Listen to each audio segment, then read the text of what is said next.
Welcome to Update 28.2. Join us for our 7th anniversary celebrations, an all-new SMG experience in the arcade, and finally, the recall system update. We've got lots of surprises in store for you to celebrate our 7th birthday. 𝐼𝐢𝐺𝐿's school will be transformed into a festive 7th anniversary venue. Plus, keep an eye out for throwable cupcakes and surprise gift boxes scattered across the starting island of each map. We've been hard at work balancing the SMGs to offer a more unique experience and accommodate various gunplay strategies. The arcade is all set for you to try out these changes, so get that early feel and let us know what you think. And there's more exciting news. Based on your positive feedback, we're expanding the recall system to include Vikendi and Tego. Check out the patch notes to discover all the details of this update. Lastly, this patch also includes weapon mastery updates, world bug fixes, and performance tweaks. Be sure to dive into the patch notes for all the details. And we'll see you on the battlegrounds.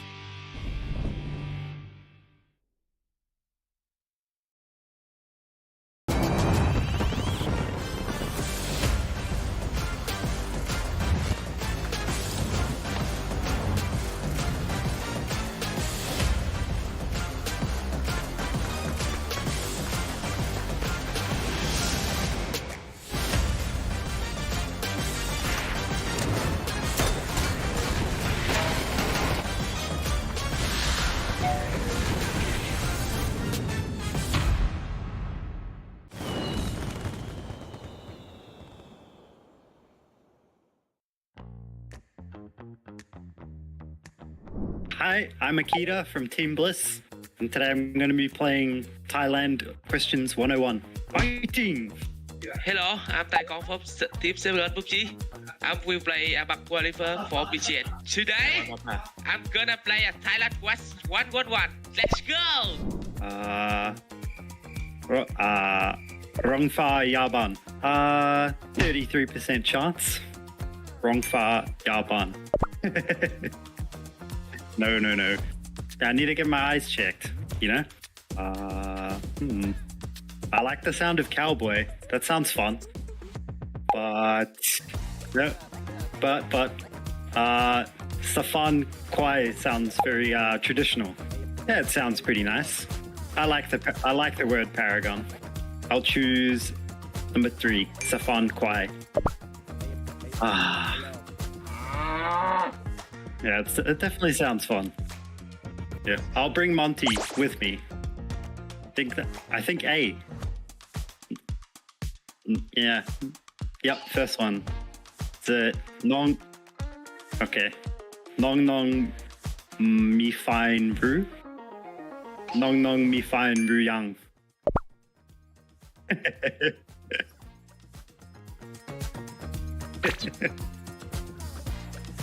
All right. Okay. Oh, that one's hard. There's so many W's. I'm gonna have to choose the middle one. Dai Champ Lai. But I'm gonna gamble.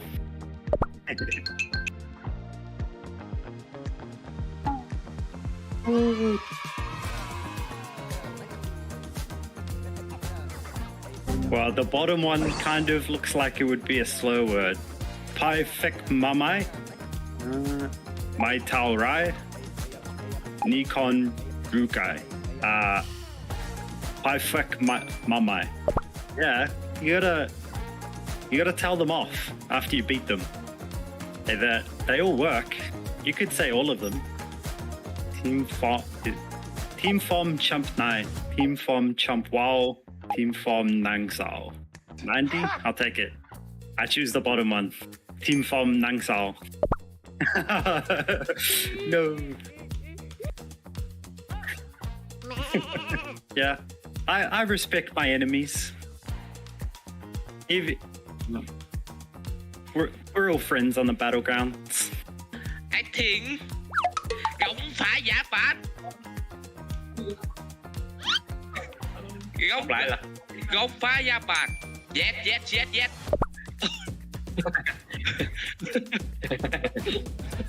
I'm from Thailand, bro.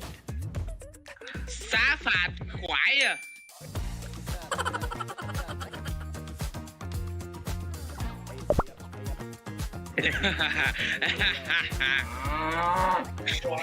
Nhưng mà ta là cái câu được.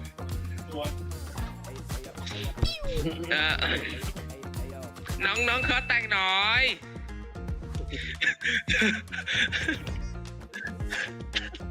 Nông khó tan nổi. Oh, what the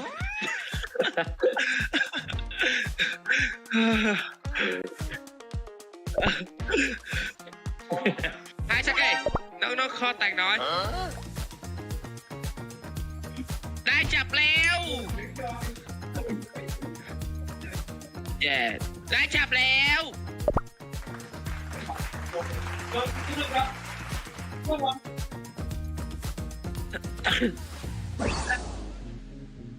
Em sẽ nói là bái phục mày đại. Câu số 3 nè. Bái phục mày đại. Bái phục mà mày.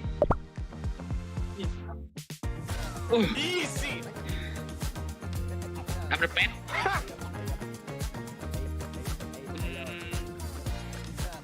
Tém 100 nè. Tém 100 nè.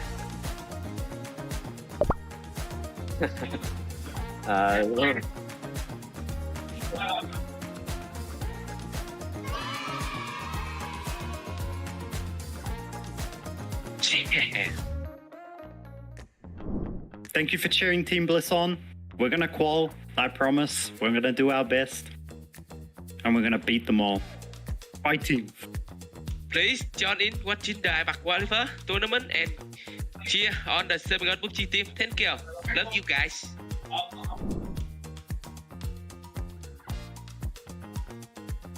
Welcome to Update 28.2. Join us for our 7th anniversary celebrations, an all-new SMG experience in the arcade, and finally, the recall system update. We've got lots of surprises in store for you to celebrate our 7th birthday. 𝐏𝐵 School will be transformed into a festive 7th anniversary venue. Plus, keep an eye out for throwable cupcakes and surprise gift boxes scattered across the starting island of each map. We've been hard at work balancing the SMGs to offer a more unique experience and accommodate various gunplay strategies. The arcade is all set for you to try out these changes, so get that early feel and let us know what you think. And there's more exciting news. Based on your positive feedback, we're expanding the recall system to include Vikendi and Tego. Check out the patch notes to discover all the details of this update. Lastly, this patch also includes weapon mastery updates, world bug fixes, and performance tweaks. Be sure to dive into the patch notes for all the details. And we'll see you on the battlegrounds.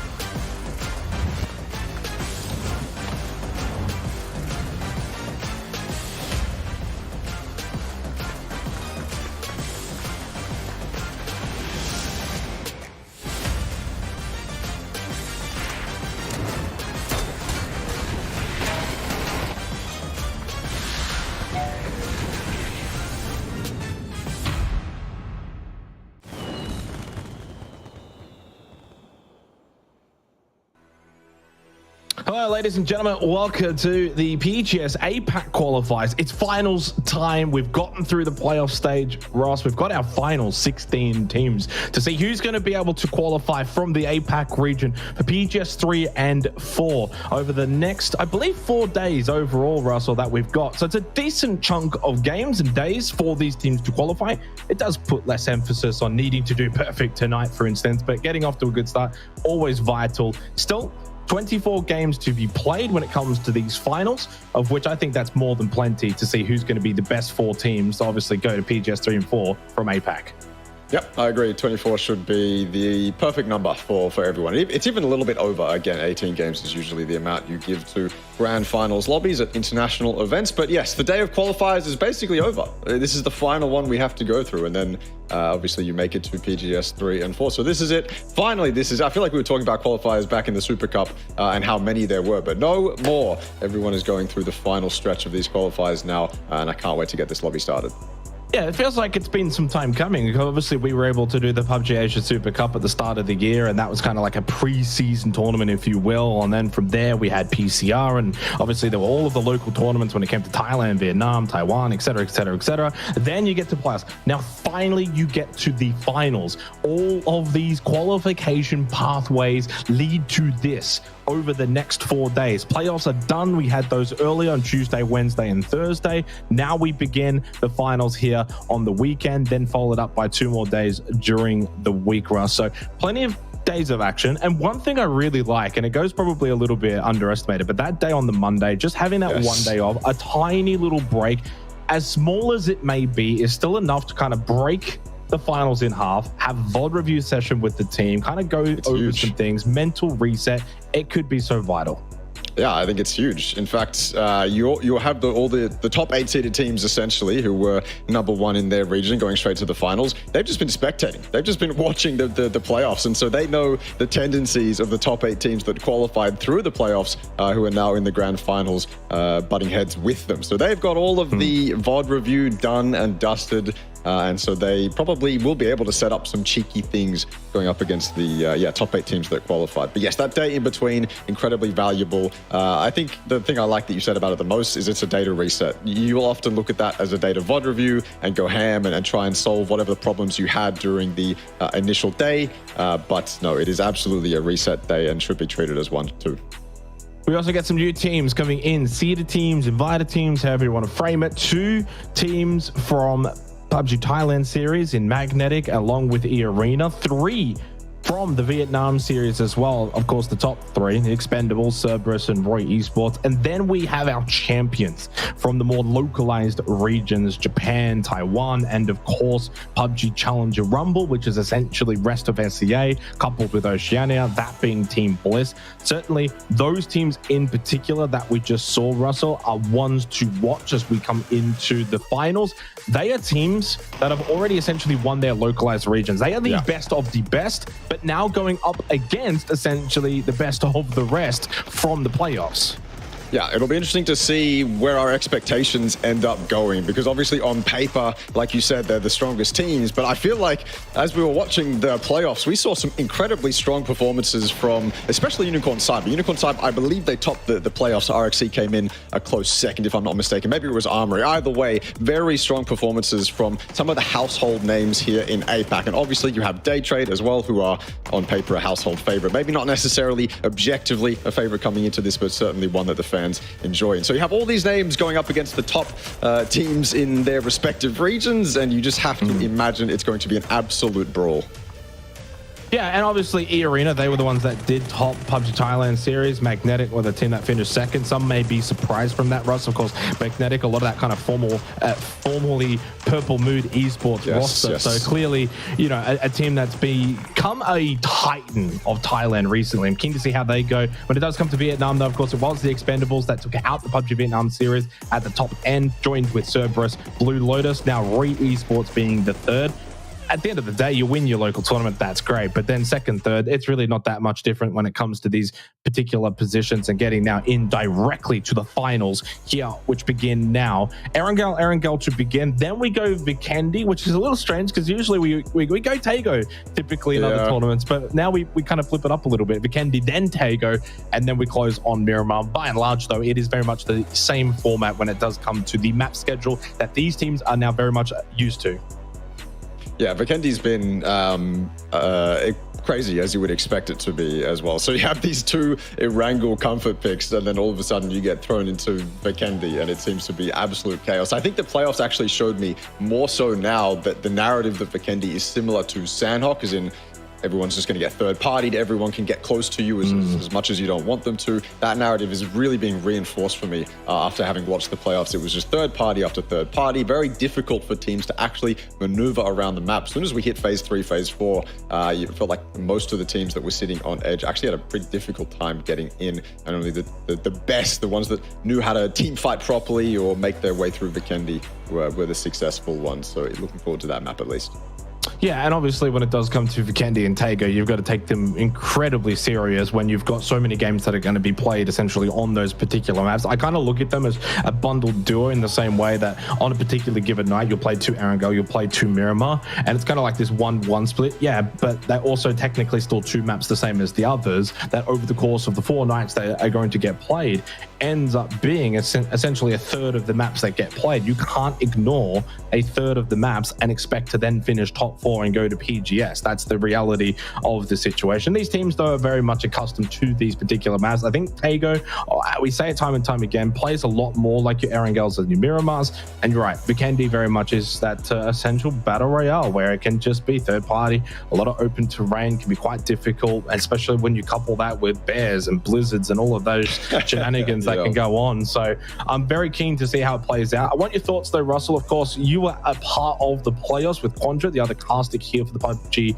APAC qualifiers. When it did come to those playoffs, though, did it go as expected for you? Honestly, yes. It mostly did up until... Oh, sorry.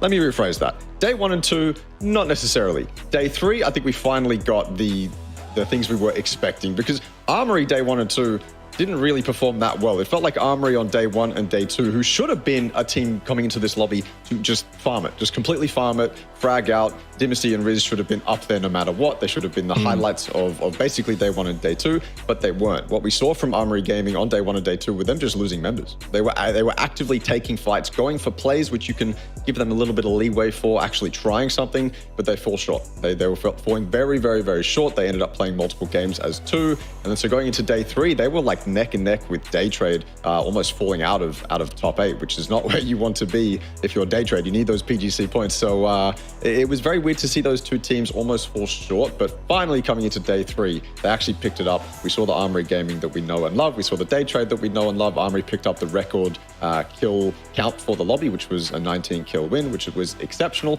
And I think the rest of the teams as well surrounding those 2 household favorites at this point, obviously Armory winning the Super Cup, they finally kind of came into their own. Expectations were reached. 𝐼𝐸𝐴, one of those teams that I didn't actually expect to do that well. They had, I think, the most wins out of the entire playoffs lobby. I gave them a lot of credit for those wins too, because they went after those wins rather than just letting the zone kind of come to them, sit back, get a compound feed, nice and chill. It wasn't really like that. They actually went out there and risked life and limb to get those wins. So that was good to see, and I think they deserve to be there. Maybe pushing a couple teams out though, that probably should have been there. I think GLS, they were looking pretty damn good, and Forest as well. That's the other devastating one for me is Forest Gaming were super consistent day 1 and 2. Me and Contra kept praising them for their consistency, and then that just dipped completely once we hit day 3 and they fell out of the top 8. So there's a couple heartbreaks.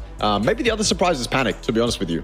Maybe I'm being too harsh on Panic coming from PCR, but I feel like in a lobby like this, they can so easily fall short, but they had some really good banging games. On day 2, I believe it was. That was their day, basically, and so they did really well. But most of my expectations were reached. Yeah, I'm glad you obviously touched on Armory Gaming, probably the biggest surprise factor when it comes to the statistics for them in that portion of this tournament, where they had placement points that would have put them 9th if we were to only go off placement points, but then they topped by the kills by and large number 1, and it wasn't really close outside of Unicorn Cyber, who was pretty much a clear standout. The fact that they averaged 2 placement points but then 6.4 kills is quite a large discrepancy for Armory Gaming. I guess you could look at that as a bit of a concern coming into the finals, Ross, where you've got to be good on both sides. Like we say it time and time again. And that's where you look at like a Unicorn Cyber, for example. Of course, they did top the playoffs, so I guess the 1 seed coming into the finals now from that portion of the tournament, and they did it on both sides of the field. They had second place for average placement points, 3.1, and then they had the second place for kills, 6.3, only 0.1 behind Armory Gaming, who ended up getting 38 of their kills in the last 3 games of the actual portion of the tournament anyway. Yep. So like a lot of those were kind of like spongy at the end, and really obviously their best was towards the end, which I guess is good news. Maybe they can bring a lot of that momentum into the playoffs. And I think 𝐼𝐼𝐺 Gaming, Unicorn Cyber, and obviously there's Day Trade there. They're a little bit different considering being a GPT team. We probably don't look at them being too much of the main storyline of this upcoming finals, considering of course they're basically going anyway.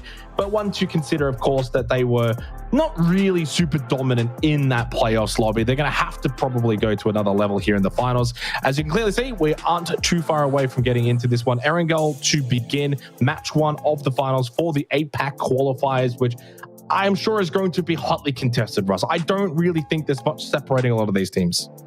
I fully agree. It's going to be one hell of a battle to determine that top 4. Obviously, with the GPT teams, essentially the way the leaderboard is going to work is if Day Trade and Cerberus are top 1 and top 2, then we'd basically go down to 3rd through to 6th. They qualify, and so they just kind of push teams out of the top ranks essentially. So everyone gets a fair shot at qualifying. But yeah, for Day Trade especially, I mean, if they didn't qualify for this, that's valuable PGC points they're missing out on. So even though they have the safety net of being able to go to PGS, you need those PGC points because they're not guaranteed to go to PGC at the end of the year. But yeah, we go to 𝐼𝐺 now. Obviously a comfort pick for a lot of these teams. I believe during the playoffs, it was Unicorn Cyber on top of 𝐼𝐺, if I'm not mistaken. Are we already in game? I didn't even realize we were this close. We were doing the flyby and all of a sudden we're straight into a hot drop. Yeah, we don't even care about the playing path. We get into the opening game here of the finals portion. APAC qualifiers underway. And we go straight over to Yaz Naya, and it's FTF from the future. Now up against Enter Force 36 from Japan, as this is going to be a circle 1. It's over towards the eastern side of 𝐼𝐺. Right smack bang in the middle is 𝐼𝐺 Gaming. We obviously gave them some decent little airtime to begin, coming in from the playoffs. Certainly a team to watch, along with Unicorn Cyber, the 2 best performing teams from the playoffs. Of course, within this lobby now, 8 new teams for the APAC quals, 8 of the best teams when it comes from APAC, all of the top localized regions that dominated now inside of the lobby. 𝐸-ARENA up to the north, Severny, Team Bliss making the way over towards Georgia Pole. And we will see how things kick off from here. I imagine slow and steady, considering new lobby. Typically, when we do get these now conjoined lobbies, there's 8 new teams. Obviously, the other 8 are kind of used to each other. It can start a little bit slow as everyone kind of feels each other out. It's going to be very jarring for me if it starts incredibly slow, because the early games of the playoffs were complete chaos as 𝐼𝐺 opens up, first kill onto 𝐾𝐿. 𝐸36 struggling in this hot drop already, just not aware of 𝐼𝐺's position. Probably should have been. Could have got info from the pryos over there where Sylphia is. Don't give yourself up like that. That would be an absolute disaster to lose your head trying to throw a nade towards 𝐼𝐺. If 𝐾𝐿 gets back to that fence, maybe there's a chance he gets res, but the rest of FTF are here now, or at least they've been bolstered. So I don't think 𝐾𝐿's going to get res. He's absolutely not. 𝐸36 now scrambling to try and recover this. But yeah, the playoffs early games were basically just a multitude of teams hot dropping each other. FRKS was one of the teams coming out of the PMS region, I believe, and they went, I believe, 90% of the games hot dropping. I think there was 2 games on the final day where they didn't hot drop, and the rest of them, they tried their absolute hardest to find someone to hot drop. So that was entertaining at least. We got a little bit early game action, but certainly not a team that was ever going to qualify if you're doing that. This is a little bit more strenuous, though. A little bit more tension involved in a hot drop like this, because obviously a lot more valuable things on the line now for 𝐸36 and FTF. So how much do you really want to be hot dropping in this grand finals lobby? Yeah, I mean, it's a good point that you bring up. It's day 1, match 1, but also it's an opportunity to get a couple of kills, points, valuable ones at that. And also, not to be disrespectful, but there's always layers and levels when it comes to the way that teams are going to view other teams. Enter Force coming from typically a weaker region in Japan. If they're going to be close by and they're a team that is obviously right on top of you, I actually think go for it. What a shot, though. From 𝐏𝐿, knockdown onto Happy, long range with Drakenov, and then FTF are probably going to have to think about, okay, well, how aggressive can we really get here? They're going to be hitting shots like that, then suddenly we might have to think about maybe backing off. 𝐼𝐺 going over for the revive. Happy will get brought back up because Enter Force are very much a distance away But the way that they're actually playing this right now suggests to me they actually want to take the fight. Despite the fact that they lost Kane, they're actually wanting to be aggressive off the back of that knockdown, which I do kind of like. They've made up ground ever so slightly. Obviously, awkward on the roof is, well, actually awkward for 𝐷𝐷𝐻. Now, trying to cross this little ravine is going to be difficult because of his position. You can see Pure Boy already getting shot at, despite in a somewhat safe position because of that roof advantage that 𝐷𝐷𝐻 has. Samoy as well in the building. The better position right now in the field is with FTF. Up close though, 𝐏𝐿 maybe against Trick, but Trick is able to just kind of hold the fence line here. Oh, skittering through those lines of sights to make it to that barn, but now they're all kind of just grouped up inside that one long building. FTF have a massive opportunity here to, I mean, doesn't necessarily do they have to kill them, they can just lock them in there. They have full information that all three of them are inside that building, and Samoy's on that northern side as well. He can make sure they don't leave out that way, and you've got 𝐷𝐷𝐻 down there, down the bottom, who can make sure they don't leave out the western side. So 𝐸36 are totally trapped in this long barn here. FTF will have a field day if they give themselves up. I don't think FTF want to waste too much utility here either. I think they threw a couple grenades into the bottom floor windows, but they were mostly Hail Marys that they hoped would get something rather than they knew would get something.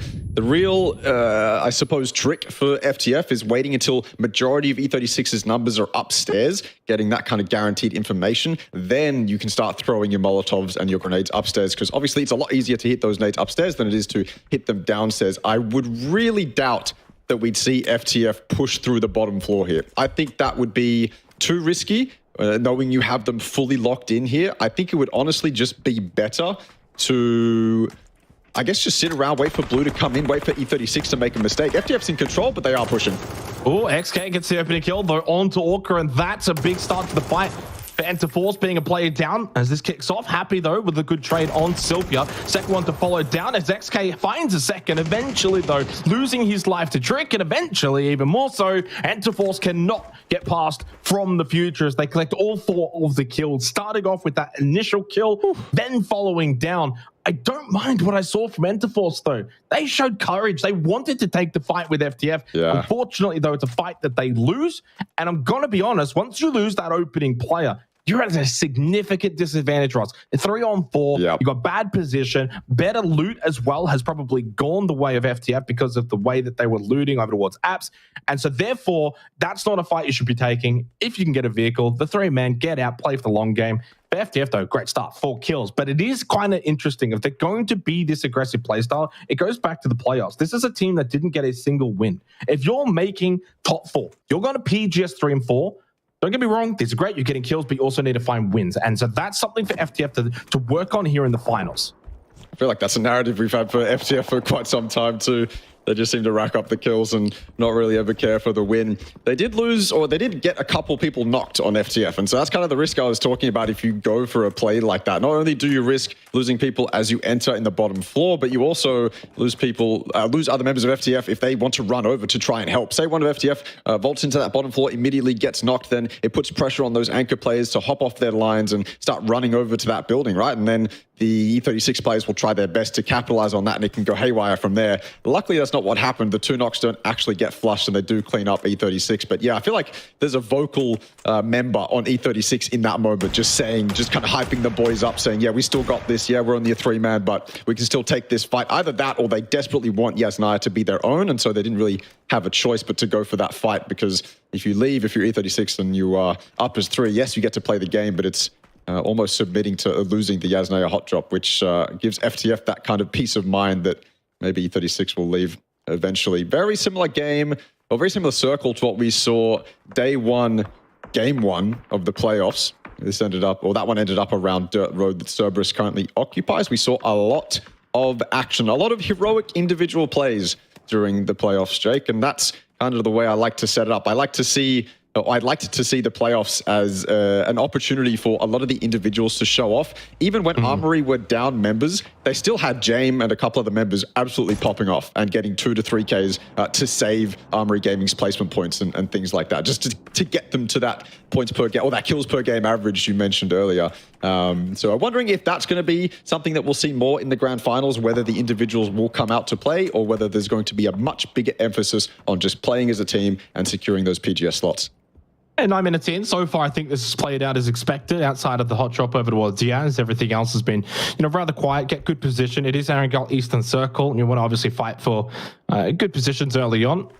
You come in quite late. You're going to be into this kind of open terrain section of the map. 𝐏𝐸𝐻𝐒 Esports down to 3, and a team that we grew quite fond of back in the PUBG Asia Super Cup. Ross, so much so that we got clowned on by the Vietnamese fan group on Facebook because we were so impressed with their capabilities. We were gushing over them, man. We loved them. We were. And then they kind of fell apart, unfortunately. Not in the playoffs, though. They dominated. Yeah, they did. We'll see how they go here in the finals now. Was the stars of this region. Day Trade, of course, but at this point, a global name, obviously for a global team, but a quiet playoffs, I think is fair to say. Yes. Day 1, Day 2, Day Trade were falling way behind the mark that has been, or that they've set themselves, really. But to be honest with you, Jake, because they are moving away from, they're getting rid of Pooches. Minus Pooches plus Thanadol is essentially the roster move for Day Trade. Because of that, you kind of give Day Trade a little bit of leniency, not too much given their expectations. Plus, they also went through that IGL change during the Super Cup, but coming into the playoffs, that should have been fixed. Most of those issues should have been ironed out. It didn't really seem like they were on Day 1, Day 2. Finally, though, on Day 3, we saw kind of peak form Day Trade back at it again, even though, of course, this roster won't really exist after PGS 3 and 4. And that's, you have to put that asterisk next to their name, but still expectations should be relatively high for them. Yeah, and it's still a roster that has to compete for the next 3 months also. So I wouldn't be looking too far ahead. Obviously, Thanadol waiting in the wings, but it's a kind of second half of the year acquisition. Yeah. And a team that, even with the current roster as it stands, is certainly more than capable of competing as being considered the best team within the APAC region. Absolutely on their best day. 𝐸 on an early rotate. Magnetic not thinking to do so as much. We did get that phase 2 circle shift, a little bit more to that eastern side. Hence that initial rotate of teams that were far out to the west, coming in late. Those that were around Georgia Paul, Gatka on the south side of the map as well. All continuing their rotations from phase 1. Panic, a team, of course, coming from Australia, and talk about qualification pathways. I would be curious to crunch the numbers on the amount of qualifiers Panic and I guess Team Blizz have had to play when you consider the 𝐿 quals into PCR quals, then into APAC quals. Obviously, they played the playoffs. Now they're into the finals. They have made a massive trek to even get to this position. Yeah. And that needs to be rewarded in itself. But the main reward that they're seeking, of course, is to finish top 4. And the good news for them is they're on an even playing field with everyone else now. It's just taken a little longer to get here.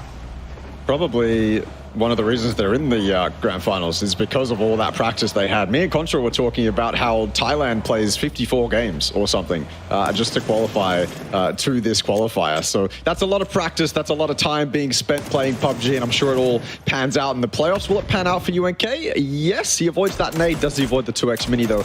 Not going to put too much stock in Tanvu hitting the shots, although the Expendables, very reliable. Some games, hot and cold, actually, probably is the way I describe the Expendables. It's a 2x shake. I don't think he's going to hit it. No. I mean, it depends. Sometimes the 2x is good enough. We've seen that be a factor Sometimes it hits. Important moments when it comes to the PUBG history. 777 gone so for the Expendables. Only a 3-man at the moment over towards Lipovka. Eastern side circle means this is a good position for now. Good loot as well. A little bit of a late push from Yasnai for FTF, and up to 6 kills now. So you can be as late as you want. And the best thing about it is they've got 4 players still alive. As for Valley Thai, it's still more pressure coming in from Zizzy. A little click there on the Mark 12. He'll have to reload. 4x is better than the 2x. I would say 2x is better. Get it? Because it's 2 times, so 2 times is better. Okay, that went over. That was a dad joke. Apologies. As a father, I can, of course, now make those. Phase 3 coming up now, and you can clearly see, though, everyone's got their spots pretty comfortable. They're not going to be as comfortable, though, with this circle shift upcoming. You would imagine it's a prison circle. Fun. Not often is prison the direct center point of these kind of T3 circles, so this should be quite interesting. Panic on that eastern side, I would imagine they'll look to group up rather than hold that 2-2 split, considering the oncoming masses of players. If they want to get greedy, you could. They've got the compound, and prison's pretty decent to hold on that eastern side. 𝐼𝐸 Gaming on the west, Pride Rock on the south still available, and there is Lumberyard as well as a backfilling location for teams, but kind of the middle section in a ring of this circle is quite open. Panic are in a situation that's kind of difficult to manage. Nice shots from the entirety of Magnetic onto inside. Not a good start for Team Bliss, but as we look at Panic, as these circles get smaller and smaller, I don't really think they have a choice but to stay 2-2. That's the funny thing is I think if they give up the high ground, obviously they can play from that compound, but that's not reliable in and of itself. You can then push up the hill later on. That's the saving grace for all four grouping back up on the compound. But at the same token, if you put all four onto where Suspect and Lightwork are right now on top of the hill, that's so much pressure. That is so much pressure. You have to play inside these bowls. You have to save teams from pushing up right next to you. Yeah, Team Bliss go out. So I think this is really difficult for Panic. I feel like this is going to stay a 2-2 for the foreseeable future. Yeah, not the start to the night that Bliss would have wanted. They go out, no points gained for a top team with really big aspirations. Panic, on the other hand, though, as we've been kind of talking about, in a really good position. Valley Thai have made their way in towards prison, though. Now, this is where you've got to be careful. When you make your way into prison, getting out of it's quite difficult. Not only that, but you're never really in a positive position. Say you want to take fights, anything out of those warehouses, and you're looking up to these kind of teams like Panic and Armory Gaming, you are always at a disadvantage, Russ. You are always in a bad spot. So you're basically going in there to play defensive, to basically sit tight and hope that this ends up being a feed towards prison so that you don't have to do too much.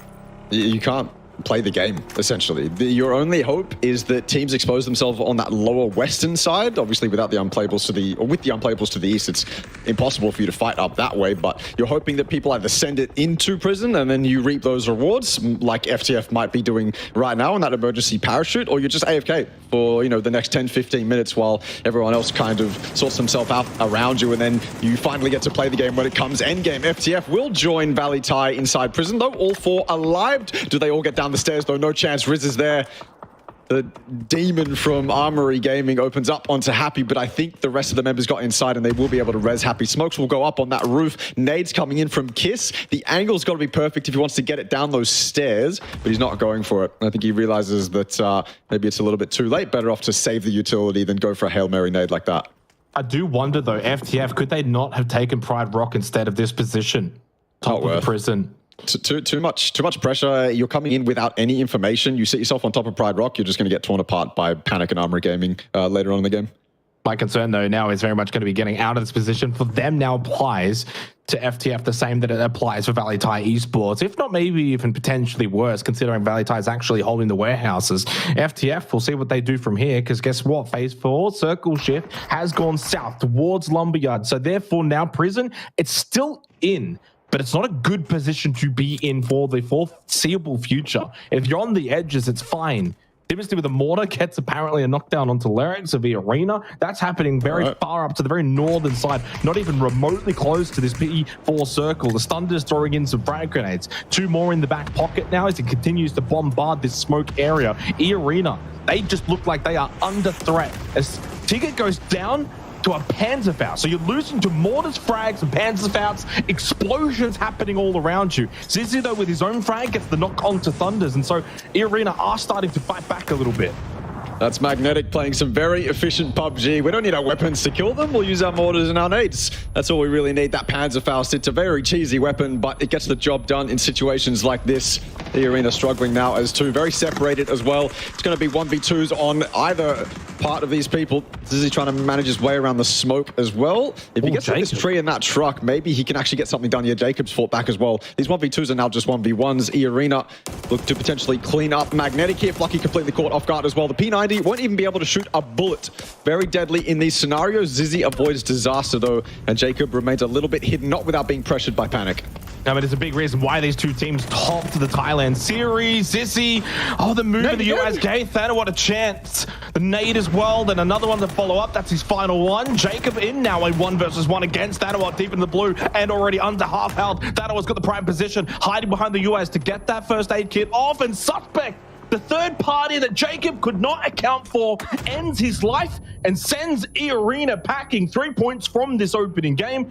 But now Thanawa will meet a pretty similar fate here for Magnetic as the solo with 3 kills in the blue, and others, of course, knowing of this location, those others being from Panic, shooting. This is going to be very difficult to see Thanawa making it any further as Roy Esports now on the move, and they actually send it in towards Panic. Panic ready for it though, as you will be when you're holding this kind of position. They need to probably regroup that 2-2 now that Lightwork's been knocked though. We will park up. Need to get these heals off first. Nades are coming in. Little bit too shy of the mark, though. Suspect with the blue zone grenade now trying to deny space. Smoke is up as well. He can go for that res. Taking down Thanawat, by the way, with that bolt shot. Nice shot from Bang, but they need a little bit more. Simon T needs to get res before they do anything here. Panic have been given so much time to work with. That regroup is absolutely coming in. Pivy's left that compound, pulled up with his car. He's got the P90 as well. Everyone's got crate weapons. I don't know how, but they all do. We've gone back to prison. Phase 5 circle shift is a huge reprieve for those teams inside and around prison. It's a hard shift back after it was looking like it was going to go to the lumberyard. It falls back up to the north side.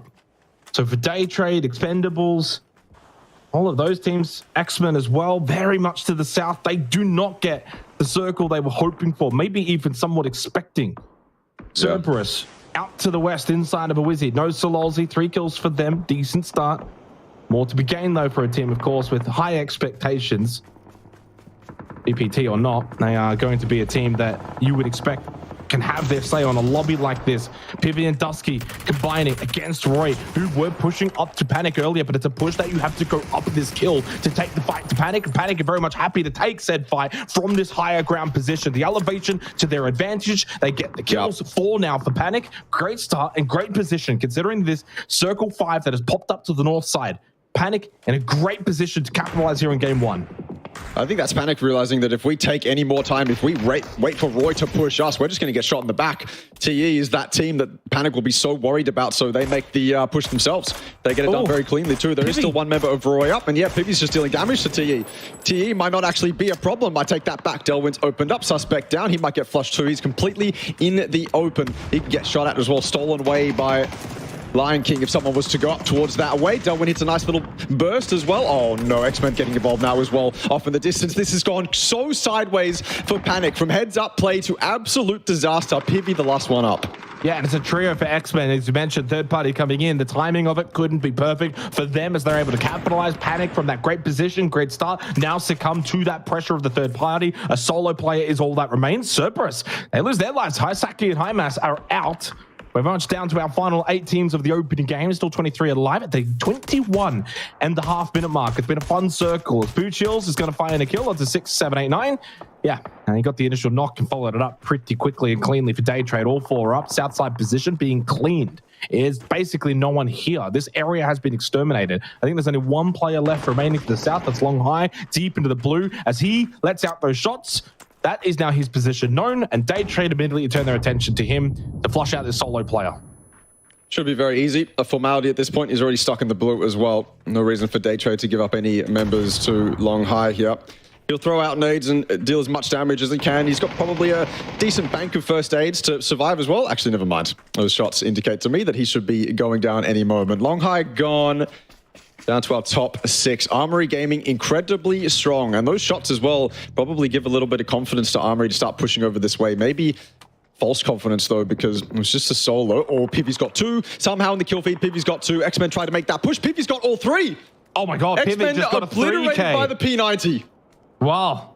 And pretty important circle pop here too. Phase 6, look at that, away from prison. So now being inside a prison feels like a curse. It's this kind of flip-flop from P4 to now P6. It's like, is it going prison? Is it not going prison? And away it goes now. High ground position for Armory Gaming. Just hanging to that western side of Pride Rock. They could look down. They haven't really got much of a threat behind them.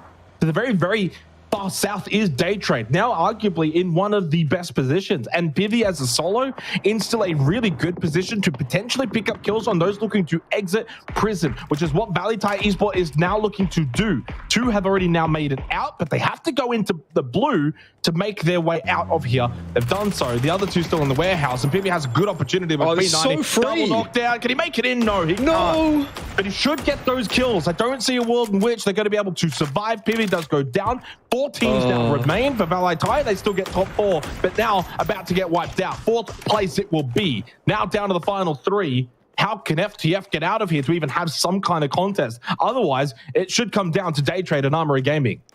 Yeah, I don't think FTF are going to be able to get out of here. It doesn't look like they have an emergency parachute, and to use one in a circle like this, you're probably just going to lose all 4 members as soon as you hit that sky. Armory Gaming, the worry for them now is, yeah, they're going to be able to shoot FTF from above and basically corral them into lines of sight that they want to, but they have to focus on them. They can't let their guard down though, obviously because of day trade to their south. And that's, yeah, I guess that's a worry for 𝐅𝐲, is that if they put too much focus on FTF, what did day trade do to exploit that? I thought that would be so much better for 𝐿𝐵𝐵. I thought he would have such a good opportunity, but going into the blue ended up costing him his life because he took damage as they were driving past. Whether he was accounting for that or not, whether he could have taken a slightly better angle, maybe used less of his torso to peek over and get those kills. It comes down to the micro decisions in that moment, but I feel like he is still alive right now if he doesn't go into that blue, or if he's not as aggressive trying to get those 2 kills. But maybe he didn't really have a choice. Maybe it was necessary. I mean, yeah, hard to be critical in that situation after having just gotten a pretty significant 3-kill against X-Men prior to that, and already a decent game as the full squad also prior to that. FTF trying to make their climb up on the backside of prison, but yeah, looking very much down as 𝐼𝐲 Gaming. No push from day trade, which is basically the only win condition for FTF is day trade pushing onto 𝐼𝐲 Gaming, taking their attention away. You can kind of see though the slope and disadvantage that AG are at right now. If they do hold this position for the longevity until the end, I can't see any other world but day trade getting the win from the higher ground slope that they find themselves on. 𝐼𝐲 Gaming, as they kind of push away from prison, will be pushing uphill with little trees as cover, at least close by. 𝐿𝐴𝐻 getting a knock onto 𝐴uKRAN though, not really too surprised. Trick already knocked down into the blue behind them, and so for FTF it looks like it will be 3rd place. I feel like this is risky from 𝐿𝐴𝐻. Someone was to pick up here, maybe he gets knocked. This is a day trade right now that I feel like doesn't have full info on 𝐼𝐲 Gaming. We can obviously see that all 4 members are scrunched up right here on the edge of the rocks, but I feel like day trade doesn't have that same info. If they did, I think they'd be a little bit more proactive in moving deeper into the circle, getting a lot wider angles, maybe pulling off some sort of 2-2. That's knowledge now that there's at least 2 members of 𝐼𝐲 down there. I think they know that �RiZ is off to that to the left side as well. 𝐿𝐴𝐻 should be a matter of time before he's spotted, and then day trade can start making moves. Either that, or this is a day trade entirely confident in their ability to play this passively and still get the win. Obviously, pushing towards 𝐼𝐲 Gaming is risky in and of itself, but I feel like there's probably decent angles day trade could get that they're not currently taking advantage of. Either way, they remain with the advantage and still in a far better position than 𝐼𝐲. Obviously, for those unfamiliar, day trade being a GPT team do not really need these results, but good form always super handy taking into the global tournaments for PGS 3 and 4. For 𝐼𝐲 Gaming though, far more at stake here. Obviously get themselves out to an early lead, 6 kills and pretty much guaranteed at least 2nd place, barring some kind of strange finish. 𝐼𝐲 holding on as the solo for FTF. Good shot, 𝐿𝐴𝐻 getting some tags onto 𝐿𝐴𝐻. Half health for him already. 𝐿𝐴𝐻 in play.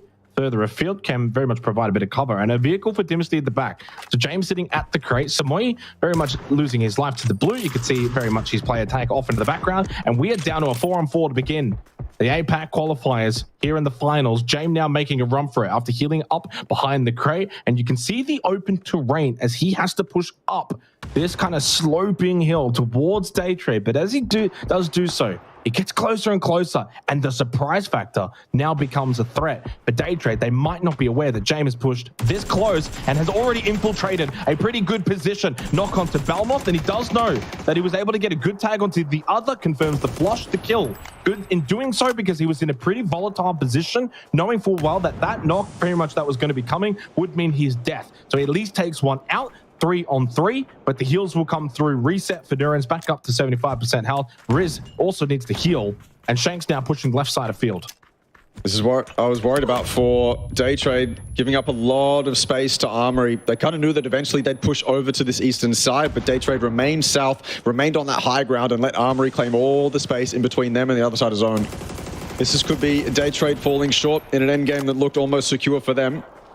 Obviously, 𝐼𝐲, we know them to put up a fantastic fight individually. All members, obviously �RiZ Dynasty, the highlights. And maybe this is the start of their crusade to putting that dynamic duo of �RiZ and Dynasty on an international stage. Oh, show that would be. Or on the left, he gets him. Luckily, down to 1 HP though, he's got to fall back. He has to get this heal off. 𝐿𝐴𝐻 is there with the trade though. Oh, good spray from Poochills. Flash needs to get the heal off. Day trade, and he has been able to do so. Another one spotted right in front of him, but can't hit the shot. 1v1. Flash though certainly will. The trade comes through. Day trade eventually overwhelming 𝐼𝐲 Gaming. They had the high ground position from the get-go, and they were able to make sure they could hold on to it. 6-kill win for day trade, our GPT team from Thailand, with the winner chicken dinner to kickstart the finals for the APAC qualifiers. Not without its worries, though. That looked incredibly dodgy. Getting down to a 1v1 in that situation, it looked like on paper, Daytrade should have been able to completely control 𝐼𝐼𝐸 no matter what, no matter where they went. And you would expect it to come down to potentially just a straight 4v2. Just given off Daytrade's, or the positions that Daytrade could get, you can almost put yourself in a spot to get one, back yourself up with your teammates on high, and then obviously 𝐼𝐼𝐸 is in a much worse spot after that. But Daytrade let it go down to the wire. Incredibly close 1v1s, and yeah, eventually won out. The man advantage too good for Daytrade, but what a decent game to start it off. I said that all the playoffs games before we got here were bangers, and it's looking like that's continuing going into the grand finals. Yeah, it was a fun start to the game over towards the Asnaya Polyana. We got a bit of a hot drop action. FTF taking out 𝐿, then Prison. Not often APOI that gets a bit of a spot in the limelight, but it was. And out into the fields was a big battle between local rivals Magnetic and Arena, which evidently was, well, mutual destruction, as we do like to say here in APAC. Arena, yeah, got some good kills, but eventually did lose their lives to 𝐿𝐻. 𝐿𝐻 then eventually lost his life to the blue. Panic got involved, and from here, this is where Panic really got going, got themselves a couple of kills from that third party, pushed over towards Prison. They then got third partied themselves, but PB had some really good solo play. This is a fantastic start for a team that I can see easily kind of crumbling in a lobby like this, but this seems like a Panic that's on fire, a Panic that's fired up. They stayed with that 2-2, by the way. As risky as it was, they continue with that 2-2. I think mostly because the positions they were in, it kind of dictated that if you left it or gave it up, you would put yourself in a much worse position. But they stuck with it. They stuck with it, and they end up with somewhere near 11 or more points. I think that was before Pibby got that 3K as well. So Panic with an excellent start to the lobby, and I think they're obviously a momentum-based team. If they can do this kind of damage in game one, then the rest of the lobby should be scared. It's really good for the confidence as well for a team like Panic, knowing that they can mix it with the big boys at this kind of level. In the end, though, to close that game out, it very much was down to Daytrade and 𝐼𝐼𝐸 Gaming. 𝐼𝐼𝐸 Gaming far more concerned with obviously those teams within Prison, and rightfully so. It's pretty much a pick of the litter in terms of those teams trying to scramble their way out of a tricky situation. I think with hindsight, decision was good. Go inside of Prison. 𝐿𝐻 obviously made top 4, and in the end, FTF as well making top 4 means that I think it was a good play. Got themselves to a good spot. Getting out of there, though, we were right, Russell, was obviously going to be very, very difficult and was their demise. But can you really be too critical? If you're from the future, you already got those kills early on at the beginning of the game at 𝐿𝐻 on the hot drop. So really just needed the placement points. They got that with the 3rd place finish. So I think they actually should be pretty happy with this kind of game. But you kind of begged the question at the very beginning of that game. Should you be taking those kind of fights? Like, it's now do or die to make PGS, to make PGS 3 and 4. These are very risky. Now, I thought they played that quite well against 𝐿𝐻, and I did make the point that maybe a team that you feel is, I don't want to say beneath you because it seems really rude to say, but a team that maybe you feel like you've got a higher skill level than, those are the teams that you typically want to kind of target. And if they're landing next to you and 𝐿𝐻, yeah, go and take them out. And they did so in the end flawlessly. Yeah, I mean, for FTF, not only is that a great start to the game, but the choice to take an emergency parachute and land in a dead center position that you know is probably going to get fed, it's a much easier choice to make when you've already got a little nice back pocket full of points that you know you've already got in the game. And so even if you don't get fed in that center spot you're sending it to, you're still pretty happy with that game overall. You won the hot drop as well. Confidence is sky high after winning any sort of hot drop. So for FTF, yeah, decent play. For 𝐿𝐻, kind of a different story though. They didn't have that bank of points that FTF did. They still decided to send it in. Obviously, it's dead center. You kind of bank on it getting fed. So it's an easy choice to make kind of no matter what, but it's still incredibly dodgy. And I guess now if you're 𝐿𝐻 and if you're FTF, you're thinking, okay, well, obviously we haven't had to make this send in quite some time. If it does shift away, what's the play? Yeah, and Daytrade on top from the opening game. Of course, when it does come to the overall tournament, we somewhat exclude them. It feels a bit rude, but we did also mention in terms of the playoffs for this roster, and not just the playoffs, but you go all the way back to the start of this year for the PUBG Asia Super Cup, which at the time was the best of the best, Russell, in terms of stack lobby in APAC, and they were a little bit a mess, a bit awry, a little bit struggle street. Obviously, we know 𝐿𝐻's coming, but that's in the far future. Good to see them get off to a great start, because quite honestly, they're going to PGS 3 and 4, and we want their best teams going from APAC to PGS 3 and 4, and I want the best version of Daytrade possible. Good to see them. They looked great. I thought they made really good decision making. Hold this left side, sweep. Everyone else was kind of congregating towards prison. They elected to just hold that south side, clear out any players, and so I thought they had a really, really good game. And also up against an 𝐼𝐼𝐼 gaming team that is just super frag heavy in power, and it's a straight 4v4. You can argue and make the point that 𝐼𝐼𝐼 gaming maybe were in the more disadvantaged position in that particular match, but Jane kind of broke that open when he kind of just cut through the middle, got himself an opportunity to get a couple of kills, got one, and that really then threw the entire round into disarray. Daytrade still held on though and got the win, so well played to them obviously for the opening game. Not too far away of course from this second game coming up, which will once again be 𝐿, Russell. In terms of change-ups, what do you want to see maybe from a couple of teams? Like, would you want FTF to keep finding Enterforce if they do drop 𝐏𝐆𝐒? They won it. They won it pretty cleanly. So the other thing is it's 24 games, right? It's not the typical 18 games. And so maybe mentally, I mean, I know mentally there's a little bit of, oh, we got plenty of games to go, but you know, we can take our time with this hot drop. But of course, I think when you do the maths, that doesn't necessarily make sense. You're still letting other teams potentially getting a lot more points than you. You're still wasting time on a hot drop or utilizing time on a hot drop, depending on what your goal obviously is. So I think it makes sense for them to continue. FTF certainly to continue. 𝐿36, the question remains, do they want to stay? It wasn't necessarily such a dominant loss, I don't think. Only through the eye test though. If you looked at it like in the kill feed directly, then you go, okay, well, FTF just completely destroyed 𝐿36. But the fact that 𝐿36, like you said, to your credit, like you said, they remained there. I think, again, there was that vocal leader in the team, whoever it was, that said, we're going to stay. We're going to try and win this fight. 𝐿 Polyana is very important to us. And so they stayed. And they obviously, they did put up a decent fight in the end. They got 2 knocks. And in any other universe, it goes far worse for FTF. And 𝐿36 end up winning that off FTF's push. That's not what happened. FTF had that man advantage and they utilized it properly. So for 𝐿36 and FTF, I think they stay. No reason to leave just yet. I don't want to throw you under the bus, Russell, because you know I love you very much, but we didn't quite get to catch Team Bliss and what happened to them at the beginning of the game. Now, the map stream, and obviously everyone realized at the very beginning it wasn't quite up straight away. That's fine. And so therefore we couldn't actually really see their rotate. And by the time that map stream kind of came up live, and then obviously even within the game itself, it's like Team Bliss has been eliminated, and it's like, what ended up happening? I don't know if you caught it or not. If you didn't, that's fine, because I certainly didn't. I missed that one. But obviously, they're a team that a lot of people are going to have eyes on as the top team, really, from PUBG Challenger Rumble. And obviously, a team that's stacked with talent and household names when it comes to global PUBG. Well, what went wrong? It's not often we see them put up a donut.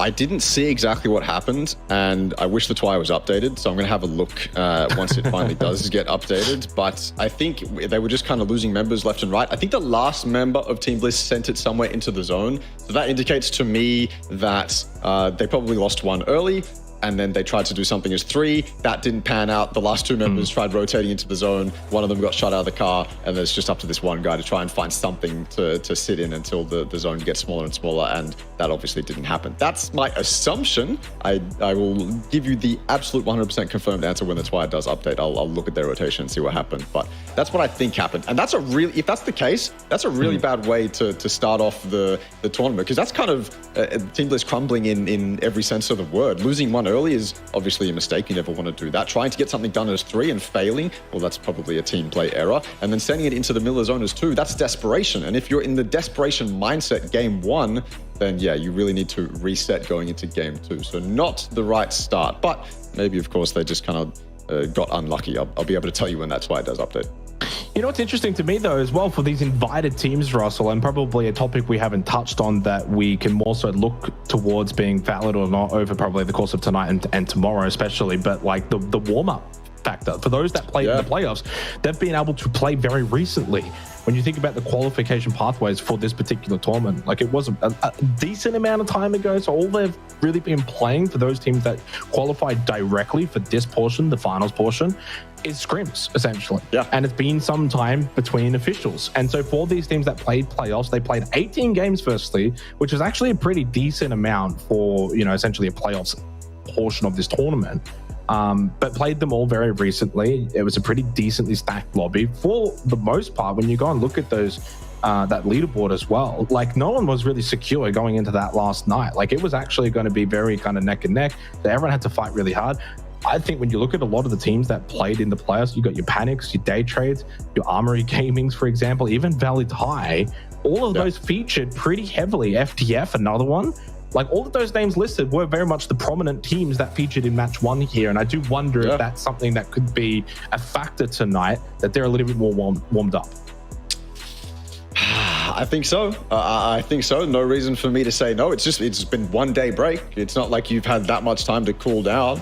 So certainly their minds are in the competitive mindset. Everyone who is waiting in the wings is obviously in that mindset of, okay, well, we've been studying at least 8 teams from that lobby. So we kind of know maybe what to expect going into this. When you get thrown into the Lion's Den and all of a sudden the strategies that you had planned out and the macro idea of how the lobby is going to play out doesn't actually play out that way, because obviously it's a different lobby entirely. So yeah, that could very much be the case. It's game 1, and obviously we can't analyze too much coming out of game 1. It is game 1, but it's certainly an interesting point that could continue to be the narrative. To be honest with you, it could certainly continue to be the narrative, at least going in a minor one. First couple of days. A minor one going to the first couple of days, but obviously the top 8 teams, they'll warm up eventually. They will certainly warm up eventually. The stature of those top 8 teams is far too much for them to have a cool tournament the entire time. Yeah.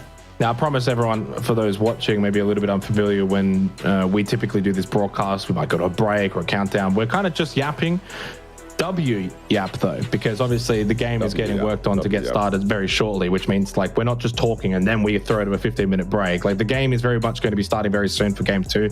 Obviously, don't go too far. Hopefully not that much longer until we can get into the second match of 𝐿𝐴𝐻 to come, which I guess is a factor too. We saw it back for, obviously, me and you, we got to cast PUBG Challenger Rumble. We didn't get the opportunity to cast like Thailand, Vietnam, for example, but it actually was a pretty big factor. And we spoke about it a couple of times as well when it came down to the differences between 𝐿𝐴𝐻 and Miramar. One team in particular was actually Panic. If you actually think back to the final day, Russell, I'm pretty sure, was it Miramar was like their map, or no, it was 𝐿𝐴𝐻 was their maps, right? 𝐿𝐴𝐻 was like Panic's map, and then like they were struggling on Miramar. And so like you think about it, came down to that last game, they actually pulled it out and they had a really good, finish to the tournament. But it is something to kind of consider, because you can get these 𝐿𝐴𝐻 games and then you can get points there and then you struggle elsewhere. If you need to make top 4, that's not going to be enough.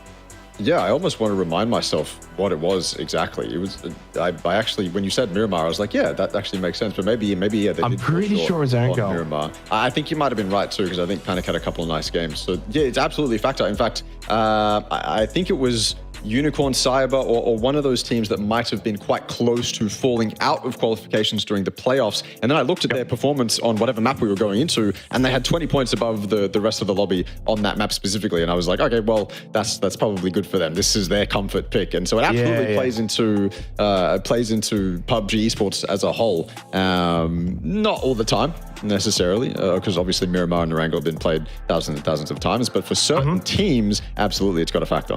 I've got the numbers here. I went and had a very quick look, and I was wrong the first time, right the second time when I corrected to 𝐿𝐴𝐻. So very much 𝐿𝐴𝐻 was like the map of choice when it came to Panic. And I kind of love this because it's very fitting, because they actually had a really good game to begin, and we are on 𝐿𝐴𝐻. So they dominated on 𝐿𝐴𝐻, 79 points. The next best team was 51 points. So a large gap when it came to that particular map. But then you go over to Miramar, and like their points were not that great, 38. They were something like 7th. Right? So a big gap between the two maps. And the reason why I bring this up is very much over the course of 24 games, you are going to have teams that are going to perform better on 𝐿𝐴𝐻 or perform better on Miramar. If you are an 𝐿𝐴𝐻-centric team, using Panic as an example, because they played well on 𝐿𝐴𝐻 game 1 and will get another opportunity here, you need to collect your points while you can. Yeah, you don't want to let these opportunities slip you by, especially if you're most comfortable on this map. Playing path is not necessarily super even, but it is on the more fair sides. Obviously, we are going to be going over Yasnaya, so we will get that hot drop again. You can see the two logos, E36 and FTF, very much hopping out at the exact same time, or both heading to Yasnaya. 𝐸-Arena going towards military. We didn't get any military zones in the playoffs, which disappointed me, because I felt like we didn't get any during the Super Cup either, so I feel like we're on a dry streak as well when it comes to military zones. Same with the Eastern Islands on Miramar. We had almost an opportunity to get them, but we never did. Anyway, Valley Thai close to Yasnaya. We saw 𝐸-Arena last game toy with the idea of third-partying that Yasnaya fight. One or two members got quite close on the edge of Yasnaya, I believe, never actually acted off of it. Valley Thai is now the team closest to that fight. If they wanted to third-party, they're in prime position to do so. Yep. So it feels like deja vu, almost replay territory here of the opening game for FTF and to Force, but it's not. We are live, game 2 of 𝐿 here for night 1 of the finals of the APAC qualifiers. And with that, knowing as well the way in which FTF won that opening game, also knowing the positional advantage they have, they can loot Pancake, they can loot App, they can get so much loot.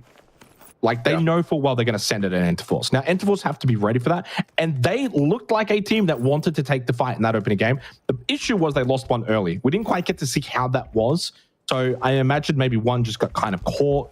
Maybe someone from FTF went on, pushed up. You've got to stay as a compact unit. You know full well FTF are going to want to push you, fight you, and you want to fight them. Don't spread too much. The thing with E36 positioning is they've chosen low ground. Simoy and the rest of FTF have access to high ground. Granted, it's not, insane high ground, but they've got access to the apartments. They've all got access to the Pancake, like you said. And so that push coming out from E36 last game is probably a byproduct of the landing spot that they've chosen. They don't have the high ground, so they kind of need it to be able to win a fight, or at least put themselves on even ground to take the fight towards FTF. And so if you're in the player's mind at that moment, then you're thinking, this is a great opportunity for me to push the envelope against FTF and potentially get that advantage that we so desperately need. But I think the only reason that potentially came out is because they've chosen the low ground as their looting spot. Now, I have to wonder, what if they had dropped maybe 2-2, 2 go to the apartments, 2 go low ground? Do you split FTF's attention? Do you maybe capitalize on that splitting of resources a little bit more? Do you want to stick to that 4-man low ground and just hope that it pans out? Maybe FTF pushes towards you. I have to question E36's actual dropping position here, the actual buildings they've chosen to land at, because I feel like as buildings as in Yasnaya go, it's probably not the most optimal spot to be. Kind of keep an eye on that. Of course, map stream is up. And we can kind of just see whether or not later on in the piece those two teams meet. Center point circle here for circle 1 of this second game. So right over Pachinki, Potato Hill, Roshawk. Very much the key points of interest now for this match. Won't be out to the east. No repeat, which is always good to see. Cerberus on the move a little bit early on here as we go back over to E-Arena down on Sosnovka Island. They got caught on one of the rotates last game against Magnetic. Got a couple of kills, got some points, certainly a top team, the top team from the Thai series. So a lot of expectations, I think, on this roster of being able to kind of take that momentum from the local region and then bring it into the finals. But that's the thing, Russ. They're one of the teams, of course, that did not get to play playoffs. They didn't get to play those officials. I'm sure in Thailand, there's plenty of officials going on all the time. It's one of the most played regions. Southeast Asia in general is just like constantly playing some form of official. So I don't think that's probably as much of an issue for them. But obviously not as familiar with this lobby. It could take some time for them to get settled.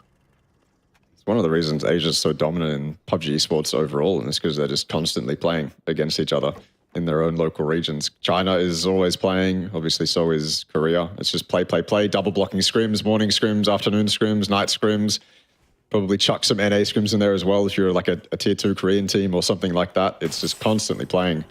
So certainly an advantage. And yeah, if you're Thailand with 54 official games to play, if you're Vietnam, I think with 48 official games to play, then that's a lot more official practice. That's not scrims. That's just game after game of official something on the line to play for. So yeah, certainly that's one of the reasons APAC is far more dominant than, say, the PCR region. But that doesn't seem to be deterring Panic from putting up a decent fight against them, at least in game 1. Where are they right now? Sitting, well, I guess they're coming in on the eastern side. They're the Prison Mansion team, so that makes sense. They'll be coming in very shortly. 𝐏𝐿, what can he do? Simoy's got this angle. This is what I like to see more from E36. They pushed 2 up towards the apartments. They found a timing as well to completely avoid disaster, avoid losing anyone on that actual rotation. And so now they can actually start to think about taking the fight towards FTF, and they're not really pressured anymore. Like, this is just a straight up 4v4 inside of a city. It's not, okay, we need to push up and take an advantage. We've already got the advantage we want. How do we make a play off that? Yeah, then there's probably question marks as well for FTF. If they don't have that very significant advantage, do you want to take that fight then? And if you do, what kind of level of commitment do you bring to it? Are you very much clearing buildings, pushing close by, close quarters to clear out these positions? Molotov here, and 𝐏𝐿 is going to give his position away, of course, with that smoke as he blocks the stairwell. And I think we're getting the answer to that as well as they continue to just push through the city to get closer towards Enterforce. 𝐏𝐿 caught the window. What is that angle? Even he is just shocked there. That's the definition of a panic moment where he's just like, what is happening? Doesn't even get the first aid kit off. Got off it, probably expecting even more pressure. Able, though, in the bathroom to find a moment of safety. And Enterforce is clearly aware, though, that, yeah, I mean, they know exactly where FTF are, though. So now it's up to E36 as to how they want to play this. Happy's up onto the roof.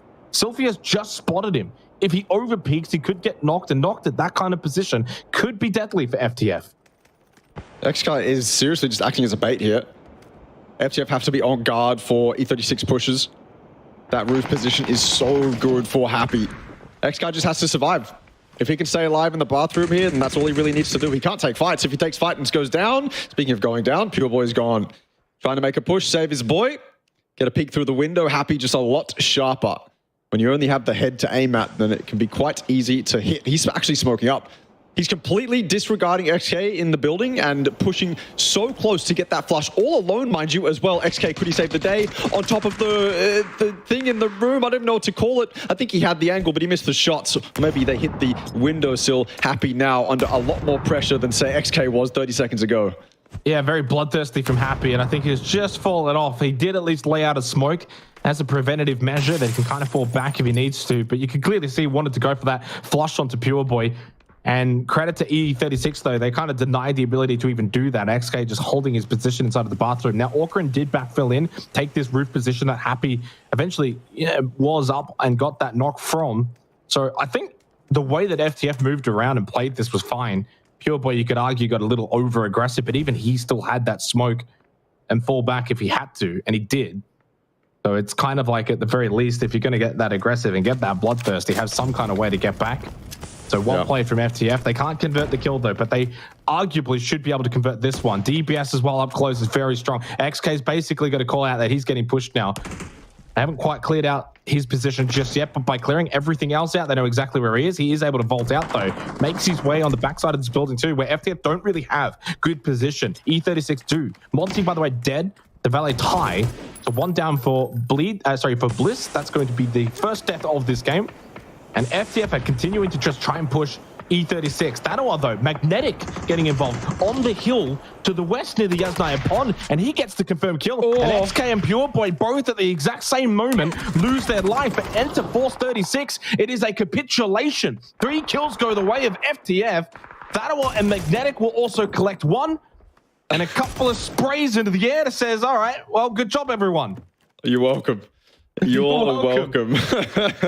That seemed like E36 were far too pressured to actually make any significant play happen. 𝐏𝐿 stuck in that prior building there. He should be the focus, but he should be the focus that you actually make active plays off if you're E36. But they kind of sat in their own buildings and didn't really do much. When FTF get on top of those buildings, it's, I suppose, difficult for Enterforce to actually make plays, but I think you kind of need to.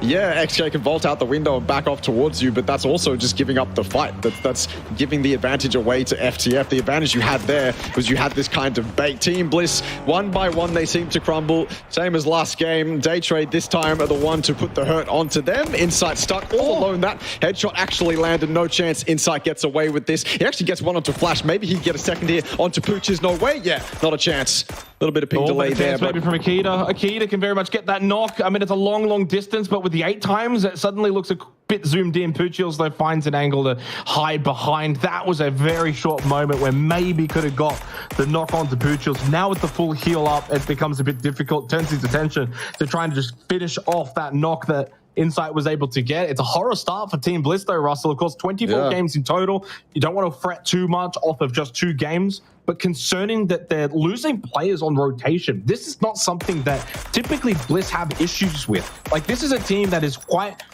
strong in being able to get to position, from then X position, spread out, get kills, and then they might lose some players. Like Bliss, on their bad games, 4, 5, maybe 6 kills, but they lost a couple of players and they're not healthy enough to get to the end game. We don't see them go out with nothing like this back-to-back ever. So this is a startling start for Team Bliss as 𝐏𝐿 and the Reluctant squad getting pushed by the Expendables. That's going to be an easy kill for 777 and Duck Juice. They'll get the opening kill onto 𝐏𝐿. And I think the rest of RS are going to get out of here. And it's a good spot for TE over towards Snake Way, Potato Hill area, starting to also gain some traction with Cerberus. Unicorn on the move. They had a bit of a quiet game to begin the opening match as well. And they're spotting 𝐵𝐿𝐺 on the rotate for Day Trade, firing these shots with the Mark 12 though in a vehicle. Never an easy one. But hey, you got to take your shots if you're going to land them. Well, yeah, they were very hungry for that as well. They knew it was a solo of a weakened team from that Day Trade Team Bliss fight. I don't know where Unicorn Cyber came from, but they were as 4 when we looked at them on the map. And so you may as well go for that 4-man drive-by, see if you can land it. Should be a free kill most of the time, but 𝐵𝐿𝐺 was too far away for Unicorn Cyber to actually do anything. Savage Man Esports setting themselves up with a nice 2-2 inside and outside of Pachinki. Crate landing next to them as well, or maybe it's already landed. Yeah, 3 gear onto Pain. So he's already claimed that one. And yeah, for Team Bliss, kind of another situation. I believe 𝐏𝐿 entered that kind of train, those yellows, whatever you want to call them. He went down first, either lack of information or lack of scouting, maybe unlucky, call it what you want, but 𝐏𝐿 went down first, and then the rest of Team Bliss try to make up for that. They try to make up for that. They take that fight towards Day Trade. It just doesn't really go their way, and then they end up being a solo. Insight, obviously, not much he can do, even with Akita up there on Everest for support. There's still very low chances that Insight gets away with that. There's too many LOSs for Akita to account for. So yeah, Team Bliss, I don't know. I don't want to call it shaky in the first couple games because I don't think so. It's too early to call their performance shaky. It's too early to say that they're under pressure and they're making mistakes they wouldn't usually make. But certainly these first couple games are a bit of a wake-up call for them. So 13 minutes elapsed here for the second game. Unicorn Cyber, just a little bit of a stopgap, little pit stop, if you will, over towards one of the yellows here as they can try and get themselves some extra loot just near Pachinki Hill. Actually, behind them is Day Trade as well, deep into the blue. As for Panic over towards Apps, very much an abundance of teams close by to them. School up to the north as well. You've got Magnetic, which, by the way, got a bit of a free kill there on Tumeglos. That was on the rotate for Thai as they continue to go past the apartments of Panic, who fire out and have spotted them pulling up at the yellow to the east. And a bit of an intriguing circle when you get this kind of split circle. School Apps on the north side, big chunk of space in the middle, then Potato Hill on the south side. Very difficult to occupy that space in the middle. So I'm probably anticipating that might not be sort of overfilled with teams. Maybe 1 or 2 might try to occupy it. But so many angles that can look up into that position. So I would imagine this ends up being like a battle towards Potato Hill, a battle towards School Apps, and then we see what the circle does from there.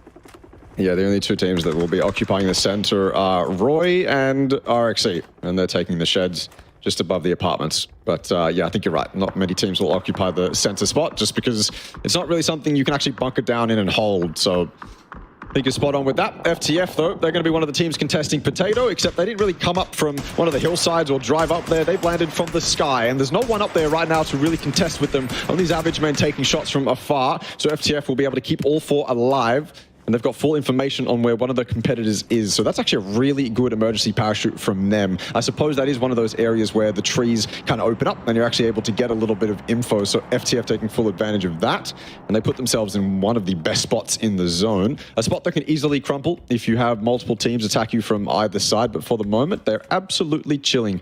Now it's up to them to get as much information as they can and kind of set up the eventualities, make sure that their strategies are set up so when this happens, they can do this. When that happens, they can do that. So good from FTF. Jun, I have the feeling, Jake, that Jun's not really going to get away with this. Riz seems to be far too close, and I think the rest of Armory aren't going to let a solo escape their grasp. Yeah, and 𝐸arena's right in behind them as well. So unfortunately for Jun, probably not long for this world. Not a solo. Long High actually coming in behind him on the blues. Duckmite's going to go down to a mortar strike of 𝐿𝐺. And it's actually Dynasty that finds an angle here. But as soon as Jun relocates to this side, there's 𝐸arena, as I mentioned, behind him. So he was never really going to be able to live in that position. It's just a matter of who gets the kill. Well, Dynasty got the initial tag and forced him to the other side of the rock. And 𝐸arena say, thank you very much for the free point, free kill. Came to our side, and we'll take that one. Armory Gaming, though, probably the better position. So they're the ones that might be laughing more when the game gets towards the end point. So far, just 2 teams on 0 points through halfway of the second match. It's just Enterforce 36 and Bliss, both eliminated. Both will be looking to change their fortunes on Vikendi to come after this game.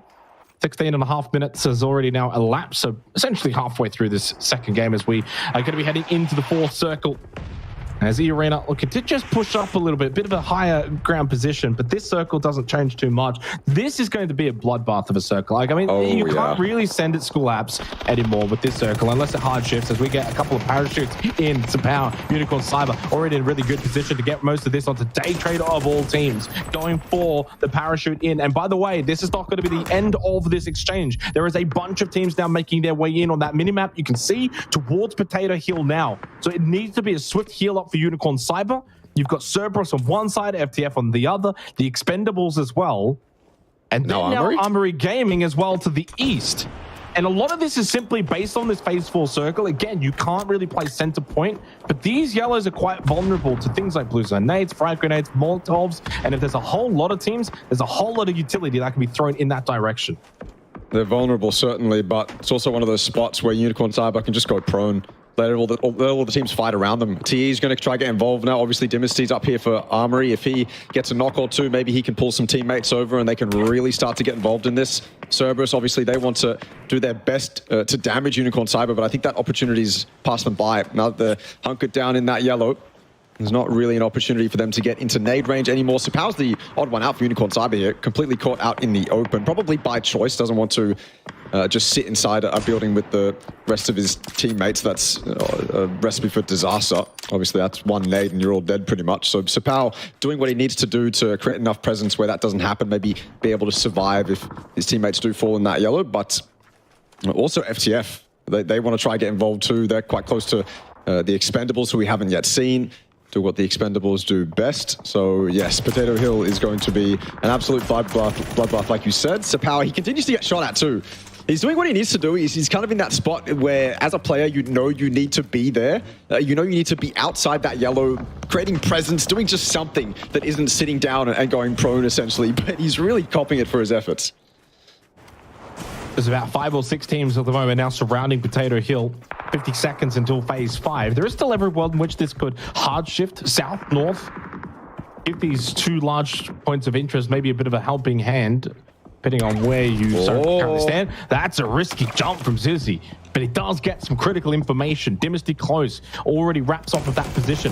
Went for the frag grenade, then pulled back out the AK, but the AUG is too strong from 𝐿𝐾𝐵. That was a very swift down onto Dynasty, holding a very aggressive position. When you take into consideration the other members of 𝐴𝐵 Gaming and where they are occupied right now, if you are not all going to commit to a push up P hill, don't do it then. You've now just put yourself on an island, and eventually, as soon as you get spotted, you are dead to rights. And you see that immediately.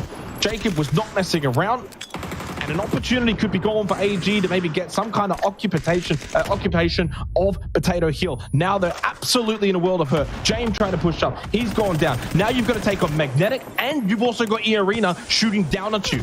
This could be the game now for 𝐴𝐵 Gaming. 𝐿𝐾𝐵 with a good knock on to 𝐿𝐾𝐿. They are very much into defensive mode. The only saving grace for 𝐴𝐵 is they've got hard cover. Magnetic don't. They've got to push in the open, but the smokes are good.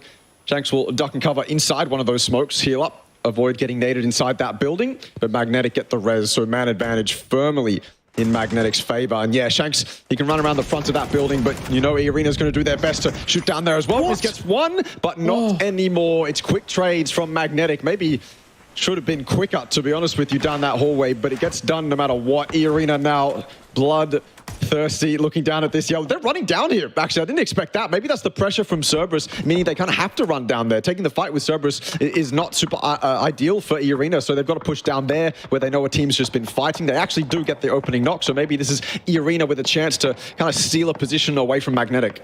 Yeah, and the position they would be looking to take, that yellow, it's not in anymore. Phase 5 circle shift.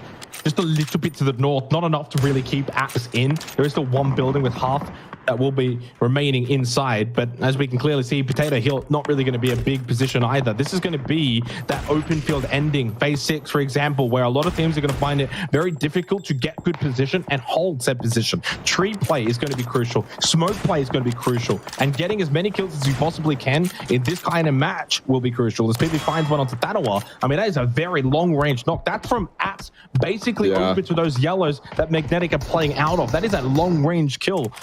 Bound for Panic and Pivi. 5 at least for Magnetic, so they're getting something from this game. Top 5 at the moment when it comes to the standings, but with 1 minute and 11 seconds until phase 6, there's not a lot of time. The blue will be at their back. They need to get moving. Smokes need to be thrown out, and you've only got so many of them. Jacob spotted the tree. Good angle found by Thunders, and no response either. The UAS brought down. Car vehicle so important for as much cover as you can possibly get.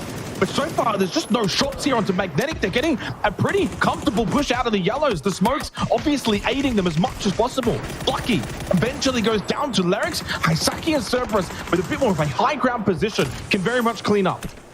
The arena caught in rotation, essentially.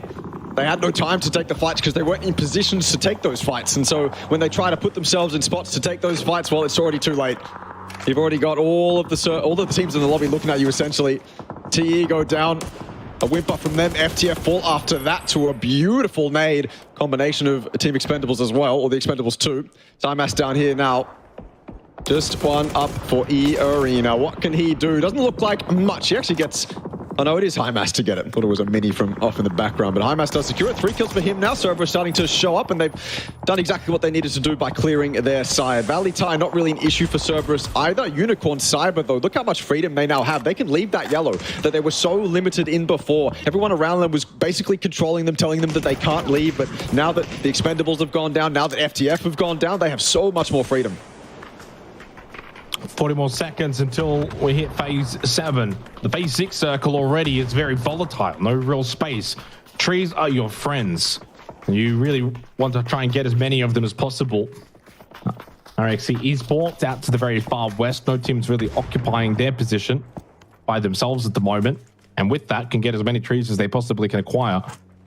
And just a little bit of a spot here from Unicorn Cyber towards Cerberus. Destroy probably doesn't have the best of angles and really can't stand here and fight forever. As great as you want this high ground, you are going to have to vacate it sooner rather than later, due to the fact that that blue is obviously going to start moving very, very soon. 3 more seconds. And it is time to get moving now, down from that hill. Never a fun feeling when you're probably leaving from one of the top positions. Pivi down. To be fair, coming out of the apps is always going to be very difficult. In the same vein as coming out of Potato Hill is going to be difficult. I don't know. I feel like they had so much space. They and the team in the sheds had basically the entire northern side. I don't know how Panic have ended up in the shack here. Like, I don't know how that's the position they end up with when they could have easily driven up towards 𝐷𝐿𝐼, taken the fight with them and actually played for the win rather than just submitting yourself to a shack. They leave Pivi as the sole man pushed up towards any of their competing teams in the close vicinity, and 3 of them just move towards a shack, a position you know is just going to lose you the game. You know, as soon as you put yourself in that shack, there's no escaping it. That's one of those shacks where if you've got teams like 𝐷𝐿𝐼 and Roy right next to you on the hills, you can't leave it. It's just, you're just losing the game as soon as you take that. So I feel like Panic, there's got to be a better play they could have made. 60 more seconds until phase 7. Smokes pluming everywhere. 4 kills down for UNC. Good response from the opening match in which they were unable to really acquire anything. And slowly starting to acquire some very valuable and vital points. As 𝐼𝐳 goes down to the blue. Roy, love the little dip that they've got here, playing off of that very small defilade. So Lozzy to go down to 𝐿𝐷𝐿𝐼. Good positioning for Unicorn Cyber. Spray from Tycon with the 2x on the 𝐴𝐷 from such a distance away was always going to be a difficult shot to land. Unable to do so and does go down. UNQ also will bleed out. Unicorn Cyber actually all pushing as a team. I like the flat space that they've still got acquired. There is a player behind them. We'll see if that's going to be a factor for X-Men, a solo that could really maybe burn one of these players. But no, Leo got spotted by Manhung. X-Men get dealt with. Unicorn Cyber with now 7 kills. Good position, clearing out a lot of these players and teams.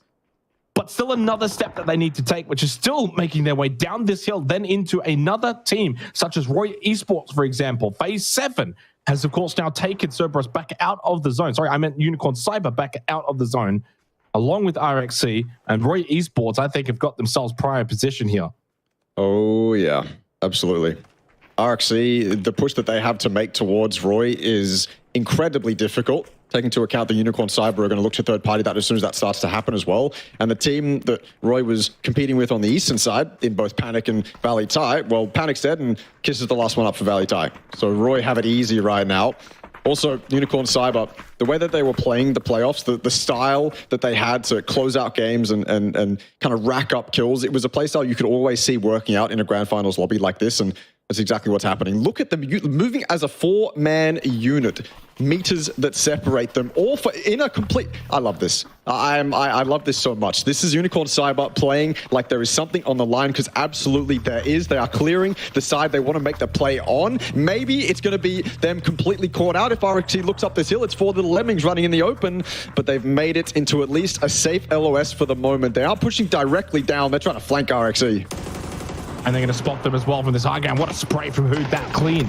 And when you make those initial shots, you need to be. But if he does look to continue to push down, you can clearly see the response from 𝐼𝐲𝐶 could be swift, considering how out in the open UNC actually are. But they're able to hit their shots. Vinsu, Mo, both went down. 𝐿 actually the only one now left for 𝐼𝐲𝐶. How quick? But they've lost all of those members. But 𝐿 𝐷𝐻𝐶, gone. Manhung and Destroy as a duo. It hasn't been a clean fight for 𝐿 𝐀𝐻𝐶, but they would never have anticipated that it would be. Always difficult it would be. Simon, though, and now a third party from Roy Esports as they look comfortable to maybe take this game. They're 9 with a Mark 12, finds a good angle. And there goes 𝐿 𝐀𝐻𝐶 at the hands of Roy, and should be able to find the win from here, considering there's only 2 solos remaining. They know exactly where one of them is located, right in front. And somehow, 𝐿𝐼𝐻𝐶 Esports are going to actually find a second place. Kiss looked dead to rights 5 minutes ago, but has been able to hold on and get himself to a tree now in a 1 versus 4. Lands an initial tag onto 𝐷𝐻𝐻𝐼. But from here, it would have to be one of the greater clutches that we've ever seen if you could win from this kind of position, behind the tree, in a 1-on-4. 5 kills for 𝐿𝐼𝐻𝐶. I think they should be more than happy with the second place finish, and they will be. But it is Roy Esports that get the 10-kill win. They had best position. They got themselves the best position as early as they possibly could. Back when it was potentially going towards apps and school, they got themselves into that middle section, held it until the end, got the kills, and they deserve the win.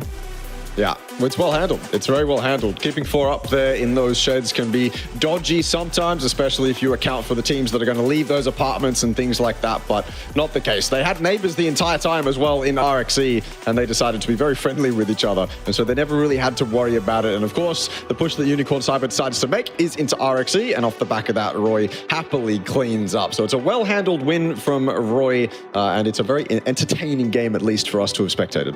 Yeah, it's been fun so far. The 2 games of 𝐿, I think, have been very exciting. I think I can comfortably say also start to finish because of the hot drop situations that we're getting towards the now, or well, we got, because unfortunately we have to say now goodbye to 𝐿 for the remainder of the night. But it's still been a very, very fun start so far to the APAC qualifiers. Really no surprises there, considering it's one of the premier regions now in PUBG, and also one of the more exciting ones. Stanawat was a helping hand, and eventually, I don't know if we're going to see it on the replay, but let out some little friendly fire shots into the air to say, yeah, good job, everyone. We all got something from that against Enter Force. Team Bliss succumbing early, popping into day trade on the rotate, lost a couple of players, and it never looked comfortable in this game. Again, another 0-point match for them, back to back. Don't see that too often. And obviously from here on out, it became a bit of a scrap fight over towards Potato Hill. A very entertaining fight. Difficult to keep track of. This was potentially dodgy from Magnetic, but they kept it clean in the end. The trades were nice, and yeah, 𝐸arena, they had to come down this hill eventually, too pressured from Cerberus and just completely caught out of position. They had to make a rotate at the same exact time as they had to take a fight, and obviously that doesn't really make sense. So they get completely obliterated. Cerberus also a difficult time coming off the top of that hill. 𝐿 𝐀𝐻𝐶 in a much better spot. Obviously you can see here on the replay as well, they had smokes to help them kind of deal with Cerberus. Cerberus had their own smokes to try and push their way out of the blue, but 𝐿 𝐀𝐻𝐶 obviously much better setup. I love to see this from 𝐿 𝐀𝐻𝐶. It is a 4-man unit. It's team play. Yes, they died. Yes, they didn't come second or get the win or anything like that, but it was a necessary play to make, to at least get yourself a couple kills and try and win the game. And they were doing it. They were all along with the plan. The IGL corralled the troops together and they all did it. But at the end of the day, of course, it was Roy that won the game. Yeah, fantastic game too. Yeah, really good job for Roy Esports to get that win. A lot of the same kind of familiar names as well, Russell, towards the end of that one. A couple of new ones too. 𝐿, Cyber, of course, had a bit of a rocky start, if you will, over in match 1 of 𝐿, and were able to bounce back pretty nicely in game 2. Of course, we've already kind of touched on 𝐷2Force, Team Bliss, both still on 0 points. The only 2 teams through the first 2 games. So a bit of a rough start for them. They've got still 4 more games tonight, though, of course, to turn their fortunes around, and overall, 20-something games. So not really yet cause for concern, but in any kind of qualification tournament where there's only, 4 spots, for example, you cannot really start that slow.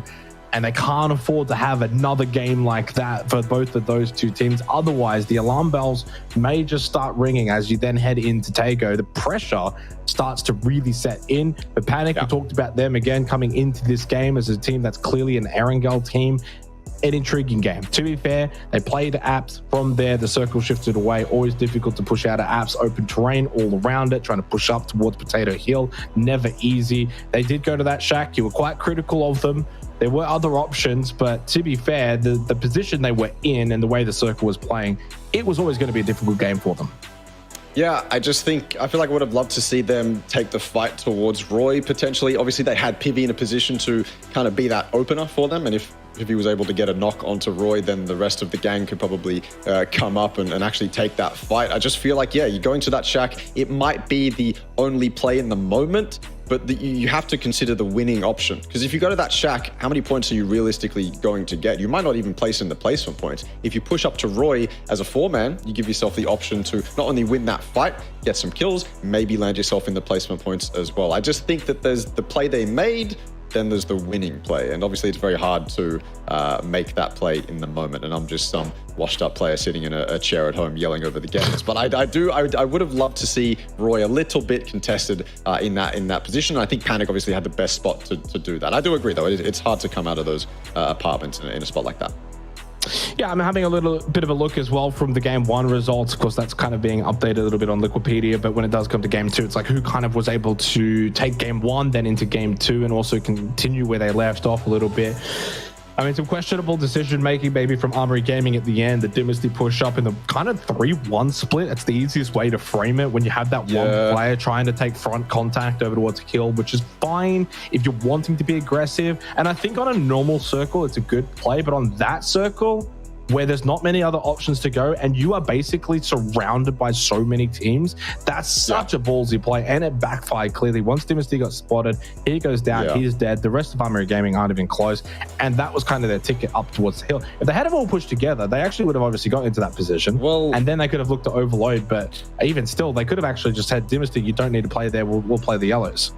The thing with that Armory play is Magnetic. So obviously Armory have information on Magnetic. I'm assuming they do, at least. And so they know that eventually Magnetic's probably going to try and make that push up to that yellow. Dynasty being in that spot, like you said, it's not bad in a normal game, but with Magnetic being as close to Armory as they were, that should be priority. And if the rest of Armory pushed up that hill, that's a fight that Armory Gaming, that Magnetic is going to third party every day of the week. I feel like it's better for Armory to sit there, hold those yellows, batten down the hatches essentially, deal with Magnetic, then start to make extra pushes, right? Having Dynasty up the top there is incredibly risky, as you say. He leaves himself on an island completely. He knows that he can't get any backup. The rest of his team have to deal with Magnetic. So yeah, little bit risky. It doesn't actually pay off. But again, we saw Armory Gaming, do that a ton of times day 1, day 2 of the playoffs. So I'm not surprised to see it happening again.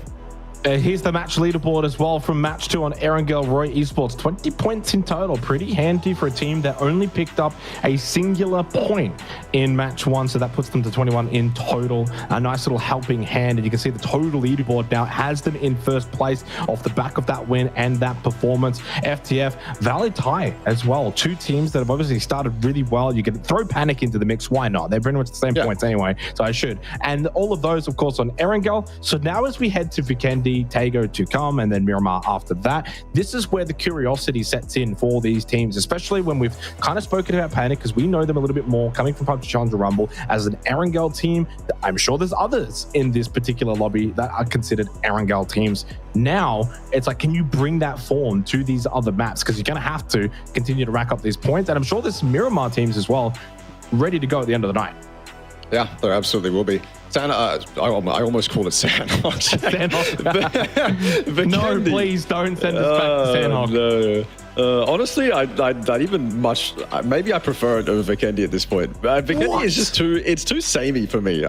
Maybe I have some deep-seated dislike of 𝐏𝐶𝐁𝐆 that I should consult a therapist for. But Sandhawk, maybe it's probably nostalgic vibes as well. Either way, 𝐏𝐶𝐁𝐆 is a map where no matter what team, I think you can have a decent game, just because if you put yourself in a center or maybe off-center spot, then you're going to be able to gain so much valuable information on all the teams around you, and the terrain kind of gives you opportunities to go and third-party them. I have nightmares of teams who are looking to come in on the edge of a 𝐏𝐶𝐁𝐆 game, and in front of them there's like 3 teams, and they've all sat inside their own compounds. And as soon as these teams try to come in on the edge, all 3 of these teams in the compounds are like, time to go, time to get some kills, and they all leave the compounds, and the terrain allows them to get that third party off. So yeah, 𝐏𝐶𝐁𝐆's rough for that, but if you find yourself in a good spot early on, then I think anyone can have a good game on 𝐏𝐶𝐁𝐆.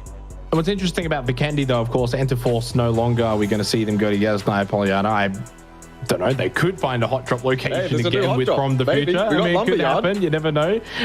Yeah, we see typically Lumberyard is like the hot drop location when it does come to 𝐏𝐶𝐁𝐆.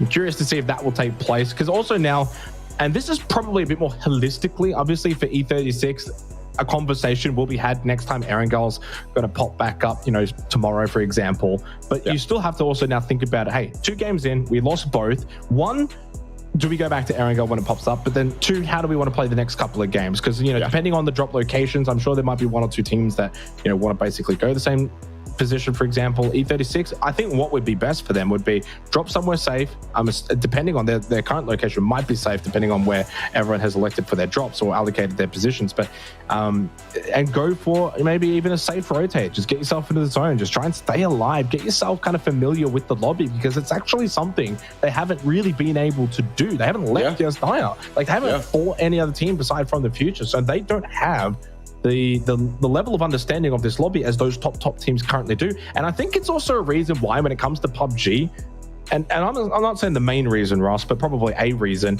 that we see the snowball effect, or sort of the Farmers League, or that top heaviness. Because if you're a top team farming the lobby, you are getting an understanding of all of these different teams, the way they're playing, rotating, how the circles are playing, what teams are doing. And if you're going out early, you're not getting that same level of understanding.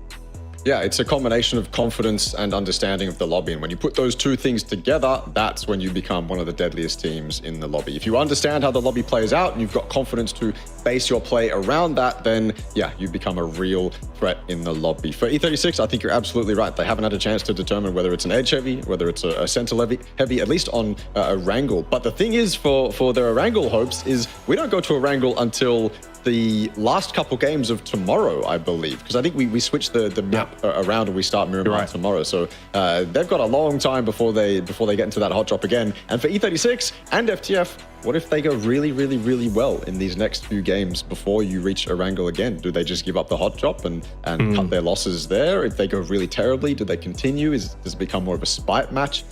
Because a wrangle is obviously so far away now, I think there's actually really ample opportunity for anything to happen in that hot drop. Yeah, I'm kind of looking as the Liquipedia has actually been updated, but those inside of the top 7 basically having good games across the opening 2 matches of Erangel. Only roughly like maybe 1 or 2 teams that did well in one, but not so much in the other. I'm looking kind of like towards your RXCs, for example, 1 point game 1, but then 3rd, 4 kills, had a decent match. Cerberus as well, kind of, average in both. So for the most part, the consistency factor that we usually talk about, it will come to fruition, but it's not going to be there just yet. We're only 2 games in. We head to 𝐏𝐶𝐁𝐆 now. But by the end of tonight, then going into tomorrow and the remainder of the tournament, being consistent is going to be so important in getting yourself into a top 4 position, because the way it works every single tournament, statistically speaking, you need to be consistent to qualify if there's 3 to say 4 spots, in this case 4 up for grabs. If it's like top 8, a little different. You can scrape in, you can have a poor night and then scrape in 7th or 8th. But when we're talking top 4, Russ, you need to be at your best the whole way through.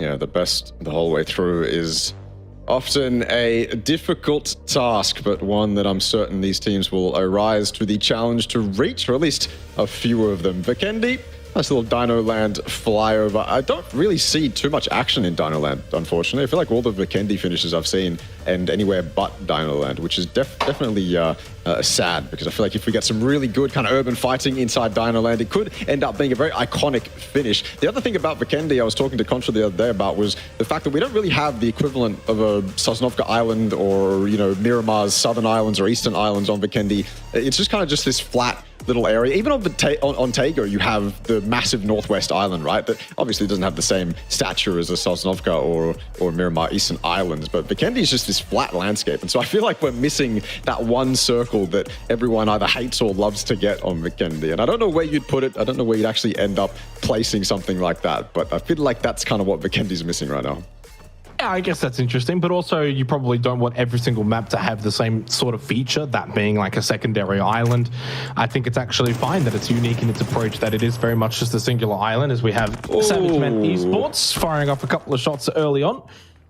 That circle. Very much interrupting a little bit. And yeah, obviously the southern circle, which is as close as you're going to probably get to some kind of water play when it does come to 𝐿𝐴, because of that kind of cove aspect on the southern side of 𝐿𝐴. But it does usually pull away. We've seen this circle a couple of times. That crossroad as well, I remember, featured pretty heavily in PUBG Challenger Rumble, and that's where it can be quite difficult because of the terrain. It very much ends up being flat, but then on the outer skirts around that kind of hill area to the east or even to the west, it's just high-level terrain. It kind of almost acts like a Miramar, if you will. Yeah, I love seeing that crossroads ending. I seriously do enjoy seeing it, because it almost acts as what I was talking about before. Because I feel like if the circle starts going down there, then it's going to be one of those choreographed circles, right? That kind of plays out, or at least people put themselves in very similar positions to how they usually would. If you come from this drop spot, you end up here on this circle, etc., right? But when you get to the late games, yeah, it becomes incredibly exciting, because everyone's got to leave those high ground positions, and if the crossroads gets fed, then obviously that team or those teams that share it have such a big advantage. So I'm looking forward to it. No guarantee it'll go down there, but I'm looking forward to it. A little bit of early action, 𝐿𝐴 and 𝐅𝐸𝐴. Except 𝐅𝐸𝐴 don't get the action they want. They'll take shots at 𝐿𝐴, but 𝐿𝐴 will drive off into the sunset. They would much rather go to the circle than take fights, which is fair enough considering how far both these teams are away from that current circle. Yeah, Rhapsodic Esports, certainly a team that you don't want to take lightly. I think in terms of their raw skill level, a top team. Sometimes are they going to be as good as the top teams in decision making and positioning and map control? Yeah, potentially not, but if they run into you, they will be a threat. On that south side circle, by the way, in terms of teams already occupying position, you've got FTF, you've got Reluctant Squad, Roy Esports as well, obviously with X-Men. We saw at the very beginning where there was a couple of shots being fired by X-Men. And those are very much in, you know, critical positions for this opening circle one. I wouldn't worry too much about it though. Roy have also now vacated out of Deca. X-Men have stayed. I think it's a great rotate, because you've got a team already in there that's fired a couple of shots. Even if they're considered warning shots, there's still shots in your direction. You're a team that's now top of the standings. You don't need to be getting into scrappy phase one circle fights inside a Deca. Like, you can vacate that, get better position, prior position, hopefully a P2 circle shift that can benefit you greatly. So I think it's actually a really good decision that has been made by Roy Esports. I like that rotate out of Deca. No, you're right. You're absolutely right. No point. Especially when you're that close to the circle. If you stay in 𝐏𝐿𝐴 and take that fight, you're giving up the potential center prio, and that's something that you never, ever want to give up unless you've got a really good reason for it, and a scrappy 𝐏𝐿𝐴 fight is not reason enough. So yeah, very good rotate from Roy. Discipline too. Obviously the 𝐼GL calling, there's no point taking that fight. Let's just go find a spot in the center. It would have been devastating to see them lose that prio if they decided to stay and take that fight. Even if they won it against X-Men, they're in a much worse position, at least in phase one. Things could change in phase two, but they'd be in a much worse position than they currently are, which is very close to dead center. So yes, excellent rotate from them. Cerberus are going to come to the center of the circle through the emergency parachute. There's plenty of open space still, because this circle was so far away from most of the teams that a lot of the central area is still up for grabs. Cerberus is going to have to be very particular in where they choose to go, though. The information they gather is going to have to be top tier. And if you're Cerberus, maybe you choose to go a little bit off center rather than going straight to the dead center, because you know the dead center is obviously going to be taken, so better off maybe choosing somewhere that's less contested somewhere where you can set yourself up nicely and then play your game out from there. They end up actually, Jake, in that crossroads compound. The probably one of the most ideal central locations. Oh, here we go, though. Just north of that compound in a good position here. Daytrade and Unicorn Cyber as UNC have crash landed into this compound of Daytrade. Frag in hand for Flash. 𝐏𝐿𝐻 on the right-hand side. Flash inside of that attic position.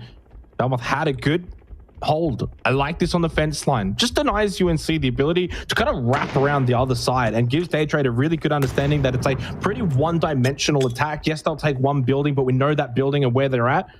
It doesn't mean that UNC can kind of overwhelm this entire compound. I like the way that Daytrade have defended this.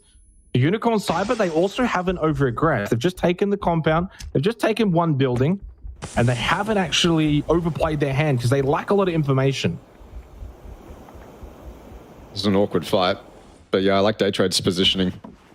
They're basically saying to Unicorn Cyber, yeah, we don't really care that you've pushed our compound. We're actually really set up nicely for you to make the push towards us. 𝐏𝐿𝐻's in a really nice spot, hiding behind that car too. If Manhung tries to make that push, which is a very tempting push, mind you, puts you in direct line of sight of the rest of Daytrade, then 𝐏𝐿𝐻 is absolutely ready for him. I don't think these guys are going to end up shit. Oh, you were a little bit of a flashback. We're in a rave. Night vision goggles. Hey. I don't think these guys are going to end up sharing the compound. I can imagine one of these teams is going to end up making a push, or someone makes a mistake that ends up causing a push. Because I don't think these guys want to share it for the rest of the zone. There's too much limitation in a compound like this if you end up just being neighbors. So when that push is going to come out, who knows? But also when that push does come out, this is one of those compounds we've seen third party time and time again on zones like this, often from the north, from the east. So you can bet that a team like from the future or a team like 𝐸arena, who's quite close, will get that third party off. Big underarm nade. 𝐏𝐿𝐻 must have been spotted, clearly. Took some damage. And then the nade from Destroy does get the down onto 𝐏𝐿𝐻. It wasn't the one that we saw from 𝐶𝐵, but I think Destroy may be up above from that attic position and has been able to get a knock onto 𝐏𝐿𝐻. This could actually ignite this into a fight. You said they're not going to be able to share it? Well, I don't think they are. I think this is very much going to be neighbors that aren't friendly. 𝐏𝐿𝐻 crawling away. 𝐏𝐻𝐿's at the back. Not really close by. Flash, though, he's probably in one of the better positions to help out from that attic position to deny any kind of cross to try and get this kill onto 𝐏𝐿𝐻. I want to know how 𝐏𝐿𝐻 got naded, because he was completely silent when we were watching him. He was the guy that's going to show his presence when someone walks into his crosshair, not someone that you would expect to get naded. His position should never have been found out. And based off that, 𝐻𝐻's had to push himself all the way back, change angles, go even deeper into the compound. And maybe this is Unicorn Cyber slowly pushing them off these close angles, pushing them into those far two buildings, and then just suffocating them, you know, angle by angle, building by building, making sure they never actually have an advantage in the fight. They are going to allow Daytrade to get that res. FAP, star player for 𝐷𝐷𝐻𝐒, was the star player for 𝐷𝐷𝐻𝐒 in the playoffs, is going to open it up. I think maybe his first kill even onto 𝐿𝐼𝐺. Yeah, I think 𝐿𝐼𝐺's dead here. FAP is going to get a bit of a freebie. Spots his teammate off into the distance. Not much you can really do about that as he drives away. Nice free kill though for FAP, and 𝐷𝐷𝐻𝐒 find 2 kills. Did say, start of this game, they are a team that can find frags. They got to 12. That's them in 8th position at the moment. And of course, for what it's worth, in terms of the reminder, when it does come to those GPT teams, it means it pushes a slot down. Daytrade at the moment occupying one of those slots. So technically, top 5 would be going to PGS 3 and 4. That's the way you kind of got to look at it. Yep. Obviously, we'll try and update that as much as possible. UNC, though, have not been able to confirm that kill onto 𝐏𝐿𝐻. And what's interesting here is the way in which both teams have kind of played this scenario. Unicorn Cyber have very much played this safe, as safe as you can possibly be. Even after they got that knock onto 𝐏𝐿𝐻, it's not as if they just stopped what they were doing and started running around and thinking, okay, well, we got the player advantage.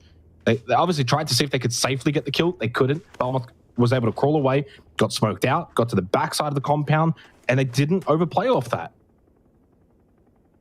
Yeah, I feel like Daytrade's the one under pressure, right? Especially off the back of that knock. Maybe they do end up sharing it, but if they do, okay. Jake, they did this before on Vikendi, and they threw the endgame. So I'm getting PTSD, I'm getting flashbacks. I don't want to see panic, give it up again.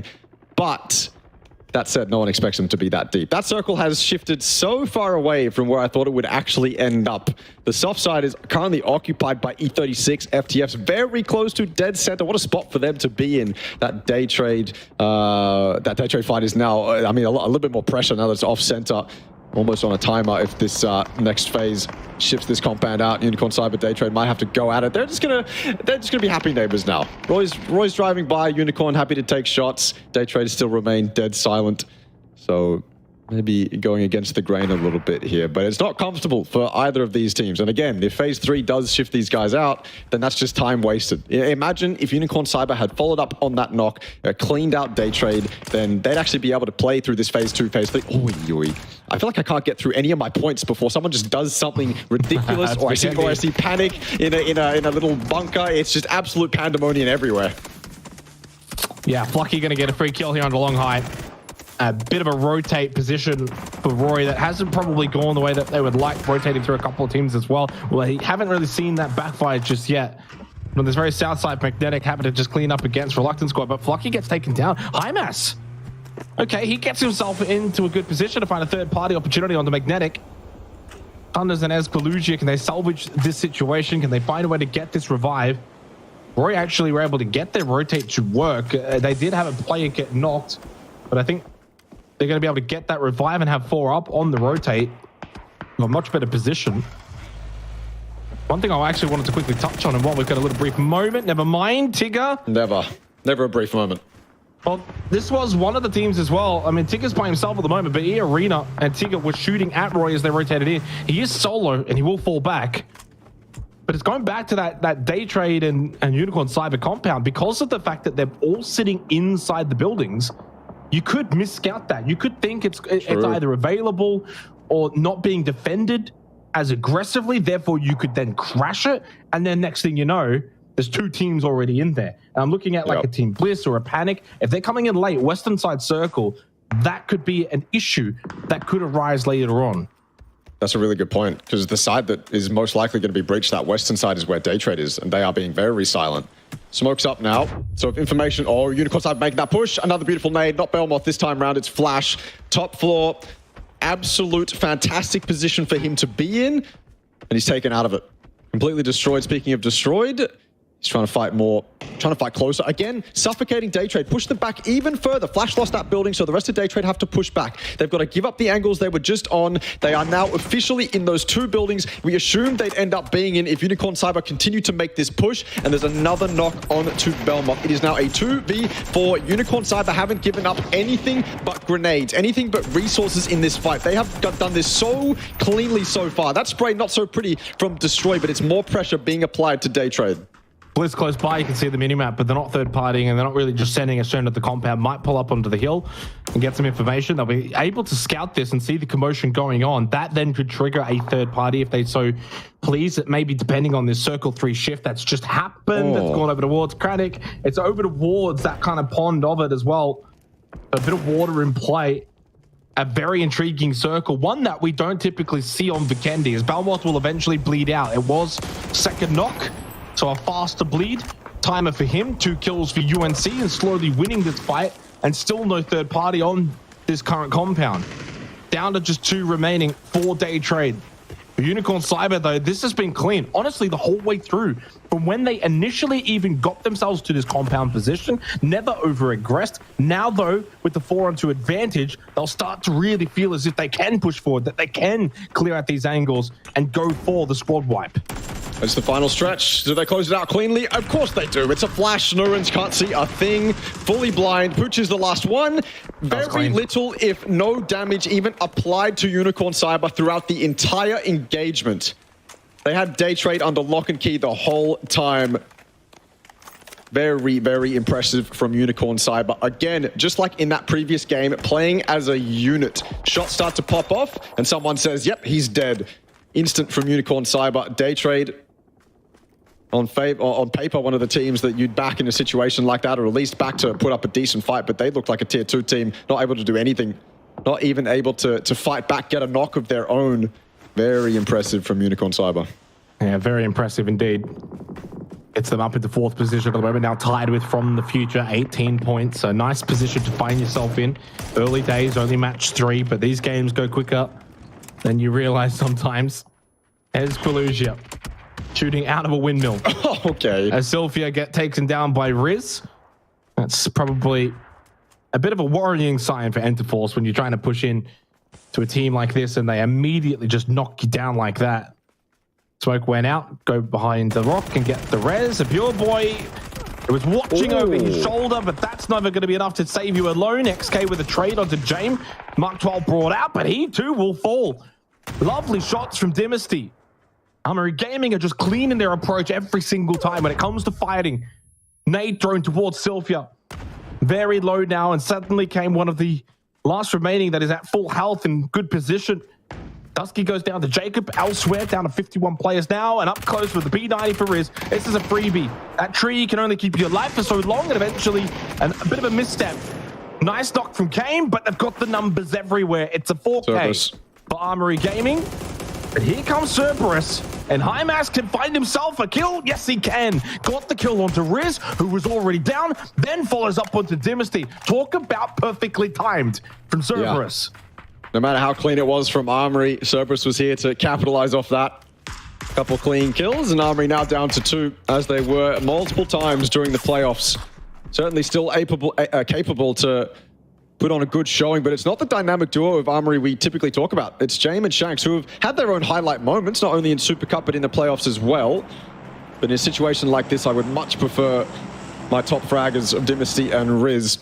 The brains, though, I suppose, of Armory Gaming trying to make their way into the circle. It's been incredibly unfair. This circle doesn't like these players right now. It's ping pong to the north this time round. No one was really accounting for it. The soft side was the eastern side previous circle, so a lot of teams sent it into the hard cover of the buildings, and then it said, no, I don't really like those buildings anymore. I'm going to go away. It's gone to the north now, maybe because of the water that is in play. Either way, the arena in a fantastic spot. FTF a little bit pressured by Bliss. I really do not want to see Bliss crumble in a situation like this. Yes, they're in a bowl. Yes, maybe FTF have the advantage, but Bliss need to show what they've come to play with in the grand finals. Brett's going to get knocked down by 𝐿𝐿. Further bad news for Panic here in this game of Vikendi. 𝐿𝐿, their safe haven, no longer available. A double knock for FTF against Bliss now as 𝐿𝐿 brings out the G36C, who will get the easy kill onto 𝐿𝐿, and the nightmare start for Team Bliss has continued. This has just been a devastation for Team Bliss, a team with so much experience. They're going to need to use that experience to get themselves out of this hole. Represented by that donut, which is the number of points that they've gotten now through 3 games. 0, dead last. For one of the top teams, they are having a shocker of a tournament. But from the future, though, they now get themselves up into first place. Talk about either end of the spectrum for 2 PCR teams. Don't expect that from Bliss at all. I mean, we saw Bliss day after day in PCR use 𝐾aO as that space taker, and off the back of 𝐾aO taking space, then you just tell Akita to go kill, essentially.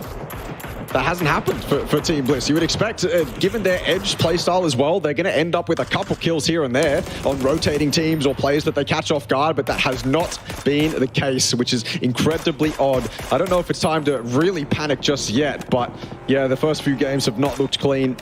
Back to the drawing board, not necessarily, to be honest, but certainly a mental reset. The leaders of that team need to get their armada in check, make sure that everyone's mental is truly in it. 𝐼𝐼𝐻 taking very long-range shots at 𝐸. Another one of those teams we haven't necessarily seen pop off just yet. We know they can, but maybe not this game. Delwyn's been knocked down. We saw Unicorn Cyber as well get taken out. 4 kills for them, no placement points. Happy with the Mark 14. Already 7 kills for From the Future. They want to capitalize even more, sensing that they've got a bit of control over this lobby over the first couple of games. This will be their 3rd good game in a row. That's that consistency word that we like to use for From the Future. In the blue at the moment for Cerberus, but driving out of it. 𝐿𝐿 peeking the rock, and Happy finds that knock. That is an insane angle. Largely covered by the rock. 𝐼𝐳 now making the run across to get this revive. It will come through. Look at the position, though, for 𝐸. You kind of mentioned we expect more from them. A team that can certainly be a contender. Well, they've got themselves dead center of the circle. I'm not sure if they really want to be. It could be quite open, and a lot of teams can have very good vision of their position. That's the thing, right? dead center, but they're on the low side of a hill. They are exposed entirely to the western side. So they've got to play that ball to perfection. Whatever cars and foldable shields they have probably need to be used now. Going to get themselves into the placement points almost certainly, but beyond that, what can TE do without getting too surrounded, too pressured, too suffocated in the spot that they are in? 𝐏𝐷𝐻𝐼's trying to give us a little insight as to where TE actually find themselves, and Cerberus have decided to try and move themselves off this edge. They absolutely need to. The blue has decided to shift off of them, or the zone has decided to shift off of them. But where do they actually end up? 𝐿𝑒, this is the man I told you before we started was dominating for 𝐿𝑒. He was the absolute hard carry for 𝐿𝑒, and his performance continues today. That bad timing from the first aid won't even matter. 𝐿𝑒 showing up again and again for 𝐿𝑒 Esports. Yeah, and that's also 3 games in a row as well that we're seeing now from that top 3, all performing across the board of 𝐿𝑒 into Vikendi. 𝐿𝑒, really solid play. He'll get the revive as well from 𝐾𝐆. Blue zone nades being thrown out here from Magnetic. They're only playing as a 3 at the moment, losing Thanawa early, but still enough that they think they can capitalize with this third party that's coming a little bit late. It has allowed the revive on 𝐿𝑒. Can he go strong again? The spray from Thunders was able to at least get through onto 𝐿𝑒. 𝐾𝐆, good trade. 2-on-1. Not impossible to think 𝐾𝐆 could close this out, but a lovely swing from Flocky through the window, gets the kill for Magnetic, but not before 𝐾𝐆 could get the flush onto Thunders. Down to 2 for Magnetic. Another kill as well for 𝐿𝑒. Does actually get them up into second and now third with that bleed out. 𝐿𝑒 now actually up into 24 because the placement points on offer. And right now, FTF and 𝐿𝑒 looking very good in the top 2. Yeah. Hopefully that's that hard carry from 𝐿𝑒 actually goes away in the grand finals. I don't want to see him desperately trying to save his team, because they were almost out of it in the playoffs. They almost were out of that top 8. 𝐿𝑒's performance, one of the things to push them over the edge. Hopefully that is not the case. Hopefully his performance has inspired the rest, and they're actually able to get the kills that they can probably get. I mean, reminder, they came second in the Thai League, so we know they're certainly a capable team. 𝐴𝐴rena on top of the hill, alone as well. Lot of time to play with. They're going to clear it diligently. Of course, there can be a solo in any one of these bushes. They have little information as to what's going on with the peak of this hill. Nice shots from 𝐷𝐴𝐵𝑖𝑎 at the end of this little bridge down there behind the box. He's had to go prone, but he's thrown a nade. I feel like that could do a decent amount of damage. It's at least got the knock. What more can 𝐿𝑒 do? Oh, unfortunately, 𝐷𝐴𝐵𝑖𝑎 does eventually go down, though, to the nade of Van Nye. I think he was able to throw that one just prior to that nade being thrown from 𝐷𝐴𝐵𝑖𝑎. Flucky down as 𝐿𝑒 still up. We get the knock on to 𝐷𝐿1, and that tree's not going to be able to save him. 𝐷𝐿1 does go down. Flucky can get revived as well before that blue starts moving soon. So Magnetic should stay as a duo. Just barely, though, but the skin of their teeth into the final 6 teams now here for Vikendi. Mortar available. 3 kills for 𝐴𝐴rena. Down towards the bottom, interestingly enough, on 12 points. It feels like they've been in the action, Russell, through the first 3 games, but they haven't really been able to have like a pop-off moment. They obviously, on Erangel, had a couple of moments where they got into some fights that didn't really end that well, but here on Vikendi now, 3 kills, 4 up, certainly could be one of the stronger games for 𝐴𝐴rena. Of course, the top team out of Thailand. What can they do from this position now? And a position of note, it's the high ground, that hill we spoke about before of TE playing the soft low side. To be fair to them, they haven't actually really lost position or players. I think the best thing for 𝐴𝐴rena here is it's so difficult for FTF to push up. If FTF start pushing up, TE gets involved. I think 𝐿𝑒 can probably see them from the distance as well. So 𝐴𝐴rena are kind of safeguarded by just how this circle has played out. They also have the safety net of being able to back off towards that east. And on that east, yes, there is Magnetic, but I think Magnetic should be a formality for 𝐴𝐴rena, especially if they've got information on them. And then after they've dealt with Magnetic, they've got like 7 crates or what have you to claim all that 3 gear and all the superior weapons. So if they can take out Magnetic here, then 𝐴𝐴rena is in fantastic stead to take this game out, or at least get themselves into that top 4 and potentially put themselves in top 2, top 3. And now they have full information on Magnetic as well. The terrain's going to allow Magnetic to get closer. Yeah, gonna have to reload that if you want to use the smoke that's inside it. He's gonna pop a smoke of his own behind him.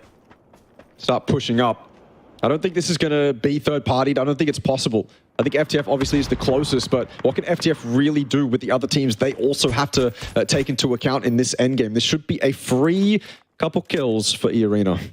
Yeah, and now from this POV of Cerberus, you can clearly see FTF will have a hard time pushing up that hill because of that duo of Cerberus already shooting at FTF anyway. Imagine if you try and start climbing up a hill very slowly, making yourself even more vulnerable. A bit of a distance between the teams, but still makes it difficult to push further afield. I think 𝐼RENA have got 𝐏𝐷𝐿 also watching the back flank too. 𝐏𝐷𝐿e actually getting a knock onto Awkward. Yeah. So yeah, I mean, even further reason as to why FTF can't really third party onto 𝐼RENA. Roy also as a duo. That's a pretty wounded lobby for the most part. I think FTF will obviously be able to get this revive, as we can clearly see here from Happy's POV. Awkward back up. 𝐼RENA, jump spot from 𝐿𝐷𝐿, trying to find some information. It is only the duo for Magnetic. It makes it a little bit more difficult to try and take good position, take control of this fight. Smokes continue to just get thrown out. Nade in hand from 𝐿𝐷𝐿, throws that towards 𝐿𝐴SQLUSIA's location as well from Tigger. This second one, a little bit of a throw on that one. I don't know how that didn't do any damage to 𝐿𝐴SQLUSIA, and he's able to survive as well. Gets the down to Tigger. There's a second push up as well. Flocky with a frag grenade. He's got 4 of them available. 𝐿𝐴SQLUSIA down anyway. 𝐿𝐴SQLUSIA opted to push and will get rewarded for doing so. 𝐼RENA had fallen apart. 𝐿𝐿RX and 𝐷𝐿𝐴SQLUSIA stayed on the back. They were never even close. It essentially was a 2-on-2, and Magnetic were able to win it. 8 kills for them now, into the top 4, and 𝐼RENA will be kicking themselves. Oh, that's all Tigger. He had the prone player dead to rights, and the spray got away from him. If he gets that knock, it's a 2v1, and Magnetic probably fall. Lucky tries to trade it back, and 𝐼RENA come out on top. Oh, that is heartbreaking for the team that, like you said, has been in it every single time, just not able to fully capitalize on it, fully profit off of their position now as well. It's a gut punch for sure. I don't think Magnetic are going to have much more impact in this game. I feel like Roy's position is probably better than Magnetic's. Obviously, 𝐼RENA are going to want some form of revenge. If Roy and Magnetic start trading it out, then 𝐼RENA's got a couple kills in the backside of Magnetic. FTF now, opportunity for them to push up. Everyone stopped focusing on FTF. They got that initial knock and haven't really looked that way since. So FTF have had a free timing, a free pass to push up to 𝐼RENA, bolstered by the fact they now know 𝐼RENA is 2-man down. 30 more seconds until phase 8. 2 up at the moment for Magnetic, Cerberus, and 𝐼RENA, along with Roy. No team besides FTF has 4. FTF the only one with now 4 up. And Awkward has a chance to maybe get it down onto 𝐿𝐴SQLUSIA, but he lets that moment get away from him, missing the initial shots in the blue, taking unnecessary damage. Roy now pushing the vehicle up towards the tree. Bit of cover, but it's moving away from him. Never fun. Put the handbrake on. Don't know if he spotted Flocky either. Should know where Cerberus are located. Expendables throughout all of this as well, Russell, have done little to make their presence known. What a frag grenade as well from Flocky. 𝐷𝐿𝐴SQLUSIA just wanting to try and get better position in the zone, and eventually meets his demise at the hands of that frag grenade. Flocky and 𝐿𝐴SQLUSIA have put in a tremendous shift now for Magnetic, and another knock. 𝐿𝐴SQLUSIA takes down 𝐷𝐿𝐴SQLUSIA. Expendables now getting pushed by FTF, and it's all starting to kick off here in phase 8. Oh, the Expendables, yeah, you said it. They haven't really had any impact in this late game now. They don't really have a choice. They've got to start peeking up, stopping teams around them from looking down into their bowls. I mean, they're 1 nade away from falling out of the points. I said it, and there you go. Perfectly on cue. FTF with that beautiful nade. TE down and out. FTF and 𝐼RENA now fighting. Magnetic still very much in the picture. I don't know how, I don't know where this has come from, but this duo is doing incredibly right now. 𝐼RENA will be kicking themselves that they let this opportunity slip for themselves.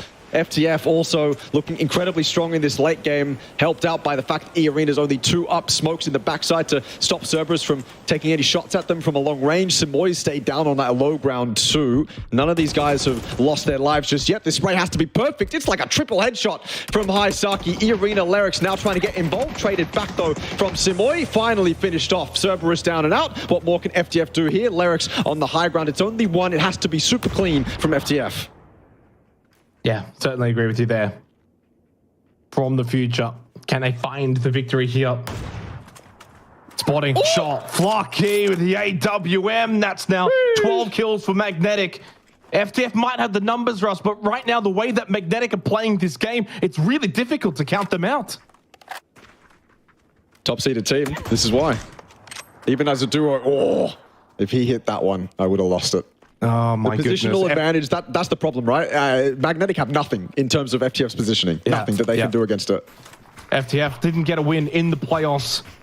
An opportunity here in the finals where it matters even so much more to get this chicken dinner, coupled with the 13 kills they currently have. They spot Flucky with the molly in hand. Not sure why. Maybe expecting them to be a little bit closer. They're still quite a distance away, but now starting to make headway. Initial knockdown at the hands of 𝐏𝐿𝐒. Happy. White ball. The spray so close. And then overwhelmed. Now Flucky the last one left, but if the rock trick will do the trick. And from the future, we'll get a 15 kill win. 25 points.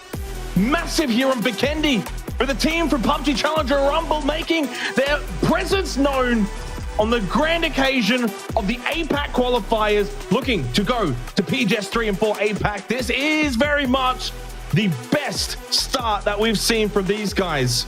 Oh, not a team that usually gets those wins. That's the narrative we like to paint, but they're always up there with the kills. So when you combine the two, when you finally have an FTF win, of course it's going to be a 15-kill win. What a showing from them. What restraint as well to wait for their timing to push up that hill. They were obviously blessed with the performance of Magnetic being able to weaken 𝐸 like they did. But when that came, when FTF's opportunity finally arrived, they certainly capitalized on it, and probably more so as well. You have to give them full credit too for defending against Roy, defending against Cerberus, who constantly had their sights trained on them as they ran up that hill. So that is a very hard-fought win from FTF. And making strong headway towards PGS 3 and 4 from APAC. They are, well, off to the best start. Long way to go, of course. Can't get too excited. Still 21 more games to be played, but they have put themselves in a really good position where through the first 3 games, they've been the best.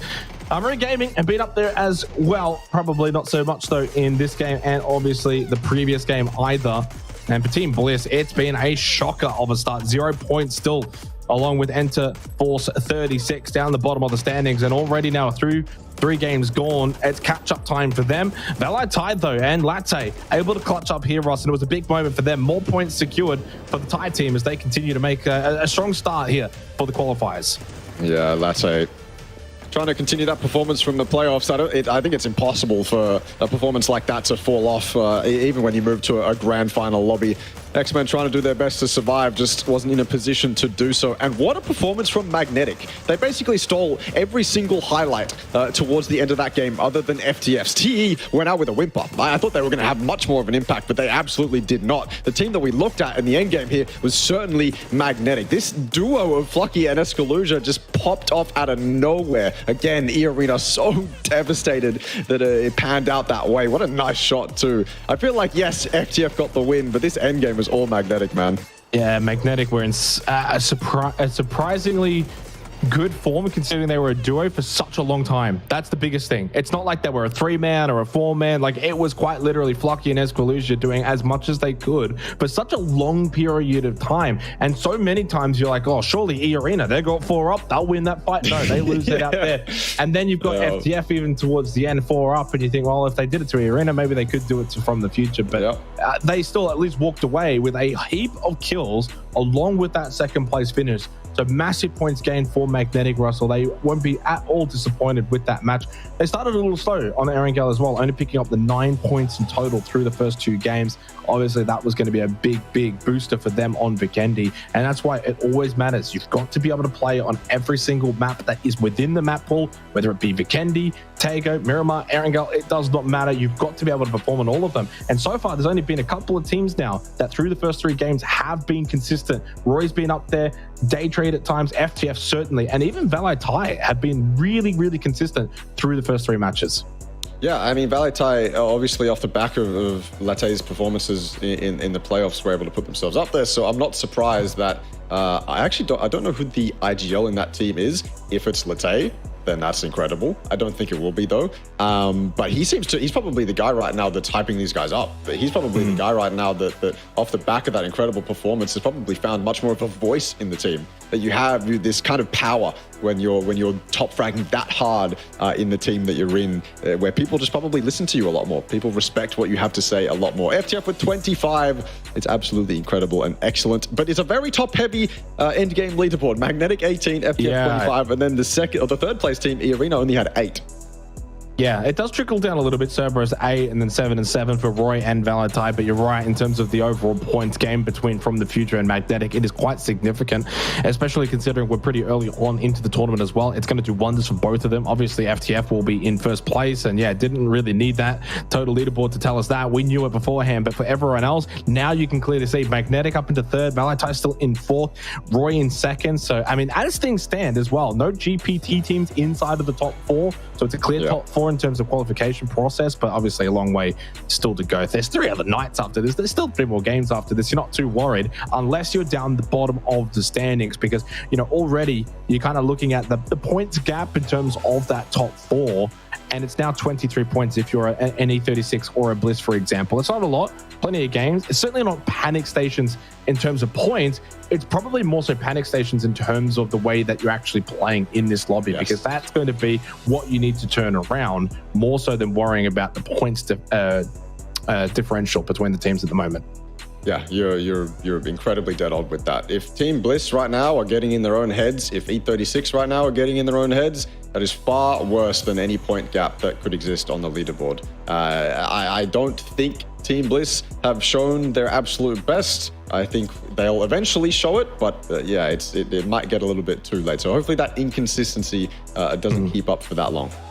Yeah, halfway through the night now as well for the finals here. So we are going to be sending it to a break. When we come back, though, of course, we've got the other 3 games on the other side. Taego, Miramar still to get through. So don't go too far. Short break. When we come back, we'll continue on here for the finals.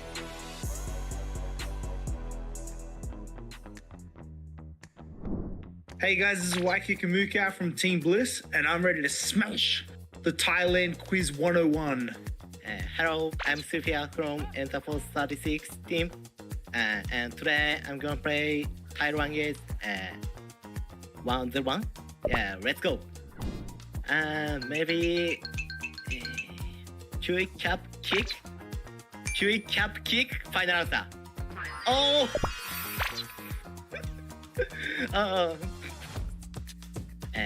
Pai chap Xuan.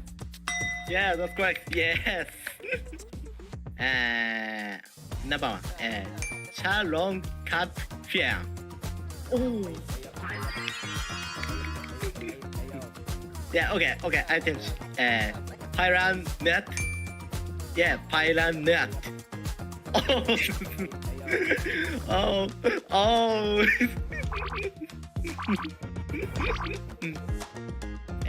Okay. Sat Mon Ko Pong. いや、ナンバー3、リップって書いてあったから、ちょっとやばいかなと思って。RIP。Yeah, final answer. Sat Mon Ko Pong.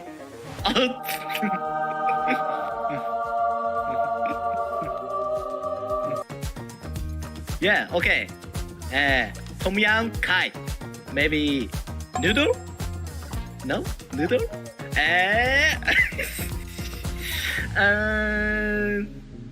Okay. I think 𝐏𝐿𝐴. Oh no! No!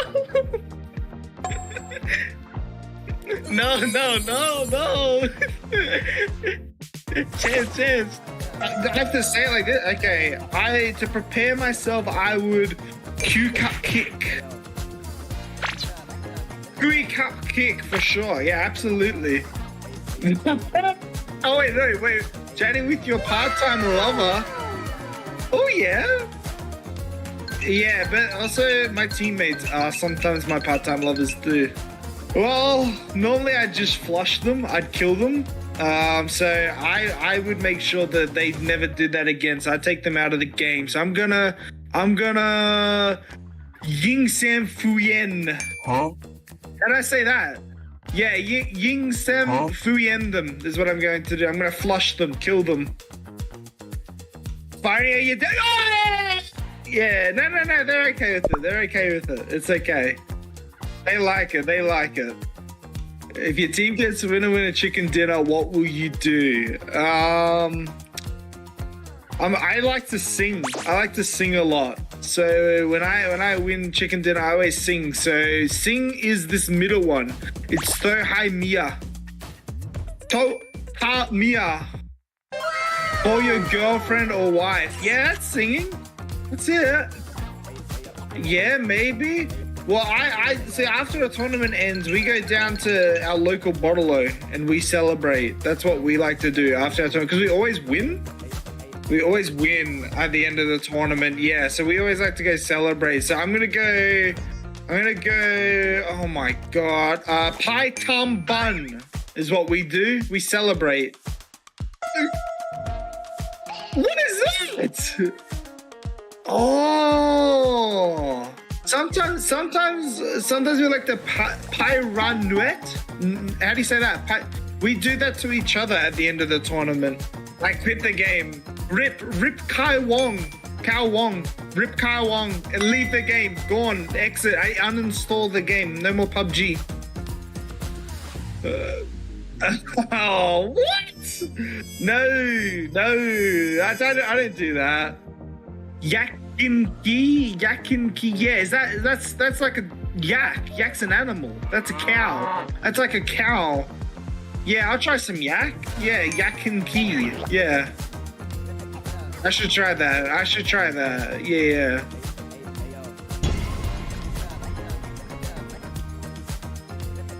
No, it's okay. No, it tastes nice. No, trust. Oh, 100%. Please come to watch and support us in this PGS APAC Qualifiers 2024. Hey guys, I'm 𝐏𝐿 from Team Bliss. I hope you support us, and I hope we take out the dub. I hope we win.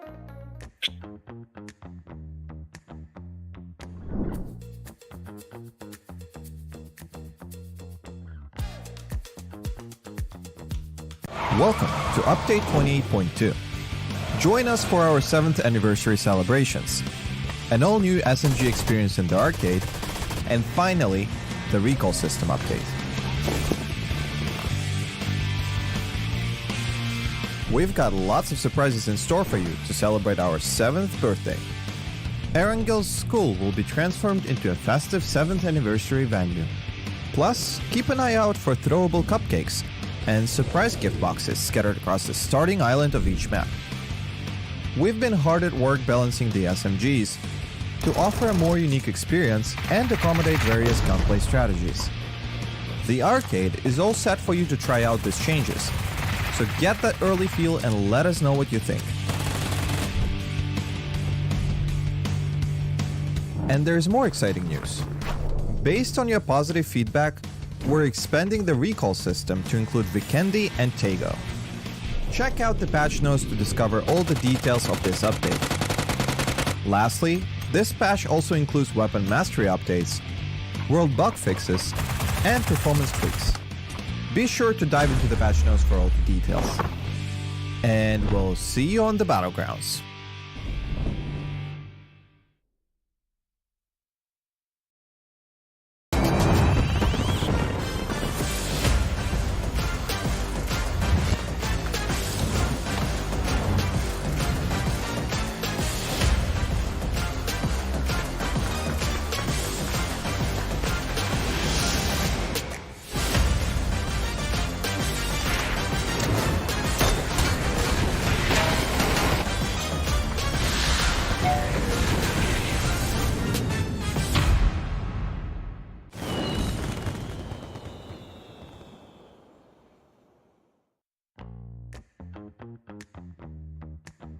Hi, I'm Akita from Team Bliss, and today I'm going to be playing Thailand Questions 101. Fighting!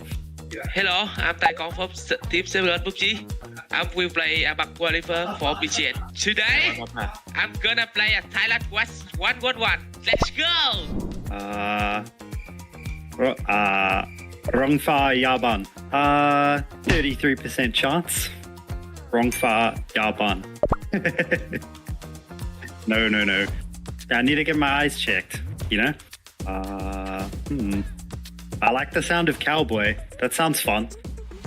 But No, but Safan Kwai sounds very traditional. Yeah, it sounds pretty nice. I like the word paragon. I'll choose number 3, Safan Kwai. Yeah, it definitely sounds fun. Yeah, I'll bring Monty with me. I think A. Yeah. Yep, first one. The Nong. Okay. Nong mi fine ru. Nong mi fine ru yang.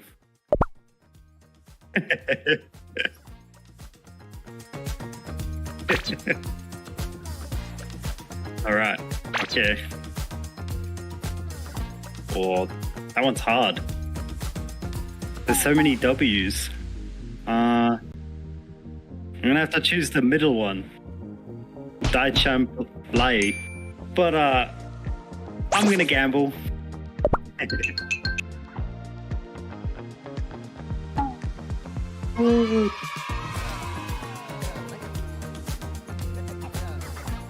Well, the bottom one kind of looks like it would be a slow word. Pai fek mamai. Mai tau rai. Nikon rukai. Pai fek mamai. Yeah, you gotta tell them off after you beat them. They all work. You could say all of them. Team Fom Chump Nai. Team Fom Chump Wow. Team Fom Nang Sao. 90? I'll take it. I choose the bottom one. Team Fom Nang Sao. No. Yeah, I respect my enemies. We're all friends on the battlegrounds. I think Gông phá giả phạt. Gông lại là Gông phá giả phạt. Yes.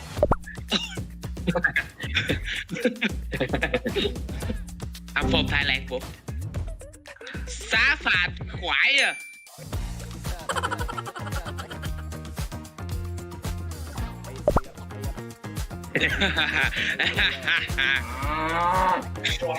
Nhưng mà ta là cái câu được.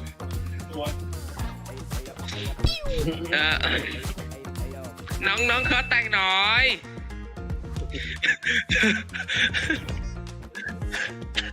Nông khó tăng nổi. Oh, what the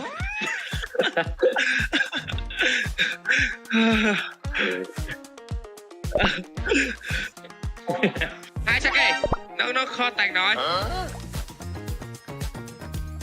đai chập leo. Yeah, đai chập leo.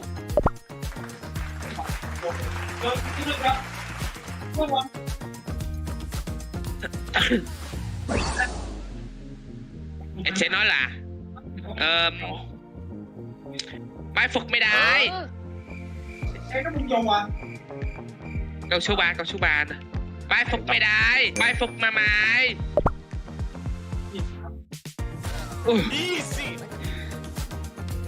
I'm the best.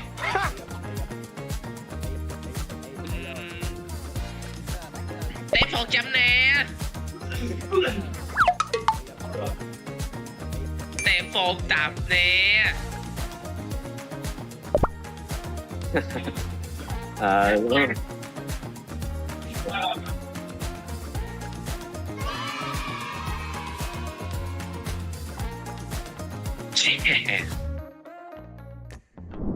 Thank you for cheering Team Bliss on. We're gonna qual, I promise. We're gonna do our best. And we're gonna beat them all. Fighting. Please join in watching the APAC Qualifier tournament and cheer on the 𝐏𝐵 team. Thank you. Love you guys.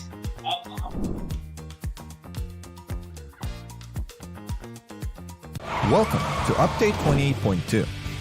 Join us for our 7th anniversary celebrations, an all-new SMG experience in the arcade, and finally, the recall system update. We've got lots of surprises in store for you to celebrate our 7th birthday. 𝐿𝐴 School will be transformed into a festive 7th anniversary venue. Plus, keep an eye out for throwable cupcakes and surprise gift boxes scattered across the starting island of each map. We've been hard at work balancing the SMGs to offer a more unique experience and accommodate various gunplay strategies. The arcade is all set for you to try out these changes, so get that early feel and let us know what you think.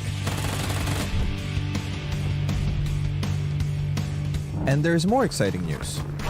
Based on your positive feedback, we're expanding the recall system to include Vikendi and Tego. Check out the patch notes to discover all the details of this update. Lastly, this patch also includes weapon mastery updates, world bug fixes, and performance tweaks. Be sure to dive into the patch notes for all the details. And we'll see you on the battlegrounds.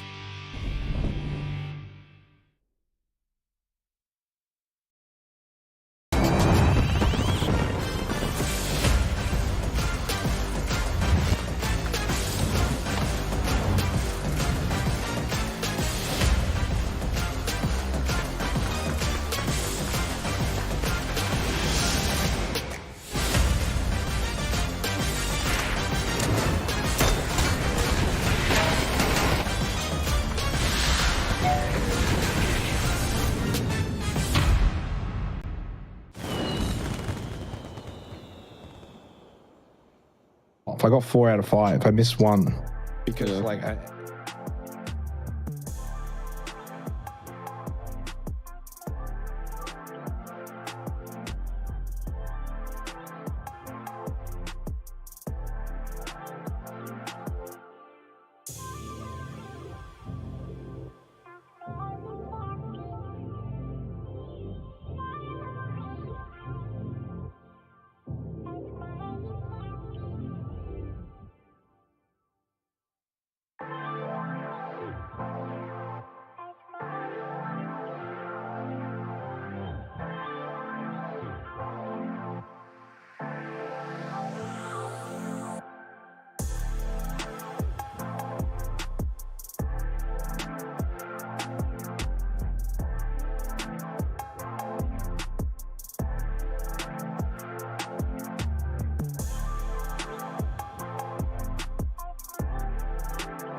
APAC qualifiers here, 3 and 4. Halfway through the night here for what is the opening night of the finals. It's been an exciting start, Russell. We've had a lot of action on 𝐿, then over towards 𝐿𝐴, which was super top heavy between essentially just two teams from the future and Magnetic in our very much previous game, dominating on the snowy terrain. We move forward though, and we've got 𝐿𝐴 coming up soon, and then after that Miramar. So still 3 games to go tonight, and overall we've still got 21 matches still to be played here for the final. So if you got off to a slow start, you're quite fortunate with the way the format works that you've got plenty of games to get going. Yes, that said, you look at the bottom of the leaderboard and you do get a little bit nervous, because generally you want some points by the time we get to game 3, time we get to game 4. You don't want to be on 0. 𝐸36, they've been hot dropping, so they find themselves 0. Team Bliss, the team in the lobby right now that's been having a bit of a bad day. I feel like you've got to have that one team that's just been having an absolute terrible day. Right now, unfortunately, it's Team Bliss. And that sucks, obviously, for the PCR teams. But you said it just before we got started as well. They are a team that can make that comeback happen. I think given their edge style, it should work in a lobby like this, hopefully. I hope that they're able to kind of merge themselves together and form properly as a complete team and play that edge as they should be. Right now, they haven't really been doing that. Yeah, losing a lot of players on rotation has been a common theme for them so far through the first 3 matches, but that's something that for their sake can hopefully change. To the teams that have been doing well, though, obviously FTF leading the way right now, 42 points, a 3rd place. They had 12 kills in the first 2 games combined, and then 15 in the 3rd along with that win. So a significant amount of points that have been acquired through the first 3 games for FTF. Obviously, Roy Esports, formerly Blue Lotus, they've had a great start as well. Currently 2nd. 1 point off them is Magnetic, who obviously finished very strong on that 𝐿𝐴 game. 2nd place, 12 kills. That was a big part as to why they're up into 3rd now. And then 𝐿𝐴 has probably caught my eye the most coming into the finals. I know they obviously had a very good playoffs, Ross, but so far they've had a very clean start. Had a 4th place, 2nd place, and 8th place, but with 6 kills. So they've been pretty consistent. Our 2 GPT teams then actually kind of round out the top 6 in Cerberus and Daytrade. So they're around the mix. And then it's a very much log jam at the middle, and everyone's all had pretty much more. So a game here or there that's been good, or maybe a bad game here or there. And yeah, very much, it's only really the bottom 2. And I obviously don't want to keep harping on them, but outside of those 2 teams, everyone else has kind of had some kind of good moment throughout the first 3 games. So a lot of eyes is going to be on those, obviously Bliss and 𝐸36 going into the next 3 games. 𝐿𝐴 to come shortly. Are we expecting though the same teams that have been performing over the first 3 games to continue this form and momentum that has been built up into this opening night, Russell? They look like they're just on a different level at the moment. I'm largely talking about those in the top 4, probably top 6 at the moment. Yeah, I think they are going to continue, but I think that moving to 𝐿𝐴 and to Miramar, you open it up for other teams to have better games as well. Not only because Miramar is the favor of some of these teams, but because the terrain can make things a little bit crazy sometimes. But 𝐿𝐴 is going to favor those teams that are a little bit more team fight heavy. One of those teams probably being Bliss. If they want to control their edge, 𝐿𝐴 is a good map to get that done on, especially in the earlier circles where you can really control rotations, where you can catch a lot of teams off guard. If Bliss want to start popping off and put themselves into the spot we know they can be, 𝐿𝐴 is the map to do it on. And I think, like you said, it's unfair maybe to harp on it too much, but they are both the teams from their respective regions that were the top seed. So seeing both those teams down in 15th and 16th is a little bit of a shock. You don't expect it. That's something that on paper shouldn't be the case. So that's one of the reasons, I suppose, right now at least, the spotlight is right on them. Yep, just having a look at some of the numbers as well. So far, only 2 teams have been able to crack 20 kills, that being Magnetic and FTF. Really not too surprising, I guess, considering the performance that we just saw from them, with obviously FTF getting 15 in 1 game alone. Everyone else, though, has got a pretty decent amount of kills, probably averaging out the lobby itself to around 10 by this point. So it's been a very top frag heavy kind of game so far, especially on the rotations that we've saw back on 𝐿𝐴. Then 𝐿𝐴 I didn't think was as bad when it came to the rotates. That southern circle, of course, kind of gave teams a little bit more of a safer path elsewhere. Did give them that vocal point in terms of where they wanted to get to. Unicorn Cyber, another team as well that's kind of been up and down. We saw them back on 𝐿𝐴 try and share that building with Daytrade, that compound. I thought they actually played it really well, and it's probably a classic case that sometimes you can play a game well and not get the reward. And I think that's probably the case for Unicorn Cyber there on that 𝐿𝐴 match. Yeah, it's unfortunate because you're absolutely right. Sometimes you can perform so well in a given situation in, say, phase 1, phase 2, and then the circle becomes difficult to navigate. You open yourself up to a lot more mistakes. It's difficult to mitigate the RNG involved. And yeah, Unicorn Cyber obviously fall. But they played that situation incredibly well, and I obviously gave them really high praise during it. But then also on that previous game on Erangel as well, they were incredibly good too. I feel like Unicorn Cyber's playstyle right now is very reminiscent of a very dominant Korean team.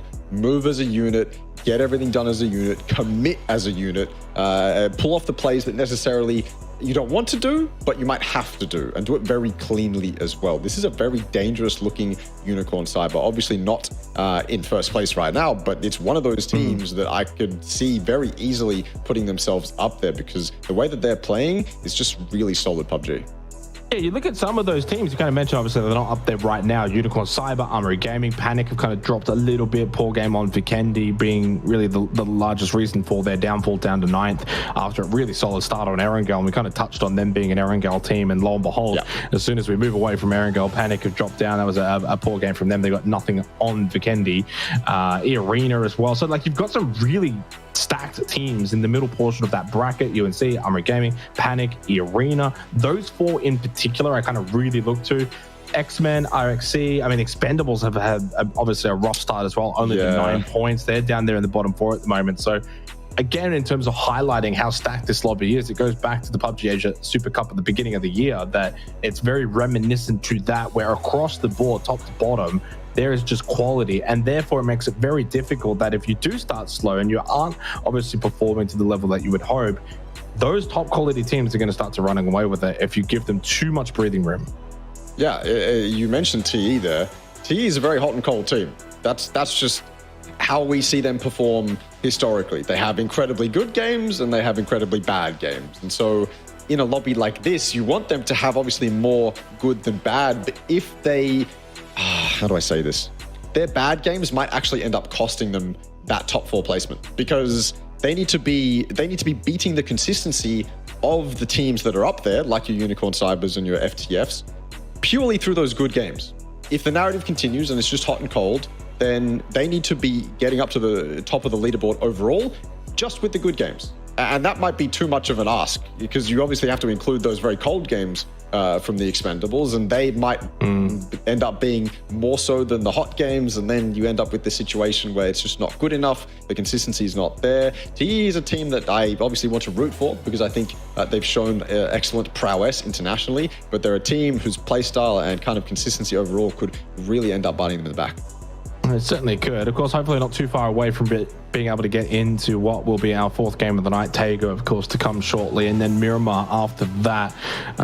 Again, overall, for those unfamiliar, 4 nights of action here for the finals. Top 4 required. Of course, we got the 2 GPT teams that meaning they can very much finish top 4, but then they're kind of pushing the slots down anyway. So it is very much 4 slots that get to send you to PGS 3 and 4. Starting well is important, but consistency is even better. And as we know, we kind of talk about it already, but like FTF, to get to this kind of start, 42 points from 3 games, Russell. Now, again, it's such a long way to the finish line, but often enough, and we've done a lot of these tournaments now, you as a player, me as a caster, if you start this well, you get to this much of a dramatic start, I'm not saying so much 3 games, but 6 games. If they can continue to smash it on Taego, Miramar, build a very significant lead, they're sitting in first place by the end of night 1. Statistically speaking, and you kind of look at the history books, like they put themselves in such a great position to then go on and qualify to finish top 4. It will be very difficult to then see them miss out. So I know it's really weird to say, but if they can basically be in first by the end of tomorrow night, I'd say you can start booking your tickets because it's going to take a miracle. We've seen some teams before choke positions, don't get me wrong. It just doesn't happen as often. You don't want to be one of those teams, but obviously you want to be in the position where you're in number 1 spot halfway through the tournament. You can then bring your expectations down in terms of points per game. You don't have to go and get like, say, 10 to 12 a game. You're playing catch up, etc. You have to worry about what other teams are doing, how many points they're getting. You can start to cool it down a little bit, play safe, play very safe PUBG. Go for late games, get yourself into safe positions. You don't have to push, get kills, etc. They can do that now. And so far, they were able to do that in that last game. So I'm liking what I'm seeing from FTF, for Roy, Magnetic, the rest of them. Obviously, incredibly early days, not really putting any asterisks next to their names. But I've seen enough of FTF previously as well, then coming into this tournament as a team that also played really well in the playoffs, to suggest that if they don't make top 4 and don't qualify for PGS, at this point early on, I will already be surprised. I think they're good enough that they can do it. The way I like to see it is take FTF, because that's the team on the focus right now. Their consistency in getting kills, their ability to just get a few kills here and there every game, maybe 6, 7 or whatever it is, right? That's their foundation. And off that foundation, the wins is what gets you the buffer. And the buffer is obviously what everyone wants, right? The buffer gives you that peace of mind. The buffer gives you the freedom. The buffer gives you the confidence. And FTF's one of those teams that historically we've seen been able to build those foundations quite easily. And so if they're able to build those foundations, which I think they've already started to do, and they can get these wins, which is, I guess, FTF's maybe the thing they need to work on, then they're going to have this really nice buffer between them and falling out of the top 4. And that's when it gets dangerous for everyone else. Because if you let FTF off to a hot start, you let anyone else with a solid core foundation off to a good start, and they start to rack up this buffer as well, then yes, it becomes very hard to reach that top 4. In fact, we go back to the playoffs, it was top 8. I feel like I have to keep reminding myself that it's half of that now. It's just the straight top 4. If you ignore the GPT teams, then it's just the straight top 4 and you make it. So there's 4 less slots essentially for you to actually qualify. And of course, it's for the international. There has to be a little bit of prestige going into it. Well, I appreciate everyone bearing with us. We did have, I think, a game crash, and hence why that took a little bit longer to get into 𝐏𝐿𝐴, but we are here. Nevertheless, into game number 4 of the night. It is 𝐏𝐿𝐴 coming our way here for the APAC qualifiers for PGS 3 and 4. Looking to those top teams to kind of continue where they've left off. We had the little halftime break, which I guess could, for some teams, be a blessing. Just a chance to have a quick bite to eat, or, you know, go to the toilet, reset, talk as a team for a little bit, uninterrupted by having to worry about getting into the lobby. They had a solid 20 minutes or so. It's time to get back underway, and a chance to reset for those teams that struggled in the first half of the night. And also an opportunity for those that have started well to continue where they had left off as we get into 𝐏𝐿𝐴. Of course, Miramar to follow after this. And it's so far been a great start to the APAC qualifiers for PGS 3 and 4. From the future, as we've watched them drop down, they've been the team of the night. And I'm not surprised at all. They are a very strong team, very resilient, very good in the fraggy contest. They can do it all, Russell. That's the capabilities of these teams that are going to finish top 4. You need to be able to do it across the board everywhere, as we get a very interesting circle over towards the southwest side of 𝐏𝐿𝐴, which is far more open in terms of water. You can see over towards Prison, for example, how much water surrounding that area portion of this Circle 1 pop. And, of course, 𝐼𝐿𝐴 as well over as the other main POI. It also means no Northwest Island for this particular game of 𝐏𝐿𝐴. But, yeah, something a little bit different. You got the marshland as well in the sort of middle point. As for Reluctant Squad, 𝐸-Arena, and Cerberus, they are the benefactors at the moment of Circle 1. I don't know what's going on here, but luckily there's a car, so 𝐸36 can get out of there. Thank God. That would have been a disaster for them, but they avoid it. James coming over as well, wanted to get involved. He probably has a gun, actually. So if 𝐏𝐿𝐴 was able to keep that 𝐸36 player under wraps at that tree, then I think he was certainly dead, but not the case. Sylphia to the rescue. And yeah, this circle, if there's one criticism or one area that you can criticize on 𝐏𝐿𝐴, at least from a pro player's perspective, as a pro player, you want to have things that you're actually able to play around, whether it's hard cover, pieces of terrain, things like that. Generally, flat ground is justifiably criticized, and this is one of those areas that probably needs a little bit of a touch-up, just to be a little bit more forgiving and kind of get rid of those super long, flat lines and give the players some space to play around. But this is the other thing that caught my eye early on. It was Roy and Panic hot dropping each other. Now, this is a Roy, mind you, who's in second. And a Panic, mind you, who's very close to that kind of top 5 if they were to have a decent game. So this is a fantastic opportunity for Panic to capitalize on a hot drop here. I don't really know who I have as a favor to win this on paper. Potentially Roy, stronger region, potentially stronger players, you know, whatever, right? This is Panic and a hot drop. Anything can happen. But I think right now, at least Roy's got them a little bit more locked in. Yep. Yeah, it's been a good start to the night for Esports as well. Panic was so great on 𝐸𝐴. Now we kind of touched on the fact that, yeah, they've been considered an 𝐸𝐴 team all the way back to PUBG Challenger Rumble. the real next step, I think, for this roster. And to be a team that can qualify for any kind of global event, you need to be capable across all maps. So these are the testing times now. 𝐏𝐿𝐒, well, fail. 0 points for Panic. Now to 𝐾𝐏𝐻, and suddenly you're in a bit of a battle with Roy Esports, team in second. Obviously had a great start to the night. I think Panic will back the mechanical gum skill, though, against any team in this lobby. Yeah. 𝐿𝐻 pulling up towards Palace, of course, on this Northwest Island. And John will lose his life to 𝐿𝐴𝐾𝐻. Reluctant Squad has been one of the quiet teams in the bottom three at the moment. Just the 8 points and trying to take this fight back. A Panzerfaust will get rid of 𝐿𝐴𝐻. Long High copped the brunt of it as well on that fence. 6, 7, 8, 9 still driving towards this fight. Maybe not worth it anymore, though, as the rest of his team has been wiped out. An easy 3K for 𝐸 to kickstart 𝐾𝐿𝐻. Damn. 𝐸 pissed off with what happened in the previous game. They want to make sure they remedy that as quickly as possible. No more whiffing to be had. I suppose one of the surefire ways to ensure you don't whiff is just press mouse 1 with that Panzerfaust in hand. One of the ways you can avoid losing a 1v1. Pretty secure. But yeah, very confident showing from them to start the match. This is a really power position from 𝐷𝐼, but he's a known quantity. Unfortunately, Lightwork has his number. Dusky's got that Dragunov. In close range fights like this, that Dragunov is far too deadly for 𝐷𝐼 to justify peeking that. He probably won't know what gun that player is holding. That nade was actually pretty perfectly cooked, but didn't go far enough. More information as well from Panic Esports. If you can land the double heady, it opens it up. But this is just a weird stalemate, it feels like. It feels like everyone, every position of every player is probably known, but no one's actually taking any meaningful fights. It's just pot shots with DMRs, 𝐷𝐼 sitting on that roof. Finally, Dusky's able to open it up with that Dragunov. I said it. Pretty sure that was just a one tap with the Dragunov. 𝐷𝐼 down, and all of a sudden, Panic with a big opportunity. Yeah, can they capitalize? 𝐼𝐾 out in the hill here. Team Bliss is... They need a response. Have got themselves at least good inner circle position. Don't have to worry too much about their rotations, which has been the biggest issue for them through the first 3 games. Actually spot Unicorn Cyber on the rotate, even just north of them, making their way towards 𝐿𝐻𝐻. 8th place at the moment. I was going to say it's been an average night for Unicorn Cyber. I think that's quite fitting, considering they are middle of the leaderboard, as average as they can get. Had some great moments and maybe some not so great moments for a team that's, well, certainly capable of being a team to contest the top 4.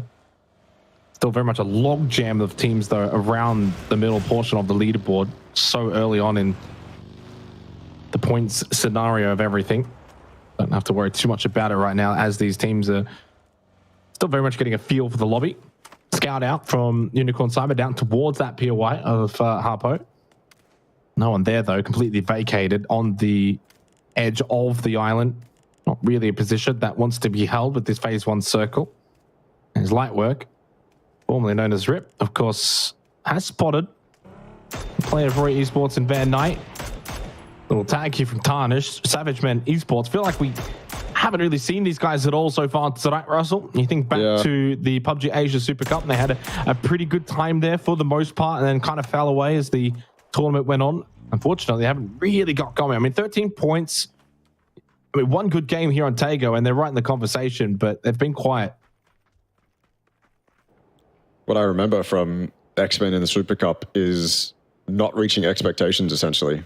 When you look at the players on that team, Sophia, obviously Pain, Tarnished is formerly known as Lin, a very talented Chinese player. So when you look at those names, you think, okay, on paper, they can be a real threat in the lobby. But yeah, in the Super Cup wasn't really the case. So coming into this tournament, you're certainly hoping for it. E36, they're not on the ropes, but they can't really afford to have another 0-point game. If anything, they just want a couple points just to put themselves on the board. Maybe even a couple points won't be enough for their mentals to recover. But I'm sure they're sitting strong in the Discord right now.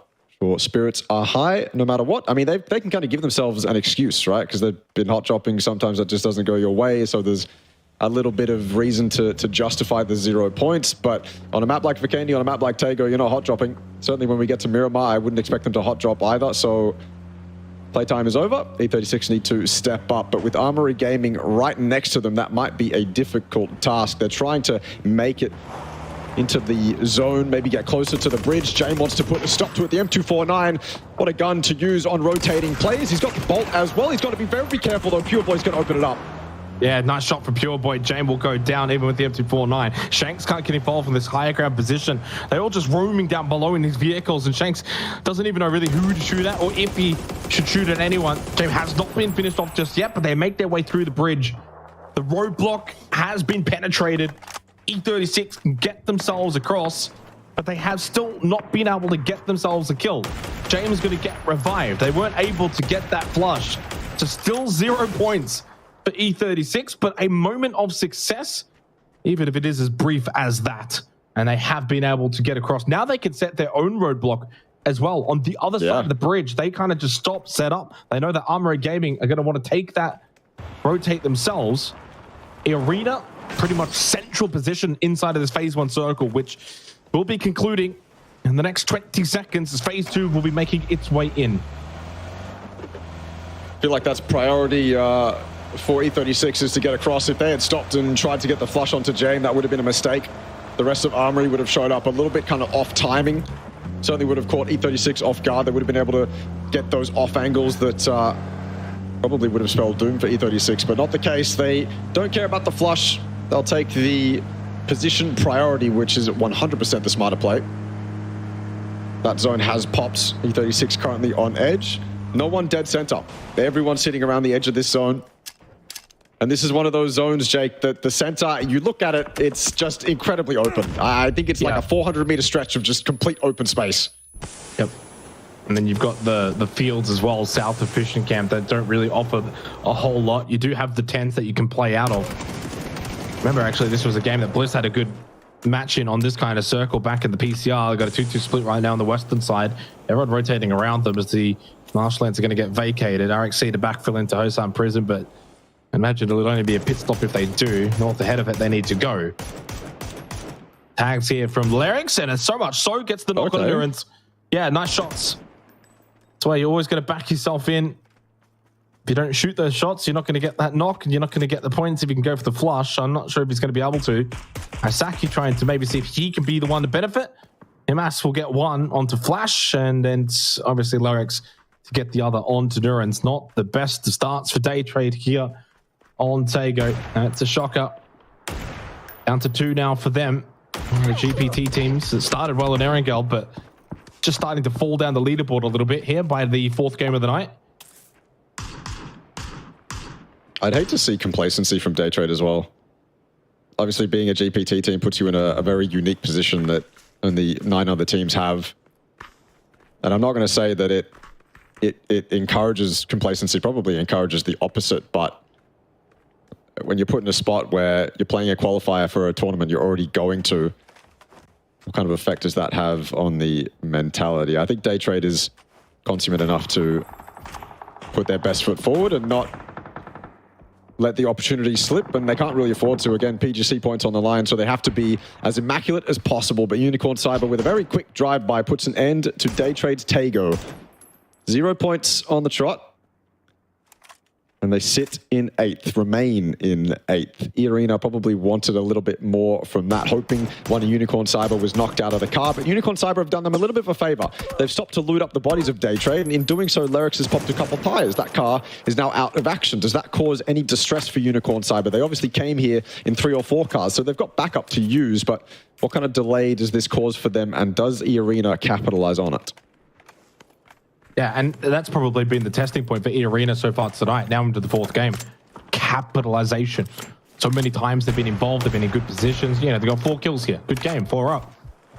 How much more can they really get from this position in this match of Tago? Good high ground position. Unicorn Cyber down below to look at.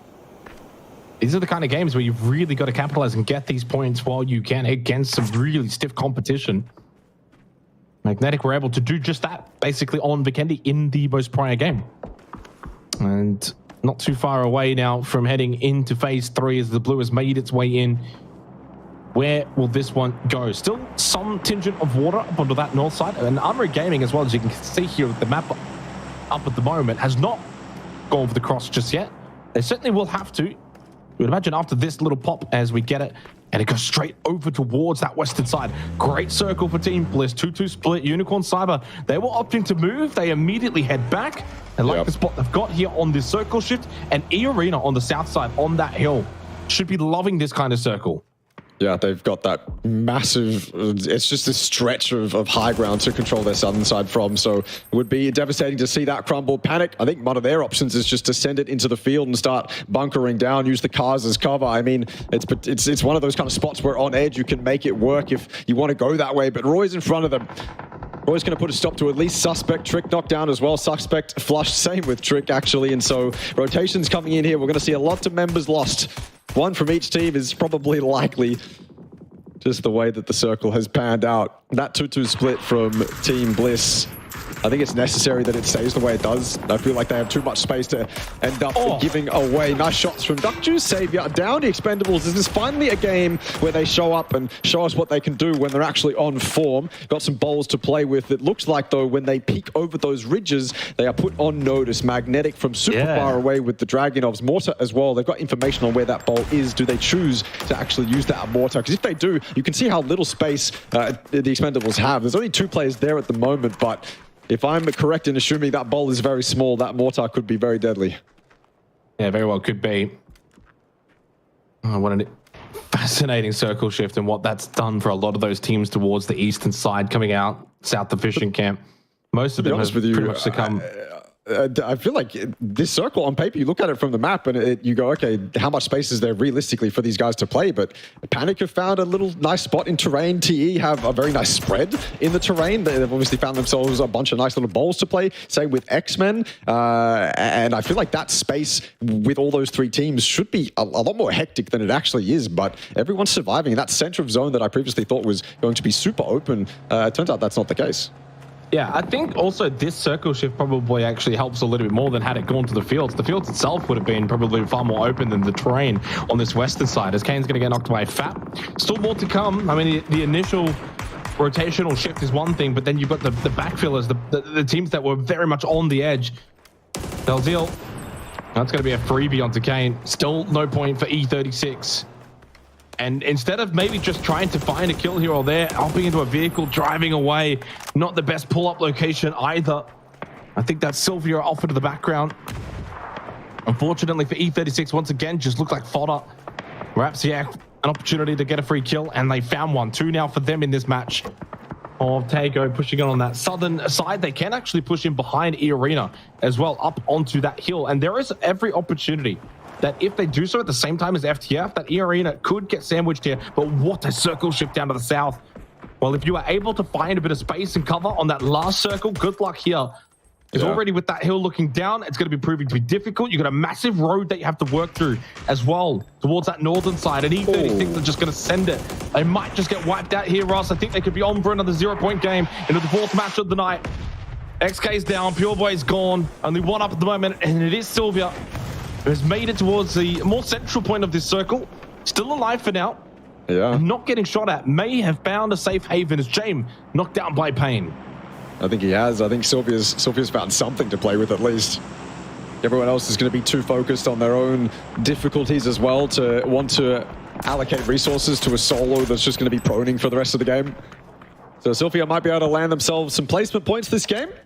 Everyone's going to be fighting around the edges of that hillside as well. No one's going to, dive into the center unless it's a desperate team from the edge. And so if no one does that, I feel like Sylvia's a sure shot for a top 8. This hill's going to become very contested though. FTF are going to have to struggle to fight on the eastern side. Cerberus from afar. FTF need to find spots where they can just kind of sit, hold angles. Once Cerberus pull up, then they can shoot them out of their cars. Ensure that they start that fight off with the advantage. I mean, they're the ones holding. FTF, there's no way FTF shouldn't start that fight off with an advantage. If Cerberus are able to get a knock onto FTF from afar, I mean, that's mistake number 1 made. You can certainly recover it from that, but if you avoid that, I feel like FTF's got Cerberus on lock unless they choose to rotate elsewhere. Pain off in the distance with a bowl of his own. Armory Gaming, they have to move in. They're down to 3. But at least they're not down to 2 like we saw a ton in the playoffs. Riz might be left behind here. Hopefully he's got a car of his own. He looks a little bit stranded on the edge of that hillside there. Magnetic as well, also outside the zone. X-Men in front of them. You're right, there's just not enough space in this zone for 14 teams to fit. Yeah, FTF down to 3, but I like their position. Very much still a game that they can, I think, pick up some very big and valuable points. Thunder's just able to stand still there and get that revive onto him. Still will be up for Magnetic, spotting off into the distance the Expendables. And very quiet so far tonight. 1 kill to begin. On the move, though, up onto that northern side. It's going to be a very tricky position to play out of here in this game of Tago. What can they do? Riz down to the blue. Not sure what's happened there. A little bit of a seat swap here. Flucky goes down. Same with 𝐏𝐿𝐶. And suddenly, X-Men are actually winning this fight against Magnetic. There's only one up at the moment for both of the two teams. Leo's going to go down. 𝐏𝐿𝐶 and Armory Gaming was able to finish them off, as Magnetic, I think, will fall as well. Yes, just momentarily after, but they both will go together in terms of X-Men and Magnetic. It's an early finish for Magnetic. Obviously, they're not going to be happy with this game after their Vikendi, which was, well, tremendous. It was a very good Vikendi. Second place, 12 points, and couldn't quite back it up here on Tago, unfortunately. The X-Men, 4 kills, at least got something from this start. And 𝐿𝐻𝐻 with a frag grenade. So important for the mental for Team Bliss, just to get off of that donut. A knock onto Timothy. We'll see if they can follow it up with the kill. It looks as if he's off into the distance, bleeding out. And so I think Team Bliss should be able to get their first point of the tournament. They will. Insight confirms that, and they're on the board. Shot in the back, though, 𝐿𝐻𝐻. Oh, shot in the front, sorry. Not aware of the angle. Insight could actually go down, caught on the edge of blue. You can see his little player marker spinning around desperately. I don't think he's going to be able to live. 𝐿𝐻𝐻 confirms it. 𝐶hank's now the worry for Team Bliss. 𝐾𝐿's in a car. This timing could be so bad for them if they're caught out. I like this spot from Monty. I really like this spot. He's providing a ton of information, giving the rest of his players on the north the ability to sit back and do their own thing, knowing that their back is entirely clean, but they've opted to come closer now to Monty, play more for the center of the zone. Expendables taking shots that just don't land. 𝐶hank's now the focus of the Expendables. ROY Esports down in 11th. Not a good game for the team in 7th. 𝐷𝐸 making a desperate rotation. They actually run over 𝐿𝐻𝐻. No knocks on the members of 𝐷𝐸 on that rotation. The rest of Valentine are desperately trying to recover this situation. 𝐸arena's here, though. Of course, 𝐸arena's here. They've been third-partying a ton this game. Valentine gone. 𝐷𝐸 3 knocked though out. How does that FAP actually get across to those 3 players? Look at that. He's so separated from his teammates. They're down and out. 𝐷𝐸 on that rotation, not good enough, not clean enough to survive. Yeah, Bliss are in a bit of trouble here with the now vision that 𝐸arena have onto their location. The same vision they've had basically on the rest of this lobby from this hillside. But it is now not going to be inside of the circle moving forward. 1:15 seconds left to do anything they want with this spot before they have to move forward a little bit. FTF as well, same for them, over towards that more eastern side of the hill. 21.5 minutes has elapsed down to the final 8 teams of this Tago. Points finally starting to accumulate for Team Bliss down the bottom. Same as well goes for the Expendables. 4 kills for them. Now placement points. So 2 top teams that have started pretty poorly in the bottom 4 have turned to Tago to maybe turn their fortunes around here. FTF, no kills this game is surprising. They've had good high ground similar to 𝐸arena, but I guess it's just the nature in which teams have pushed, and there's probably more vision towards that western side of this hill portion. FTS still very close to 𝐸arena. The 𝐿𝐻𝐻 finds a knock onto him as 𝐷𝐻𝐻 continues to peak up. Only 1 gone at the moment for Team Bliss. Still 4 up for quite a few teams. 𝐸arena, 𝐿𝐻𝐻, along with the Expendables and Cerberus if they can get that revive. A semi knocked by 𝐿𝐻𝐻, and a chance here for 𝐻𝐻𝐻. 𝐿𝐻𝐻 standing still behind that rock. A good angle found. And suddenly Bliss starting to just flex their muscles a little bit, getting a bit of space towards this western side. That initial Monty push has paid dividends greatly. You need 𝐻𝐻𝐻 and Monty to start popping off. 𝐾𝐻 and Insight, they're the old guards in this roster. They're the ones that will be sacrificing a lot to make sure that Monty and 𝐻𝐻𝐻 can do what they do best, tap heads. This game looks like that's happening. Insight's life sacrificed for 𝐻𝐻𝐻 and Monty to survive. Long-range shots, stealing away kills. High mass down to a nade from Panic. Forgot about Panic. They've been sitting quite silently in that shack, but you always think when you see a team stacked up with 3 or 4 in a shack like this, it's only a matter of time before one nade finishes them all off. But they've actually put up a decent defense from that shack. Cerberus tried to push towards it with or without the information that there were players inside. FTF gone. Yeah, I mean, like you said, probably an underwhelming game from them. I don't think they got any kills, maybe 1 or 2.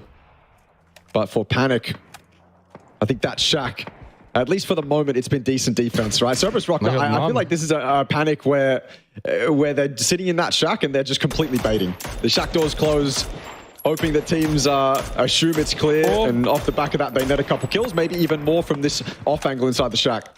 Yeah, how was 𝐼𝐺 able to survive that little spin out moment? Blue Zone native to that shack panic. That might just cause them to get out of that position. Close by though, no one. It was a long-range throw from 777, and it does get one. And as they're forced out of the shack, 𝐏𝐺 able to fire, get the knock onto Dusky, and they are all able to get one onto panic between the expendable Cerberus and the 𝐸-Arena. Take your pick. They all get one. And that will send them out into 7th place. 𝐿𝐼𝐺 also getting one into 𝐿𝐼𝐺. It's up to 11 kills now for 𝐸-Arena. Push in onto 𝐼𝐵𝑖𝑠𝑎𝑘𝐻. He's going to go down to 𝐿𝑎R𝑟𝑖𝑥. 𝐿𝑎R𝑟𝑖𝑥 actually ended up getting a TK onto 𝐻𝐺. That's fine though.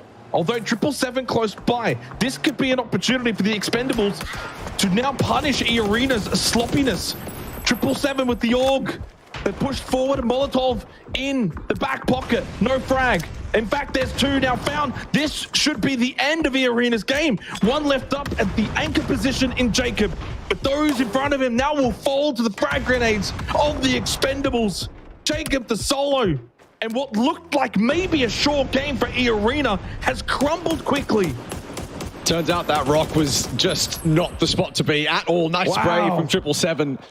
𝐸-Arena, they wanted it. It was hard cover. It was next to the road on paper. Probably a decent idea. But as soon as they arrived, they realized it was probably over for them. That TK doesn't help. Also, the missed shots from the Dragunov player back as the anchor. That doesn't help either. It could have been a lot cleaner. Akita, don't lose your head here. You've got such a good game ahead of you, but you're caught out completely edged. The blue bushes may be saving you. Tanvu on high, a little bit higher than Team Bliss, giving himself the advantage. Room to play with now for 777, but they've got to be careful. If they lose their heads, they lose a man advantage here. That'd be the worst possible way to close out this game. Look at the zone as well. Look at how much space the Expendables actually have to play with now, more so given that the zone's closed in on top of them. Tanvu's got a little bit of high ground terrain to utilize. Probably a little bit scared, diligent that there might be a solo proning in behind, but this is such a good spot for TE. Team Bliss now probably going to look towards Unicorn Cyber. If they push towards TE, I would imagine they assume Unicorn Cyber is going to look for that third party. Also, can't forget that Solo and 𝐿𝐵𝑒. It's not behind Tanvu, it's instead behind Team Bliss. Haven't really decided to clear their behind just yet. Don't blame them. Been super focused on what's been ahead of them. But that could cost them in the end. Well, I mean, it depends. 𝐿𝐵𝑒, you know, this is the thing you say haven't cleared, but look at that bush, right? Even if Akita does a 180, looks behind him, he's not going to spot him. And I've been looking at the map stream, and Akita has kind of been looking a little bit like behind the likes of Monty and 𝐾𝐿. So they are doing their due diligence. It's just, well, you can't see him. That's going to be the nature of this game sometimes. 𝐿𝐵𝑒 is just very much playing this hide mode, getting to bushes, making it difficult to spot him, making it difficult to clear. You could argue they haven't grouped up and full clear behind them, but there's so much action in front of them. It's probably the least of their worries right now. Yep. And if someone wants to play a snake in the bush, we'll let them play a snake in the bush for now. Expendables, though, 3 up. But Darwin still at that shack outside of the circle. In Bliss, more so together. Akita a little bit more behind. At any moment, though, 𝐿𝐵𝑒, of course, can pop up. That will be such a bad moment for Bliss if it happens after they get the knock on the 777. There it is. There's that pop-up. Monty, immediate turnaround to see if he can maybe keep Akita alive, but no, not going to happen. 𝐿𝐵𝑒 now takes the position of Akita. Monty spots him with that 3 times as Tanvu will eventually get eliminated by 𝐻𝐺. I mean, at least top 4, 5 kills. Soon to be maybe 6. I'm not sure how that nade has done basically nothing to Monty. It's exploded right in his face. And into the bush goes 𝐿𝐵𝑒. Blue zone nade should be good. No, it isn't. It hasn't cleared him out. And this is time wasted for Bliss. Yep. No longer getting good position. They do get the kills, though. It does confirm them top 3. Oh, reliable Monty. Able to win that 1v1. I think also 𝐾𝐿 doing work as well. While Monty was taking that 1v1, gives Team Bliss so much more space to work with. But now it's a 4 versus 2. 𝐿 Cyber, they've been waiting in the wings, waiting for their opportunity to claim this game as their own. And as soon as Team Bliss started fighting, as soon as the Expendables started fighting, as soon as 𝐏𝐔𝐿 popped up, it was always going to be 𝐿 Cyber. They get their 𝐾𝐿 win. It's 11, and this is why I think this team has a real shot at making it to PTS 3 and 4. They seem to understand how to play this PUBG game incredibly well right now, and they're doing it as a unit. I am very, very impressed so far, and I cannot wait to watch them as we continue these qualifiers. Yeah, we've seen this 𝐿 Cyber team be so dominant before in previous tournaments. Kind of mentioned before coming into 𝐾𝐿, there was that kind of group of four, 𝐿 Cyber, Panic, 𝐸arena, Armory Gaming, just a solidified group of four that aren't in the top four at the moment, or at least weren't coming into this particular match, that wanted to kind of keep our eyes on, and they did not disappoint. 𝐸arena, massive game. 𝐿 Cyber, massive game.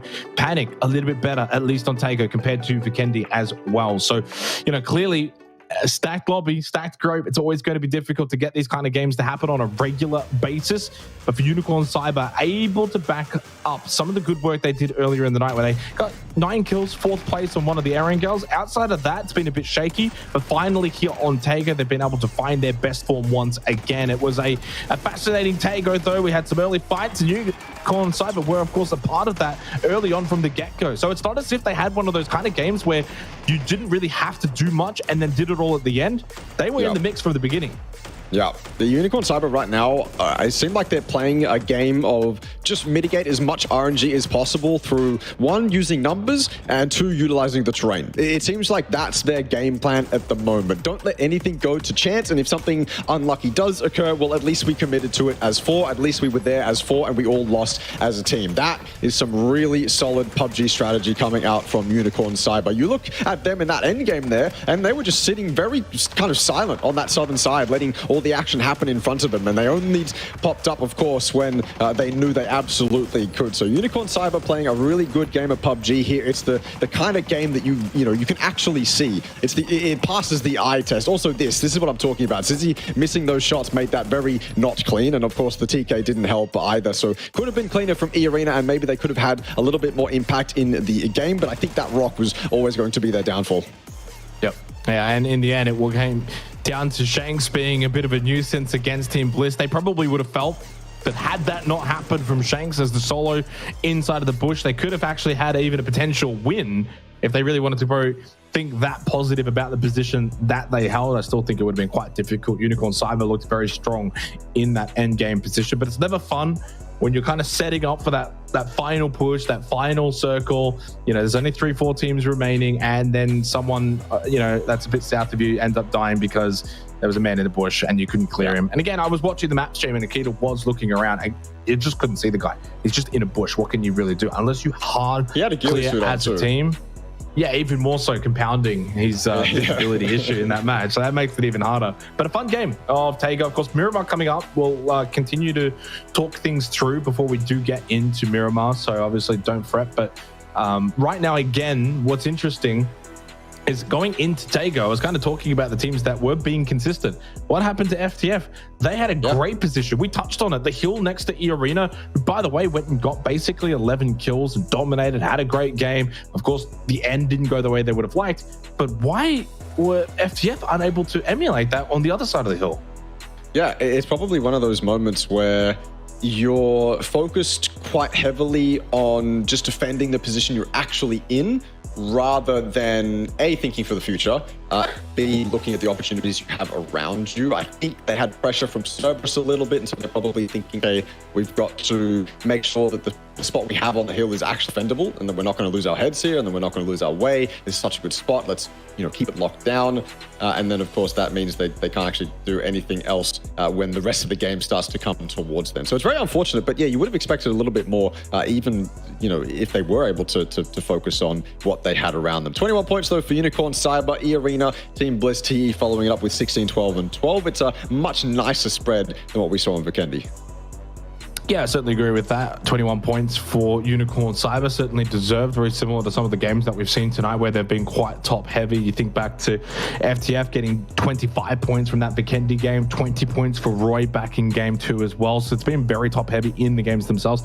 Unfortunately for FTF, as we were just discussing, that game, they only got the one singular point. So therefore, they've allowed the rest to kind of catch up a little bit. And it really does sort of highlight, again, it's so early on, but immediately now, Unicorn Cyber very much on the heels of FTF, 𝐸 right back into the conversation as well. Those two that I mentioned were in that group of 4 outside of the top 6. Well, now they actually find themselves second and third. Roy, Magnetic, Ballet, Thai, all kind of dropping a bit. Armory Gaming still around the same kind of position. They only picked up the 7 points from that game. I shouldn't say only. 7 points is decent enough and has obviously got them into a good position. But those bottom teams as well, obviously Team Bliss had a better performance. Expendables had a better performance. Good to see for those on the other end of the leaderboard. Unfortunately, though, for E36, they are still without finding a point here through 4 match of completion. And we've now got 2 more games remaining for tonight, which will be our Miramar matches. Yeah, for Team Bliss, I said after the first 3 games when they had 0 points that there's no point worrying, because I don't really think there is a point in worrying when you're down to 0 points after the first 3 games. But if us were to say that it's completely over and they're absolutely crumbling and it's a disaster for Bliss, it would have been very disingenuous, because obviously they can bring it back quite easily.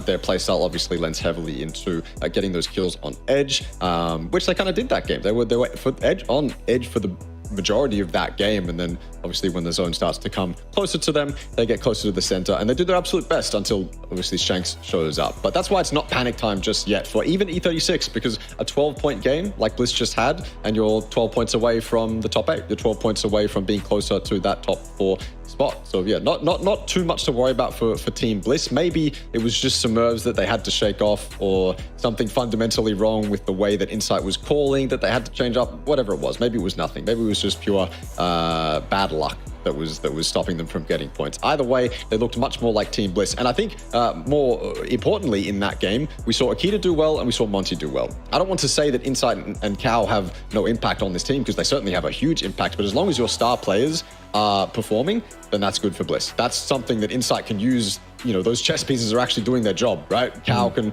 the space that 𝐏𝐿 takes he's taking space for a reason. It's almost like Monty and 𝐸𝐸 are the Dynasty and Riz of Team Bliss. So it's good to see them actually performing. Monty didn't really look challenged either in that 𝐏𝐿 1v1. It's a moment where the nerves can kind of hit you. It's this sudden jolt. 𝐸𝐸 calls, he's behind me, and then maybe you can go into panic mode, but not the case. Monty looked solid as a rock, and that's good signs for Team Bliss.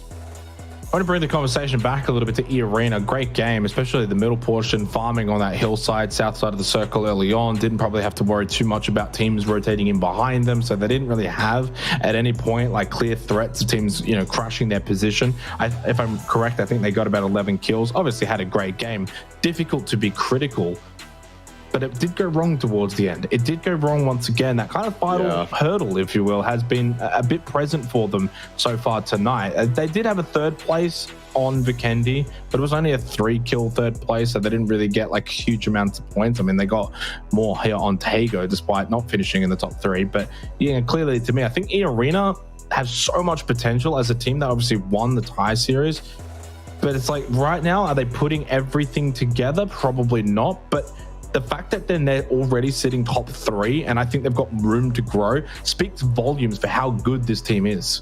Yeah, I think that Taego game, honestly, you can look at the missed shots from Zizzy, you can look at the TK, you can look at the spot they chose to breach on that rock, but I feel like that's all quite normal. It's critical in the moment. You see Zizzy missing shots, and obviously that's going to cost them the game, that's going to cost them time and space to work with. The TK doesn't help at all. It's stuff you can criticize, but that's not an easy moment for 𝐸𝐸 to be in, and whether that's a byproduct of their positioning much earlier on than that, whether they put themselves in that situation, something you have to look at the Twire to figure out. But in that situation, it's difficult to make anything happen from it. Again, I think that rock was just going to be their downfall no matter what. I think that was just not a spot that they could actually survive at. Maybe they could have angled towards the shack or further up the hill to avoid the Western LOSs, who knows. But 𝐸𝐸 did what they did. They did it together. They had their anchor way back. They had the people up close. And so the fundamentals were there, just a little bit unlucky when it came crunch time. So 𝐸𝐸, I'm not worried yet. I do agree that what their expectations are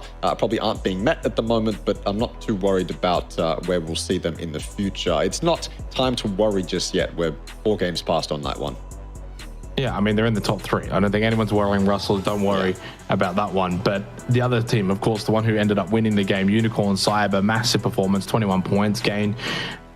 I felt like, to me, they're a team that at times can either be like really dominant and they can go on those consistent runs where they have good game after good game. But so far tonight, it was very much inconsistent. Great second game, first and third game, very much not really involved. They're a team with so much talent, been around such a long time now as well. Yeah. What we just saw from them on Tago is kind of what I expect from them. Not every single game. You can't win, you know, and get an 11 kill win every single game. No one's that amazing. But I think being involved, especially early on, getting kills, being a factor, being around the top 4 as well, is really where they should be. Unicorn Cyber are probably a team that, as harsh as this might be to say, it is literally top 4 qualification or bust. Like, it is not a matter of like, oh, good job, we were great, we finished top 8, we were, you know, competitive. They're in that bracket of like, they need to qual. Like, they are that good and that much of a threat within this APAC region that if they're not at PGS 3 and 4, something's gone horribly wrong, and they may even then look internally because that's how good they are. Yeah, I agree. Their expectations will be super high, and they're playing like that as well. Like, you cannot look at the way Unicorn Cyber are playing and tell me that they're not playing to qualify. The way that they are moving as a unit, the way that they are taking these end games, the way that they value what they have, they are playing to win. They are playing to maximize the points that they get each game categorically. They are not playing like an Armory Gaming, who you'll see with a couple members doing their own solo things, and it might work, it might not work. Unicorn Cyber aren't willing to risk that. That's the thing that's coming to the forefront of my mind right now, is Unicorn Cyber is playing, like I said in that game, to minimize the RNG, mitigate the risk. They don't want to risk anything they don't necessarily have to risk. And sometimes that actually means the entire team's going to die off the bat. Sometimes that means because you're playing so much as a unit, if the play doesn't work out, then you don't have anyone to go and rank tank for you. You don't have anyone to send it into a bowl in the center of the zone and to get those placement points. But when it does come crunch time, and when you do have space to work with, you've got ideal terrain, or you have 4 up because you haven't taken any risks early, that is when you just win. You're just an unstoppable force in an end game at that point. Unicorn Cyber, if the circle was any different in that Erangel, where we saw them all running down the western side or the eastern side of that hill, just in a little line, if the circle was any different, I'm telling you, man, Unicorn Cyber would have just dominated. Because if they're making decisions like that, then they're on point. And then the leaders and the coaches and the support staff around them have made sure that every single player is on the same page. Yeah, and quickly before we get into this Mirai game as well, the other 2 teams I kind of wanted to quickly give a bit of a talk about is Cerberus and Daytrade, our GPT teams that we've got here in APAC as well. Neither of which have looked utterly dominant. I think they've actually dropped to about like 8th and 9th or something along those marks, Russell. So they've been, I mean, I say that Daytrade, of course, won the opening game, but since then, large drop-off, inconsistent, and probably floundering in the same way that we probably have seen them before. PUBG Asia Super Cup, a little bit over towards, of course, the playoffs, despite still qualifying for this portion of the tournament. They don't need to finish top 4, but you really do want to be finishing top 4. Otherwise, going into PGS 3 and 4, you might feel a little bit fraudulent. And how good are you going to be performing if you can't? It's true, though. It's true. Yeah, it is true. If you're not performing here, then it's going to be even harder to perform at the global level. So those 2 teams in particular need to kind of remind themselves that, hey, that form, that momentum, it can be taken into those globals. Yep. We'll see if they can turn things around here. Miramar is where we go. I said at the start of the night, there's some Erangel teams and there's always going to be some Miramar teams. Well, if you're a Miramar team, now is your chance to collect some points to close out night 1 of the finals. We're on fraud watch here, essentially, calling everyone out who's a fraud. I mean, the other thing for Daytrade, and you can't, they have to make it up there into that top 4 because there's PGC points on the line. PGC points are given to everyone in this lobby, but it's 300 for first, 210 for second, 180 for third, 160 for fourth. That's valuable stuff for Daytrade because as much as they get invited to PGS 3, 4, 5, and 6, they don't get invited to PGC. That's all PGC points. And so that stuff is very, very valuable for them. They cannot just take this tournament, just be complacent. They have to play to an absolute peak. They have to play to a certain standard. Otherwise, they could eventually end up missing out on the biggest tournament of the year. All right. Match number 5 of the night, Miramar for the first time.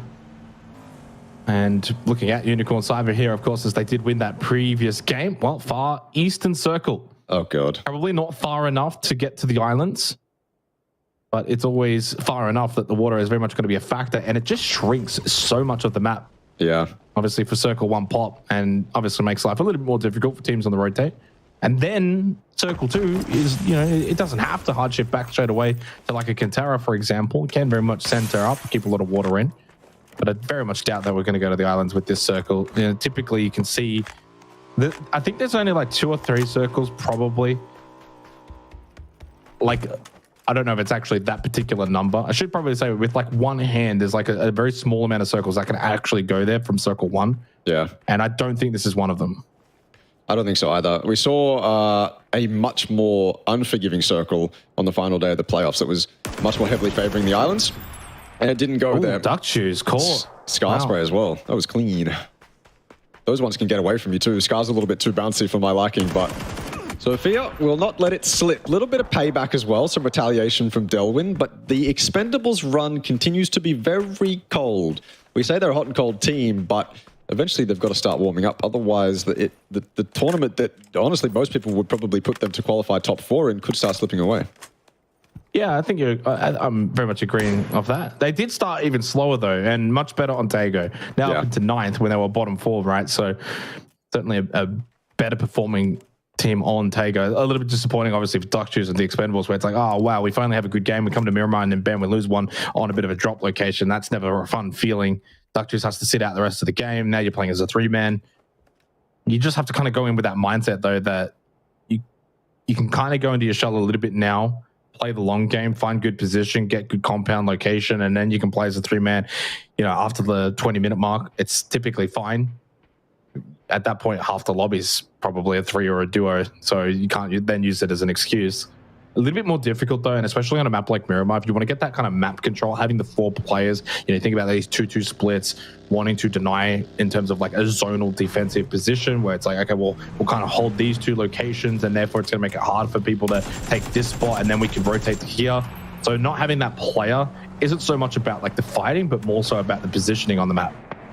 This is even worse for the Expendables as well, because teams are just going to start taking all the space around you that you actually want, all the prior spots. Not necessarily that they want this compound that Reluctant Squad is in, but you're going to see very similar things all around the Expendables, basically.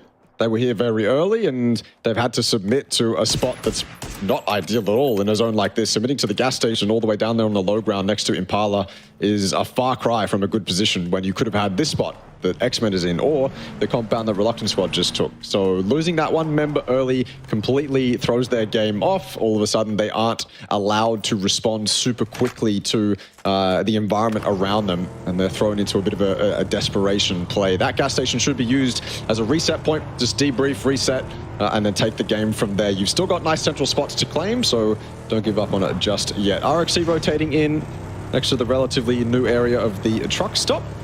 Haven't really seen too many zones finishing around here, and it makes me very sad. I want to see the new area utilized as much as possible in these end games, but not yet. Either way, Cerberus as well, rotating very close to Roy. I feel like there's a couple teams on these rotates that are rotating dangerously close to other teams. I don't know whether they'll actually stop to take shots or try to engage in a fight. This is one of those circles where you can Oh, hi Saki.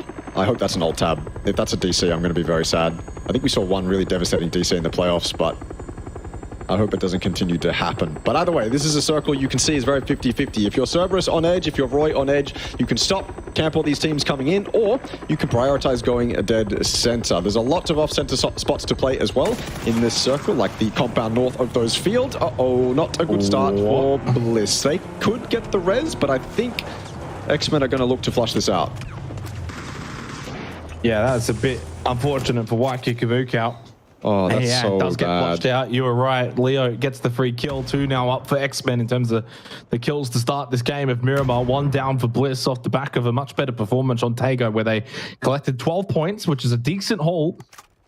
If you're getting 12 points a game, you're going to start to rocket up that leaderboard, but a rough start here on Miramar now.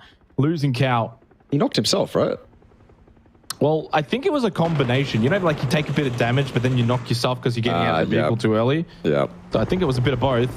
Reinforcements arriving for X-Men as well. And the parachute drops from a couple of teams. We saw off into the distance, Panic actually dropping onto the unplayable, big, giant position that you can play in terms of the mountain peak, especially in this current era of PUBG. But even as great as this spot is, very difficult to find kills from it just over Impala. Yeah. Good spot defensively, though, and then maybe you can find the odd knock here or there. And we saw the other team, of course, in Magnetic also parachuting down. Ooh. That was a headshot that just landed onto Xavier, but he'll make it onto the other side of the building. But hey, good for the aim. Say goodbye to the car. Hitting those kind of shots. Think about that. Okay, so last day of playoffs, very similar circle, exact same spot for Panic. All 4 alive on this unplayable, and the game ended in Impala. What I was saying was, during that game, was that yes, you have this massive high ground advantage. All the information in the world is yours. You have the ability to make the perfect plays based off all the information you can gather. Except if it ends in Impala, everyone is sitting inside buildings. You have basically 0 kill potential when the zone gets smaller and smaller. You have to hope that you're able to hit those long-range shots as teams rotate through the field, when teams are fighting in those compounds with kind of open walls and things like that. Otherwise, if it closes in on Impala, you don't get much. And to prove that point in that game, I think Panic had like 2 or 3 kills by the time they had to leave the unplayable, which is just not ideal. Maybe the unplayable net them those 3 kills, but if they were fighting deeper, if they were fighting inside Impala, maybe they would have had a little bit more. So it's just one of those things you have to weigh up. I think the information that you're able to gather sitting up there on that unplayable is probably worth the opportunity of losing those kills. So for Panic, it's a play that they've made time and time and time again. They're super familiar with it, and you can't really criticize them for it. Okay, risky here again. Late parachute from FTF. So it didn't come in as early as Panic and Magnetic. More teams now kind of situated. Looking at the map stream right now, and it's just lines firing galore at FTF. This is a late parachute. And to the point where obviously Orca, there's not much you can really do in pivoting around with that parachute to avoid these shots. Yeah. I mean, at some point it was just going to happen, right? Yeah. Unfortunately, it's the case of coming in too late. And it's also the risk and the reward of the emergency parachute pickup, right? If you do it early and you do it at the right time, you get the reward. If you do it late and you do it as a really backup rotation, you're probably not going to get that reward all the time, and especially over a city, and especially with this kind of circle 1 late, like it's the 9-minute mark. That's rough. Oh. Wait, was that theirs, or was that someone else's aiming it from the future? I think it was someone else's. It has to be someone else's. Did you see the 4-man mortar from Mad Pig in the playoffs on Everest? Not too sure, actually. I don't think so. We didn't get to see it because, I mean, you don't blame the observers. They're not going to be looking for mortars because they're just so flimsy sometimes and they're not super reliable. But it was a 4-man mortar that unfortunately wasn't caught from Mad Pig from Pixel Stars. It was probably one of the most iconic moments in PUBG history. And unfortunately, we don't have access to the replay to be able to see it. So these mortars are showing themselves in PUBG Esports more and more as these players get more and more used to how to aim them. They become more and more of a threat. If you want to put yourself in a bowl, well, that's something you've got to be aware of. Spacing is a lesson that PUBG players are learning the hard way these days.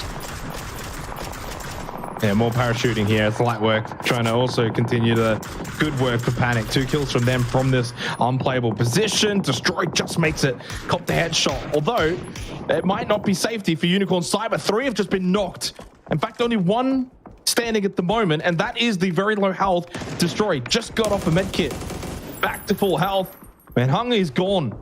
And after a significantly good performance and the win back on Tago, it's a disaster on Miramar in the follow-up from Unicorn Cyber. They too, with the late rotate into Impala.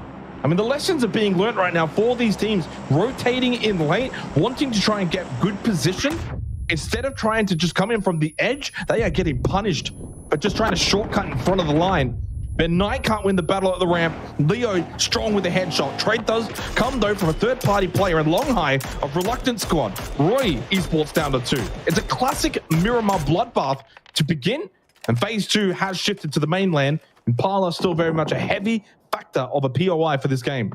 Yeah, you almost have to consider that Unicorn Cyber emergency pickup as too risky, almost. And to send it into Impala, I suppose the emergency parachute isn't necessarily the problem. It's where they went. Impala, it's too much of a commitment in a zone like this. I feel like you might be better off coming in on the edge with vehicles that you can then use to put yourself in a better spot phase 3. I don't want to criticize it too heavily, because if it works wonderfully, but not on this occasion. I feel like Unicorn Cyber as well probably weren't expecting such a heavy presence towards Impala, even though it's very central at the moment and it's a power position. They tried to go to one of the spots that would have been a lot less contested. They went to that northern side. You would expect teams to put themselves in the massive motels up towards church, potentially on the edges of the city, rather than that northern side. And so probably caught off guard a little bit too. But yeah, you're right. It's the give and take of the emergency pickup. It just kind of doesn't go your way sometimes. You have to be super on point to make it work. And to be fair as well, if you want to send it into Impala, you're exposing yourself to the unplayables that surround it. You're exposing yourself to all the windows inside that city as you fly down. It's not like you're the flash as you fly down on those parachutes. You're actually quite exposed. So you really got to consider it. And for Unicorn Cyber, doesn't net them any good. Down to 2, actually. Probably more devastating to be down to 2. You would have wanted to survive with it at least 3, and then maybe you can make a fighting chance towards the end game. But they lose 2 on that, which is just not good at all. Well, speaking of emergency parachute pickups and the lateness in using them, here's another one. 𝐏𝐿𝐼 Esports. I don't know why. To be fair, it's not about the usage, Russ. It's about where you land as well. That's what I'm saying, yeah. I feel like Unicorn Cyber chose a decent spot to land. Just weren't expecting the fight back that they got from that spot. But as I said, again, the terrain around it lends heavily in those teams' favors who actually want to take shots at those emergency parachutes. Luckily, this next circle doesn't favor Impala as much. We've moved a little bit more north, so hopefully 𝐼𝐸𝐶 can find a better spot. Yep. See if they can. Phase 3 circle, and it again remains around Impala. But again, look at that map. They are getting lit up. There goes 2, and my God, it's basically the third team, Russell, that has met their demise by trying to take the shortcut of the emergency parachute pickup, and 𝐏𝐿𝐼 Esports succumb to that pressure too easily. It's very easy to be like, hey guys, let's just parachute in. What can go wrong? Yeah. And 3 teams have clearly shown what can go wrong if you do it too late. You know, Panic did it early. Panic did it very early. That was a very early parachute pickup. They got to the unplayable. They were one of the first teams to get there. So therefore, there weren't really that many players shooting at them, as Roy Esports do lose that solo in Simon T. They're out 2 kills only in this game. You do it early enough and it's fine. You do it late though, and you're doing it at the 14.5-minute mark in a circle like this. And yeah, no surprise, 𝐏𝐿𝐼 Esports are got. And it's another one! 𝐸_ARENA. Now this is outside of the circle. So obviously not that many shots. It's only Day Trade shooting at them. But as they fly over Impala, now the whole server is going to be shooting at them. Where do they want to land though? Do they simply want to go north side? If they want to go the unplayable in the center, as they start parachuting down, surely they're going to start getting shot at in the same way that 𝐏𝐿𝐼 Esports got shot at. I will be befuddled if they make it down safely altogether. Jacob is knocked by Monty. Zizzy is surely dead to rights here. The reload for UNQ. Jacob dead. Zizzy to follow as he keeps getting lower and lower. There he goes. 2 gone now for 𝐸_ARENA. The easy way out, not always the best way, is it? The emergency parachute, far too tempting. It's like taking a bite out of the chocolate when you're on a diet. It's just not what you should be doing. You have to consider, as the captain, as the IGL, and even as the coaching staff as well, you look at a circle where your decision is to take an emergency parachute. What are the other plays? What are the other options? Do we have cars? Can we actually make a fight towards the center of the zone? Are we going to end up in a better spot, even a decent spot, by fighting our way in or just maneuvering our way in the traditional way? rather than risking losing members. I think also this circle, again, it's not a circle where an emergency parachute is going to go unpunished. There are far too many high grounds, far too many windows and tall buildings for people to shoot out of. You just become the only target that people can shoot at when you get off that emergency parachute. It's just a decision that, at least for most teams in this game that have made that decision, has not worked out. Probably every team in this game, actually, that have made the decision, it just hasn't worked out in their favor. So learning the lessons the hard way certainly was this next circle going to go. At least it does favor 𝐴𝐴RENA a little bit. 𝐿𝑒𝐿𝑒, Cerberus in fantastic spots as well. Yeah, moves away from Impala, so Panic on the unplayable now, obviously going to have to make their way down. Those inside of Impala are going to have to make their way out of that city. E36, can they find a way to get on the board? All tucked up into the Murado to group up with the other two players, still on a donut. And they've spun out, and in a blaze of glory, they have capitulated out into the fields. 𝐏𝐔𝐁𝐆 will die. Kane probably might not get away from that rock, although he has been able to get behind it, and obviously no one on the north side. Should mention though, in 20 seconds, that blue's going to get moving, and E36 aren't in that location that FTF is shooting at. Another rock game though from the future as a duo. Yeah. Oh, you have to save that car, but is it worth your life? Nope, no, it's not. He's going to get inside, at least. Can get rezzed. Risky though. FTF are hitting shots, to be honest with you. Shots from these unplayables, maybe sometimes you just disregard them. Too far away. Duo.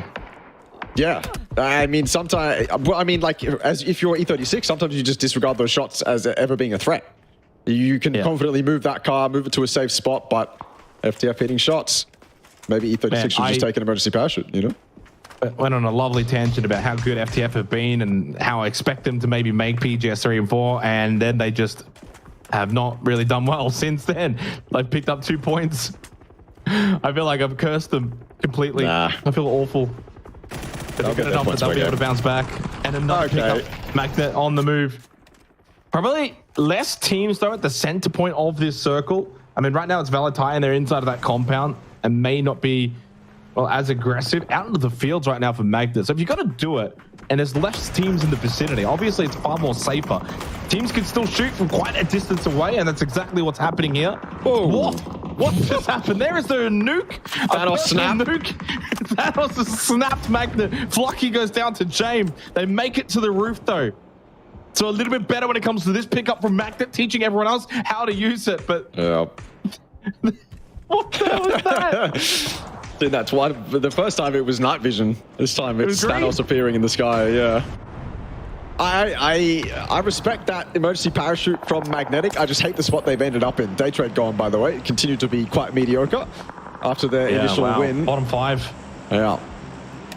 The spot that Magnetic have ended up in is, if they've ended up in it earlier on, phase 1, phase 2, on top of that roof with an emergency parachute, I'm going to be quite angry because you end up sharing that compound and it just doesn't go well in the late game. But I can't really focus on that because Team Bliss, a team we need to continue to perform, aren't really doing that right now. Out in the blue, Monty down, their star fragger, and you can see 1 or 2 of those Team Bliss members driving in from the edge of zone to try and recover it, but they haven't been allowed to do that. Team Bliss gone in 12th. Don't know how many points they had to their name, but it probably wasn't too many. That zone has continued to... 5 kills. Okay, that's not bad.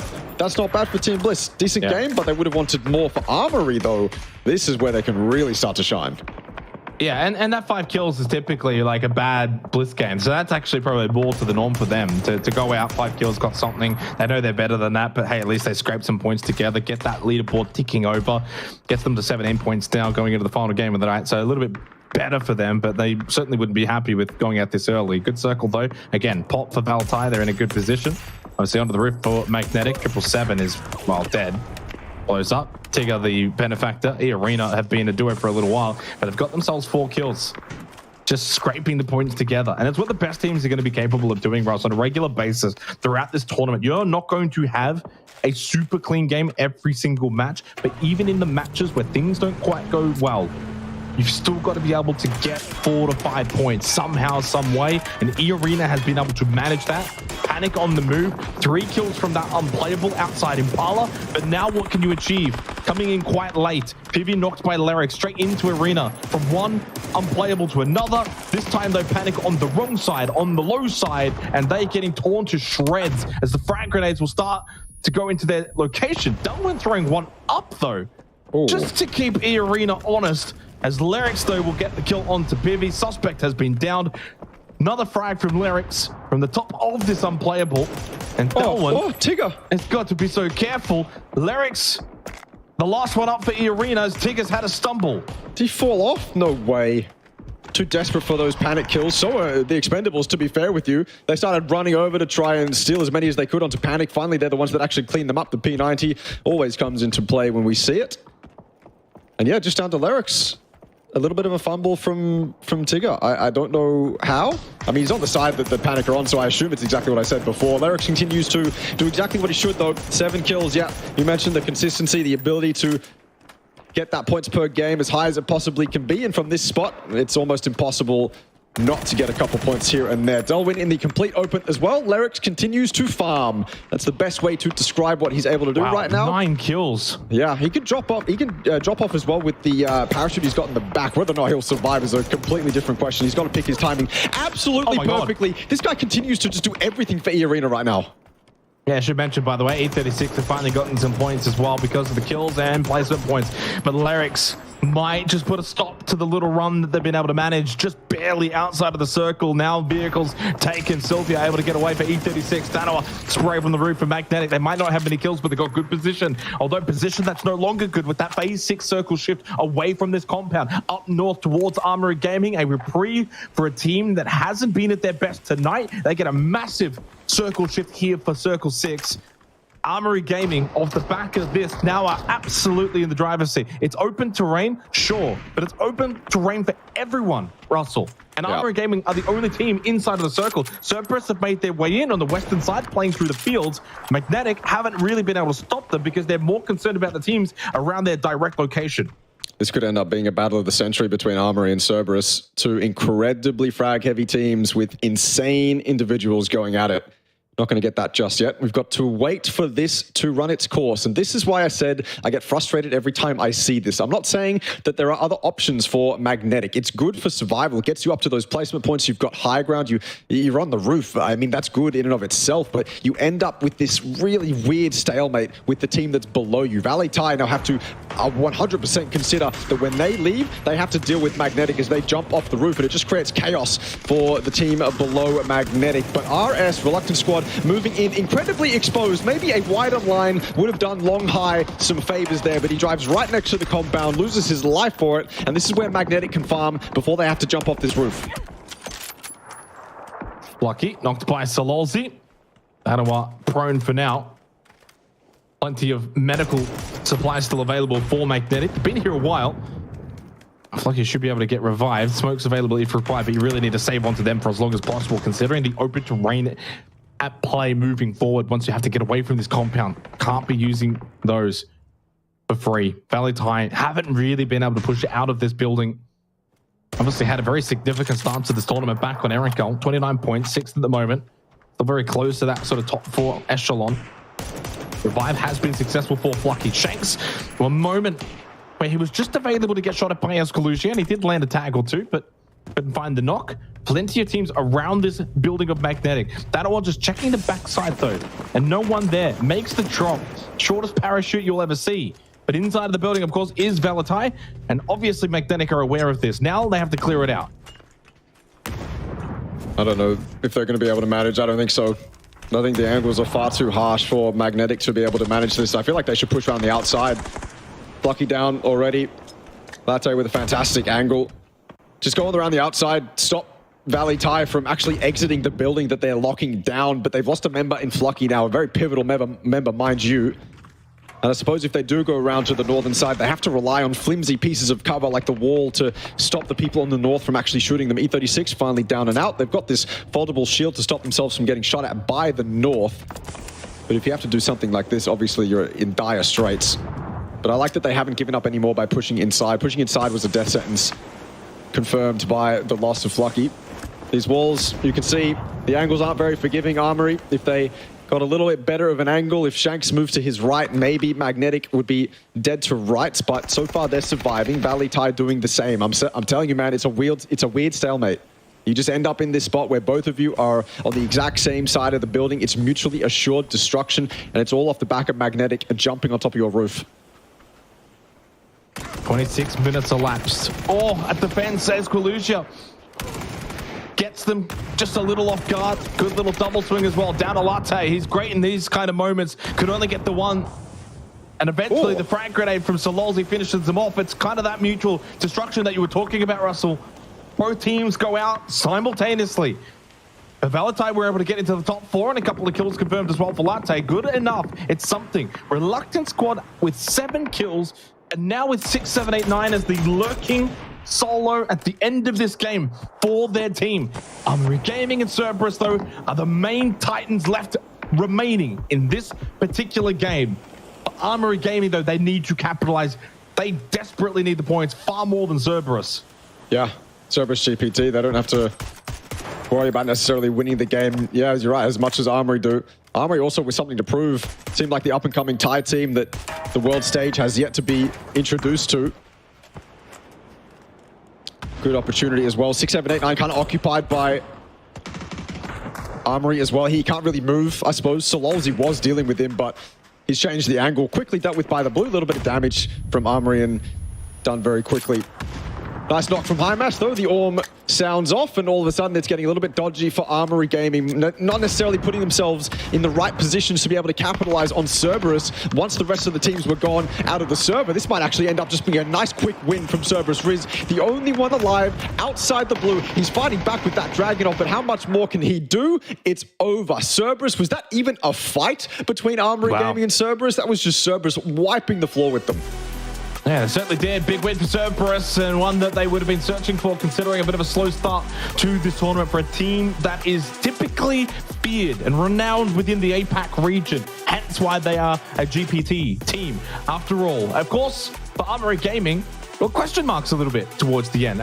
For a team that really wasn't involved throughout that match, they got themselves a lovely circle shift for phase 6, just could never capitalize on it. Credit to Cerberus, though. They got moving early on off the back of that circle shift, got themselves into a great position, and in the end, they were able to capitalize. But a lot transpiring on that game. A lot of it down to emergency parachutes as well. That was the biggest talking point this game. And straight away, the first highlight from the replay is an emergency parachute.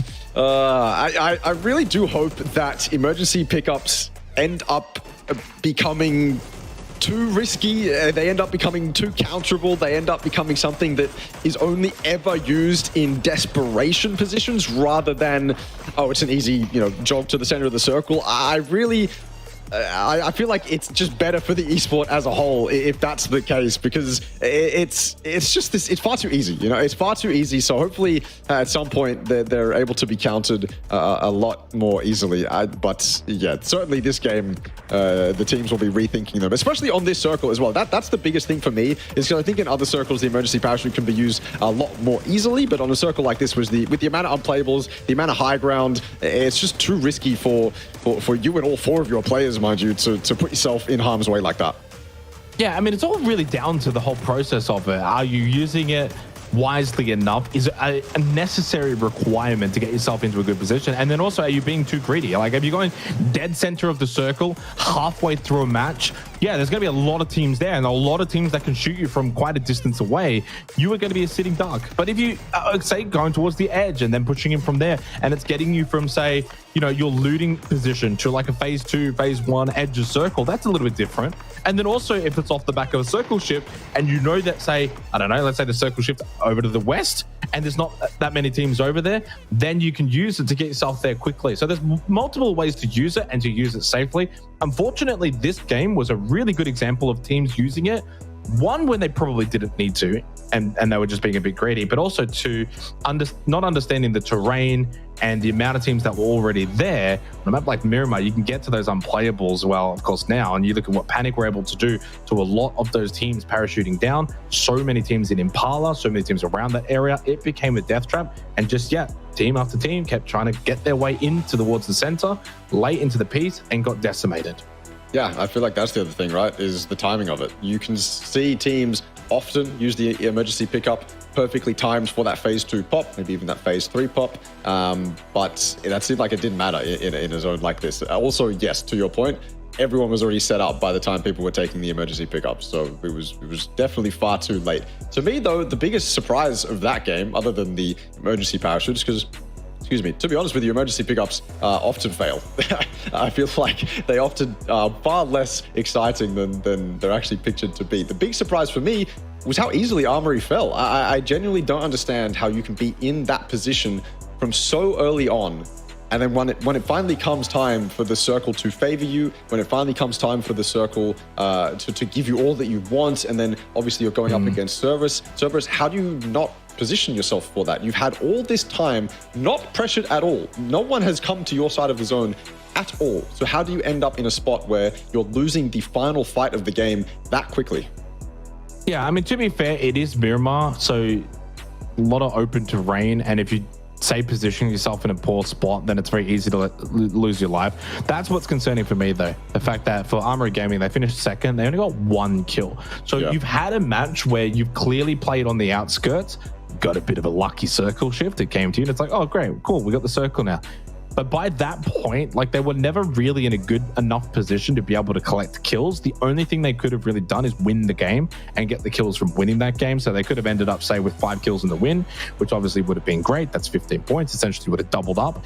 Instead, though, they finished 5th. I will say, though, for AG, a team that's obviously been a bit up and down tonight, they'll take the 7 points, they'll bank those, and then just probably look to move on to the last game, because sometimes when you're not playing at your best, you still just need to be able to collect those seven points, or 5 to 7 points. And that's where you can kind of look at Team Bliss, for example, right? They got those 5 kills. They went out really, really early, no placement points, but they still scraped together enough to suggest that they had an okay game. 5 points, it's something, gets the leaderboard ticking over, reset. Now you go into the last game, and that leaderboard now is 17 points. I mean, it was only 0 points a couple of games ago. As we go to the total leaderboard now, FTF still holding on to first place despite only 2 points in 2 games. As EA Arena obviously now up into second, Cerberus off the back of that win into third, Unicorn Cypher still holding around the top. And you can clearly see, though, Russell, for the most part, like, I mean, we're 5 games in now, and there's no singular team that is just, mowing down this lobby, which you would never really expect at this level. This is the best of the best, similar to what we saw for PUBG Asia Super Cup. This is not a localized tournament. These are top teams, and you'd be pretty surprised to see one of them just, like, say, with 80 points already. And I'm glad it hasn't played out like that. Yeah, I don't think it's going to be super top heavy as we continue. Unfortunately, maybe that top 4, top 6 will break away, but I think for majority of the time, it's going to be a pretty tight fight. 𝐼𝐼, by the way, 9 placement points, which is not double digits like the rest of the top 8. So obviously they are much more heavily favoring the kills. They've got 34, everyone else is below 30, and yet they are still up there in second. What a hero performance by 𝐿𝐼𝐼 as well. Absolutely maximizing what he could get off the top of that unplayable. So much more than we initially thought. We thought he was done for, and then he just does a quick 180 and gets a couple kills out of a rotating team on the northern side of that unplayable. So very nicely played game from 𝐿𝐼𝐼, unfortunately, to have that unfortunate fall. And you have to imagine what could 𝐼𝐼 have done if that player didn't fall down the rock, and maybe they could have both parachuted off and had a much better game, maybe got some better placement points, who knows, right? But 𝐿𝐼𝐼's doing a fantastic job regardless. Yep. And obviously, as we get towards the right-hand side of the screen, a lot of those teams are actually either not really struggling, but getting themselves back into it, right? The Expendables were bottom 4, now they're into 9th, 25 points, good for them. Panic have obviously dropped off since Erangel. We touched on that already plenty. Clearly, they're a team that just need to be able to get better on other maps. That's pretty much the observation that we've made for them. Team Bliss obviously getting off of 0 points over the last 2 games, 17 points combined. I mean, that's a better ratio, right? Like 2 games, 17 points, that gets you in the mix over the course of the whole night. It's just the fact they started so late. They will require at some point like a massive game. 𝐸36 finally off the board as well, on the board, sorry, as they get away from that donut, pick up a couple of points there on Miramar. But so far, it's been Vietnam that has dominated. Cerberus, Unicorn side of Roy Esports, 3 of the 5 wins now. Obviously, Daytrade did get the opening chicken dinner of the night, and FTF from the PUBG Challenger Rumble of Indonesia, of course, getting one as well. But boy, they have dropped off dramatically since that win from the future, then going into Tago after winning Vikendi, then into the game of Miramar. 2 points, Russell. And making me look a little bit silly because I started writing them maybe too early. I'm like, these guys are that great. And they are really, really good. But something has happened in the last 2 games. 2 points, 2 games after dominating the lobby through the first 3 matches. Is it a case of regression to the mean? Like, is it a case of like, okay, they're in a good spot now where they're first, but they're pretty much tied with everyone else, that they're not that good, that they should be 20, 30 points ahead of everyone? I don't know. I feel like for FTF, it's hard to say because you just expect them to get their points per game and then that's it. So I don't know kind of how they've dropped off so hard. That said, it's only night 1. That's probably the saving grace for them. I don't want to be too critical of teams night 1 after 5 games. You know, I don't even want to be too critical of teams after night 2, even when we're done with 12 games, unless there's a real outlier. Like if 𝐸36 has 10 points by the time we're done with night 2, then I can start talking about them and being a little bit more critical. But for FTF, I feel like you can excuse a lot of the mishaps, the shortfalls by just getting used to the lobby. If you wanted to really look at something that would be fair to say, then that's probably where I'd go. But who knows, right? We look at FTF and we go, okay, these guys just get their kills no matter what. That hasn't happened in the last couple of games, and off the back of that win, that's why those wins are so important, by the way. That buffer that they had was crucial to their position on the leaderboard. If they didn't have that win, they'd be a lot further down than they currently are. So that foundation looked solid for FTF. Maybe it's starting to crumble, but at least they had that buffer, so they're still in the fight. Yeah, I mean, I think at the end of the day, when it comes to FTF, they're a good team. And I was maybe riding the high a little bit, but are they a team that should be dominating this lobby where they're like 20, 30 points ahead of everyone after 3 games? Probably not. But they are a team that I do genuinely think could occupy a top 4 position when it's all said and done. My concern, though, is they're also the kind of team that could fall away.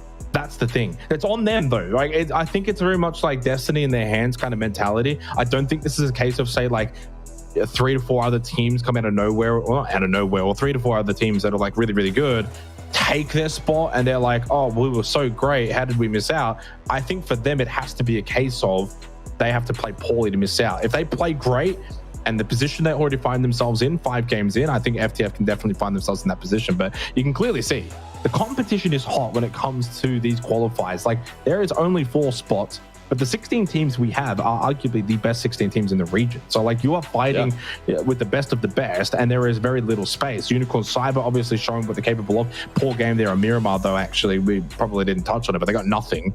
Obviously one of the teams that went for that parachute hot drop at the end and didn't work out off the back of that win on Tago. 𝐸 so far have probably been the team in terms of kills that has been the best, 34, the only team 30 plus, but their placement points have been abysmal. 9 placement points is the worst team out of the whole top 8, Russell. So you're the whole top 8, and they are the worst when it comes to placement points. And that goes with the storylining that we've been putting for 𝐸, which is great, and then towards the end of the game, it stumbled. Yeah, I don't know why it's so weird that they stumbled that far. Maybe they're just kind of losing resources. By resources, I mean losing players, you know, here and there. They're maybe suffering the same fate that Bliss was on Erangel and Vikendi, where on rotation, you're just not good enough and you get unlucky, or you know, this situation, that situation, whatever the case is for 𝐸. That game we saw them up as 2, and the duo did absolutely incredible work. But yeah, I mean, off the top of that unplayable, what more are you actually going to do. I feel like even if they were up there as 4, they would still fall short. And so maybe it comes down to the spots they put themselves in the end game. Maybe there's a better spot they could have chosen. Maybe before you get to the end game, before you get to phase 7, phase 8, your decisions that you make then are what's costing you, right? Maybe you should spread yourself out a little bit more, give yourself a little bit more room to breathe, and then you can play that end game a lot easier. There's so many reasons why 𝐸 could be falling short at that final hurdle. And we can analyze it all day, but at the end of the day, it's up to them to look over the twires and figure out what is going wrong. But yes, final game of Miramar, and the playing path is as fair as it could possibly be over the northern side of the map. No hot drops on Miramar either. So for 𝐸36 and FTF, obviously that beef is only happening on Erangel, and I don't think we're going to see any hot drops for the rest of the tournament. I feel like just the way that this initial day has panned out in terms of that specific thing, I feel like we're only going to see that 𝐸36 FTF hot drop, at least until we get to the final couple games. Then maybe, of course, depending on how the leaderboard looks, that's things could change. But I feel like that's the only hot drop we're actually going to consistently get. Yeah, and even that might actually change tomorrow because of the results that we saw today, as we get a very northwestern circle for our final game of the night. Again, a reminder, 4 nights overall when it comes to these APAC qualifiers for PGS 3 and 4. But still 3 more nights after this, still another 18 games after this. Nothing is locked in, nothing is solidified, but as we've seen time and time again with these tournaments, if you start well, you can typically finish well, and at least put yourself in a position to finish well. That's the main thing. Obviously, there's teams that have not quite started as well that we probably anticipated to do better, the Expendables being one of them, Team Bliss being the other. I think Day Trade as well being, well, very disappointing. After winning the opening game, Russell, they have not picked up a single point since Erangel. So that means on Vikendi, Tago, and Miramar, that previous game, match 5, they've gotten 0 across all of those matches. 16th, 15th, and 13th, no kills. Yeah, that's a collapse of something very fundamental or macro. That doesn't scream to me individual. Usually if it's individual mistakes being made, you've got a couple other players on the team that can make up for those mistakes and actually get your team in with a fighting chance. But if those are the kind of results that they're scoring game after game, something is going horribly wrong with the way that they want to play this lobby. It's probably a very harsh introduction to the lobby. Very different lobby, obviously, to what we saw during the playoffs. When you mix 8 teams with 8 completely new teams, that's going to happen. But yeah, it's weird because they're one of the teams, like, with Armory, for example, you can put your finger on what's going wrong with them. They're taking early fights. If they lose them, then they're losing the man advantage. And that's obviously what's going wrong with Armory when they do have their pitfalls. With Day Trade, it seems like there could be a million different things going wrong, but all those things are going wrong much earlier on in the game rather than the late game. So if they can fix up those mistakes, iron out what's going on in the early game, put themselves in that late game position, well, we saw what happened game 1. They won it. So if they can do that again, and they can fix whatever mistakes are happening early to mid, then I think Day Trade will finally arrive in this server. Yep. Obviously, it is early days, and again, the gap is really not all that much either. And we've already seen quite a few teams tonight be able to pick up, say, 20 points within a singular game. And I think every team, pretty close to almost every team in this lobby, is very capable of something like that. A little bit of a dust storm here for Simon T and Roy Esports. Another team that really started hot tonight was Roy Esports. They won, obviously, the second game of the night. Feels like a lifetime ago. And they were one of the teams that actually picked up 20 points in one game with that win, second game of the night. Perfect example right in front of us. But outside of that one game, only 10 points in the other 4. And that's the concern. Not just for them, but there's also been quite a few other teams, I think, as well, Russell, that you could argue that they've had that one really good pop-off game and then simmered a little bit in the others. And that's where I've actually really enjoyed what we've seen from 𝐸, because 𝐸 haven't really had that like super mega pop-off game. Their best game was actually the most previous game, 11 kills, 7th place. That was the most amount of, well, actually, sorry, the game before that, they even picked up 13 kills. But they have never gone and gotten a win with, say, 15 kills or anything like that. Other teams have. And so, therefore, they've been a little bit more consistent in the kill department. They just need to be able to piece it all together. But right now, showing really good form and a reason why they were able to win the Thai series. Simon T hears the footsteps of 𝐿𝐻𝐷, and 𝐿𝐻𝐷 has absolutely no idea, but he's been given a lifeline and hits the shots. That's insane and should never, ever, ever, ever happen. Simon T had him dead to rights, and 𝐏𝐿 was given a chance to fight. Simon T went for the initial shots. I am kind of lost for words, to be honest with you. It happens from time to time. You play so many games of PUBG, and every now and then you're going to probably lose a one like that. One that he'd love to have back, and not the best way to end your night. Horrible feeling. 5.5 minutes into the final game. And a kill you probably should have gotten doesn't quite go your way. Parachute pickup for the Expendables, but goes back to that conversation in the last game. You've got to do it. This is the best way to do it. Nice and early. Rotate. Use it as a rotational tool rather than trying to sneak by teams. And you're going to notice they're not going to really get shot at here. They're actually going to get this compound. Very good compound as well, looking down the hill in towards 𝐿𝐴𝐵𝐵𝐼𝐿. And if the circle does eventually finish in this location, it becomes a good location. I don't know what they're doing though, because Darwin has gone to that compound. The rest of them have actually gone into 𝐿𝐴𝐵𝐵𝐼𝐿, and I'm a little surprised. You know what? I'm trying to like piece this together in my head, figure out what kind of strategy they're going for here, because obviously Darwin stayed up at that high ground compound, and so he's acting as an anchor. He's acting as the guy that's going to pass off all the information, but at the same time, that could be a thing. Because I was going to say at the same time, committing to 𝐿𝐴𝐵𝐵𝐼𝐿 this early is not as good as sitting up on that high hill or any high ground. So yeah, there's got to be some extra reason why they want it. They could go for vehicles, yeah. I mean, they know that this is a hard shift to the north, so no team would have come up here to loot. So the hard spawn's probably still there. They can drive that up. Tanvu's actually got it already, so that could be the play. And if that is the play, then obviously that's a much more disciplined, much more smarter play for 𝐸 than just fully committing to that compound and being out of vehicles, out of resources by the time they actually need them. Yeah, you can see on the map here, they've actually just found themselves 2 vehicles. I imagine a tiny little bit more loot as well inside of that warehouse, which would be stacked. And yeah, actually, that's a really nice 400 IQ play from the Expendables, because I think the majority of teams, and it looks like I think they just split, they got themselves a 3rd vehicle. The majority of teams, even at this level, would probably just go for the heads-up play, scout that compound, top hill, good position. Later on in the game can very much become a prior, and just go for it, because you just almost like fixate and focus on it. But they had the peace of mind to send Darwin there first and then go and get vehicles, so that they've got and the reason why you need those vehicles again is if this does kind of shift into any kind of open terrain, you need to build card forts. There's a couple of balls down that hill as well that you can kind of use those vehicles for extra cover later on in the game. If you don't have those vehicles, getting out of that compound on top of the hill is going to be even more annoying. So really smart play. I'm very curious to see how 𝐸 play the rest of this game now off the back of that start. I love it, because as well, Darwin being that high up, when those players do finally get those vehicles, Darwin can tell them exactly what's free.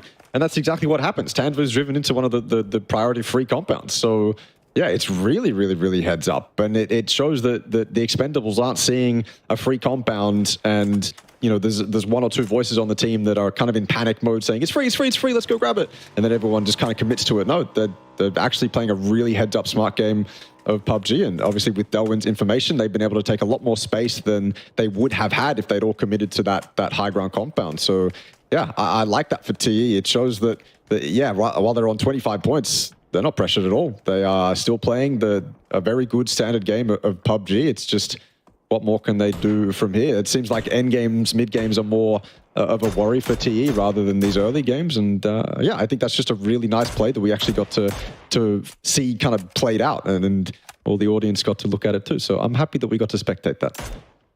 Yeah, and should mention there's really not much else happening right now for this phase 1 circle coming to its conclusion. Another 50 seconds for the blue. Everyone's pretty set in their ways. 𝐸 pushing over towards the creative fields close by. 2 destroyers, a solo there at the moment for UNC. That's the main threat that I can see on the map stream, and we go to it now. He's by himself here. There are potential help maybe from the other side of the crater, but it's so far away that Manhung and 𝐶𝐵𝐿 aren't really going to be the best of positions to do much. I think Destroyer's really just got to get out of here. His car's parked right in front of him, so he can leave whenever. He's just buying his time, really. Yeah. If he can stay here and be greedy, then he'll go for it. A bit greedy. And the thing is, the longer you take there, and what a shot from Manhung. You questioned the cover? Whoa. You questioned the cover from Manhung? I didn't question the cover. I questioned the distance of said cover. That's true. And apparently the distance is largely irrelevant. The Dragonov as well. Oh, a parachute, by the way, from Reluctant Squad right over that compound of TE, who got into their vehicles and were anticipating maybe an eastern shift. They doubled back, though. Was compound available. They're aware of that. Jacob knocked. Was by man hung. I'll get the revive. He's fine. He'll get back up. Tigger on the move. 10.5 minutes in. Now into phase 2, and it has gone over towards 𝐏𝐸. So 𝐏𝐸 finish, not a 𝐏𝐶𝐁 finish. Well, I mean, I say that it could still technically finish 𝐏𝐶𝐁. But far more of a focus on 𝐏𝐸 right now than the POI. Yeah. I mean, 𝐏𝐸 kind of acts, at least the industrial part of 𝐏𝐸 kind of acts as a city, right? Where if you send it in, you've kind of committed to it. You can't really leave it. Very difficult to leave the 𝐏𝐸 fields, less so. You can park your cars up in the warehouses and find a safe exit if the zone does shift away from you. So it kind of does act as a city ending, at least in one way. But obviously it is entirely different in the fact that you have this surrounding huge unplayables.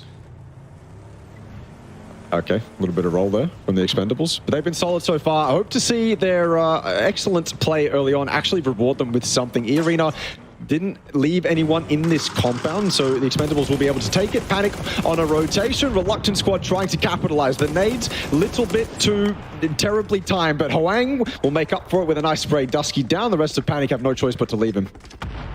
Yeah, it's been a rough night for Panic. Ever since we left 𝐸𝐴𝐺𝐻, it feels like they've also left the server. Hate to say it, but it's been an over-reliance once again on a singular map. And it's kind of been their downfall. And it's not as if they also ultra-capitalized on those 2 games of 𝐸𝐴𝐺𝐻. They were good.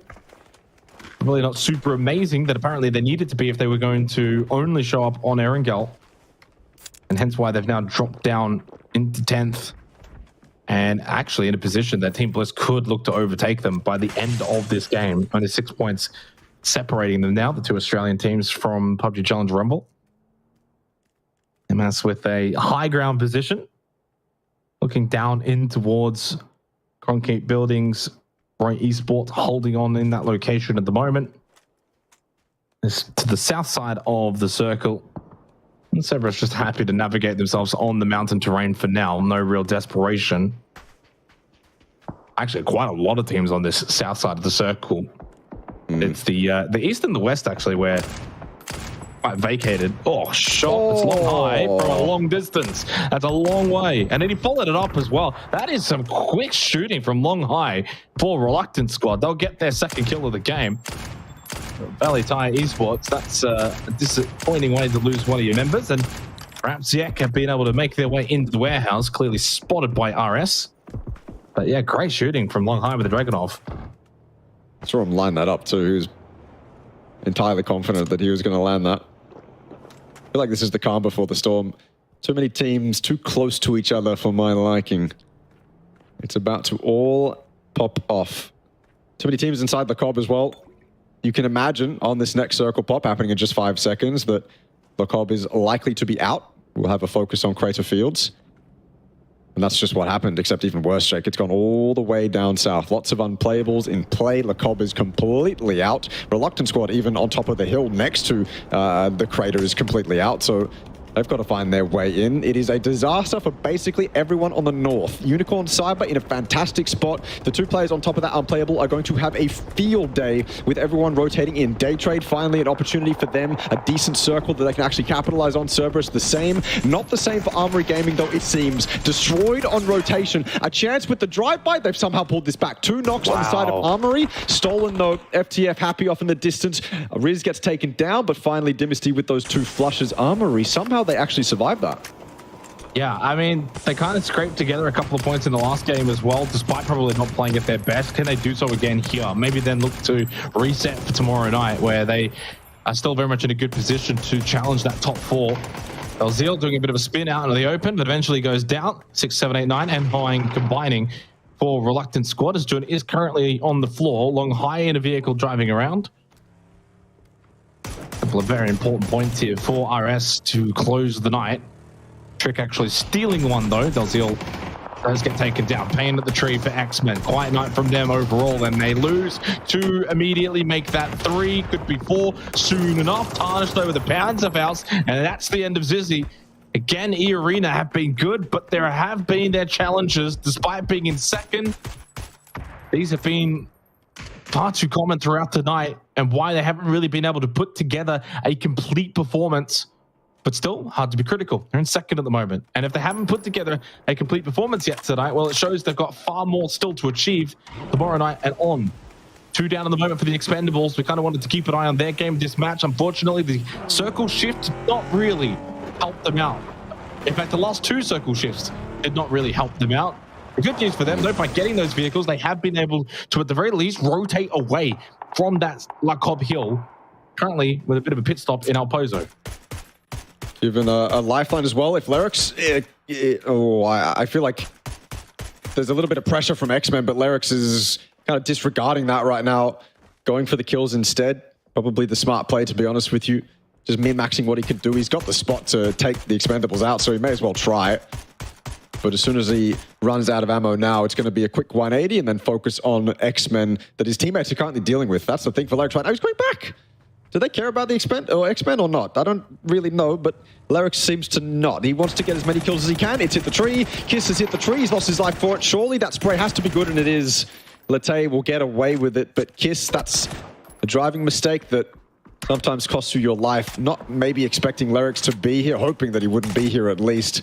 We move to 𝐵𝐿𝐼𝐿 now. Magnetic rotating through the field. This is daytrade's opportunity to have a good game. They have to control Magnetic, though. Just shifting back a little bit to Crater. Surprised by that one. Thought it was going to continue maybe towards the south. 𝐿𝐴𝐼𝐄𝐒 now very much a dangerous position to be in for the Expendables and Daytrade. Pushing out of that in towards that hilly terrain is not going to be a fun task. Nurans with a good line of sight. Over towards the Expendables. Hasn't taken his shots. Bit of trigger discipline. Maybe just waiting to see if he can get a better one. 𝐷𝐻𝐻 though just runs away. Good tag at least onto 𝐴𝐵𝐿, but 𝐴𝐵𝐿 landing better shots back, and Nurans forced to fall back and heal up. Daytrade playing it slow and steady, but in the bottom 4 at the moment, and in a bad spot, in a bad way, is Puchil's, Nurans, and the rest inside of 𝐿𝐴𝐼𝐄𝐒. Hard to imagine that they're going to be able to get a massive game from here. 𝐸_ARENA gone. X-Men with a nice double, and probably the first blemish of the night. What a headshot from 𝐷𝐻𝐻.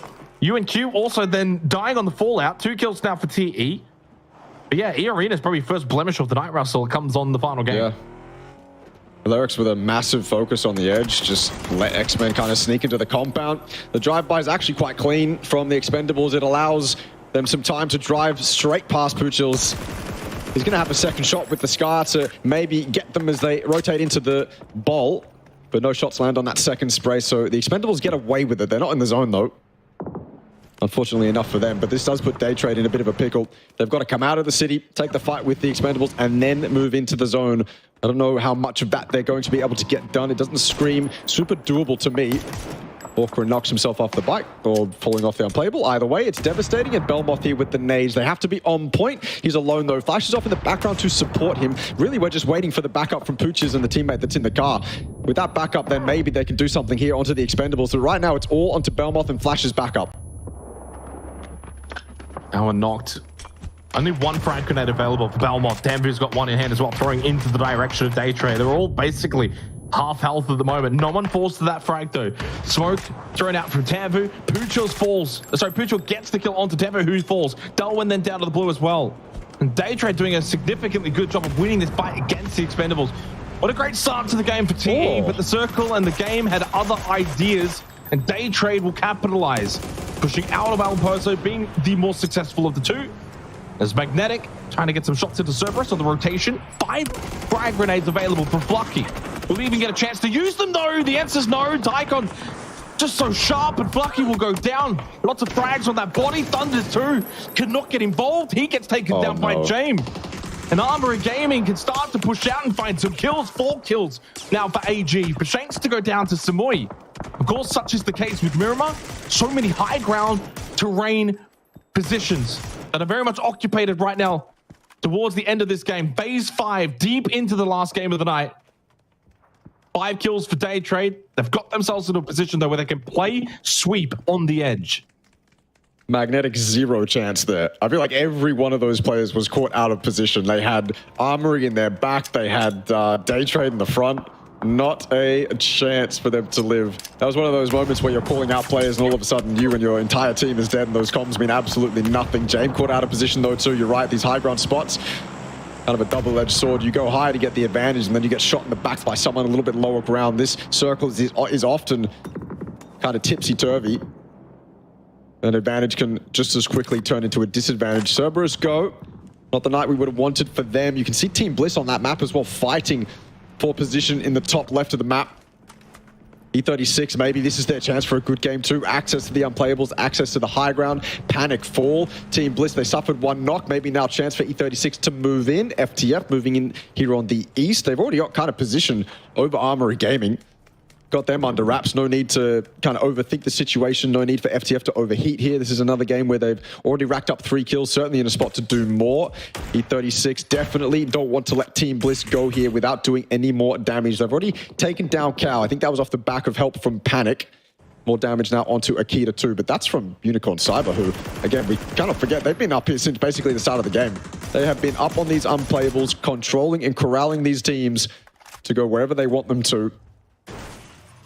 And finally, now they're actually given an opportunity to get some kills in this late game, now that everyone's having to leave their compounds, leave the safety of the bowls and things that they had all along. Unicorn Cyber will do their best to capitalize. This fight rages on, but 𝐿36 seemingly can't do much. It's that Ridge that Team Bliss have to work with, completely LOSing them. And now you can see the smokes.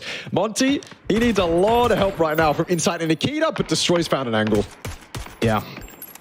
UNC top of this hill. Monty was never going to be safe to all angles. Smoke does go out, but probably to little avail. Insight and the rest of Team Bliss were always in a predicament coming out of La Cobria. I'm actually a little bit surprised they even went into La Cob so early into this game. Bliss not usually renowned for that kind of playstyle. Akita though, lovely little push up this hill. You can just see though how much of a difference it is playing from this low ground position. It is such a steep hill. Looking down, it's almost essentially free. Insight now the solo, but he feels like he can get a good wrap in, maybe get on the other side of Enterforce. And while that res is taking place, he just doesn't peek over.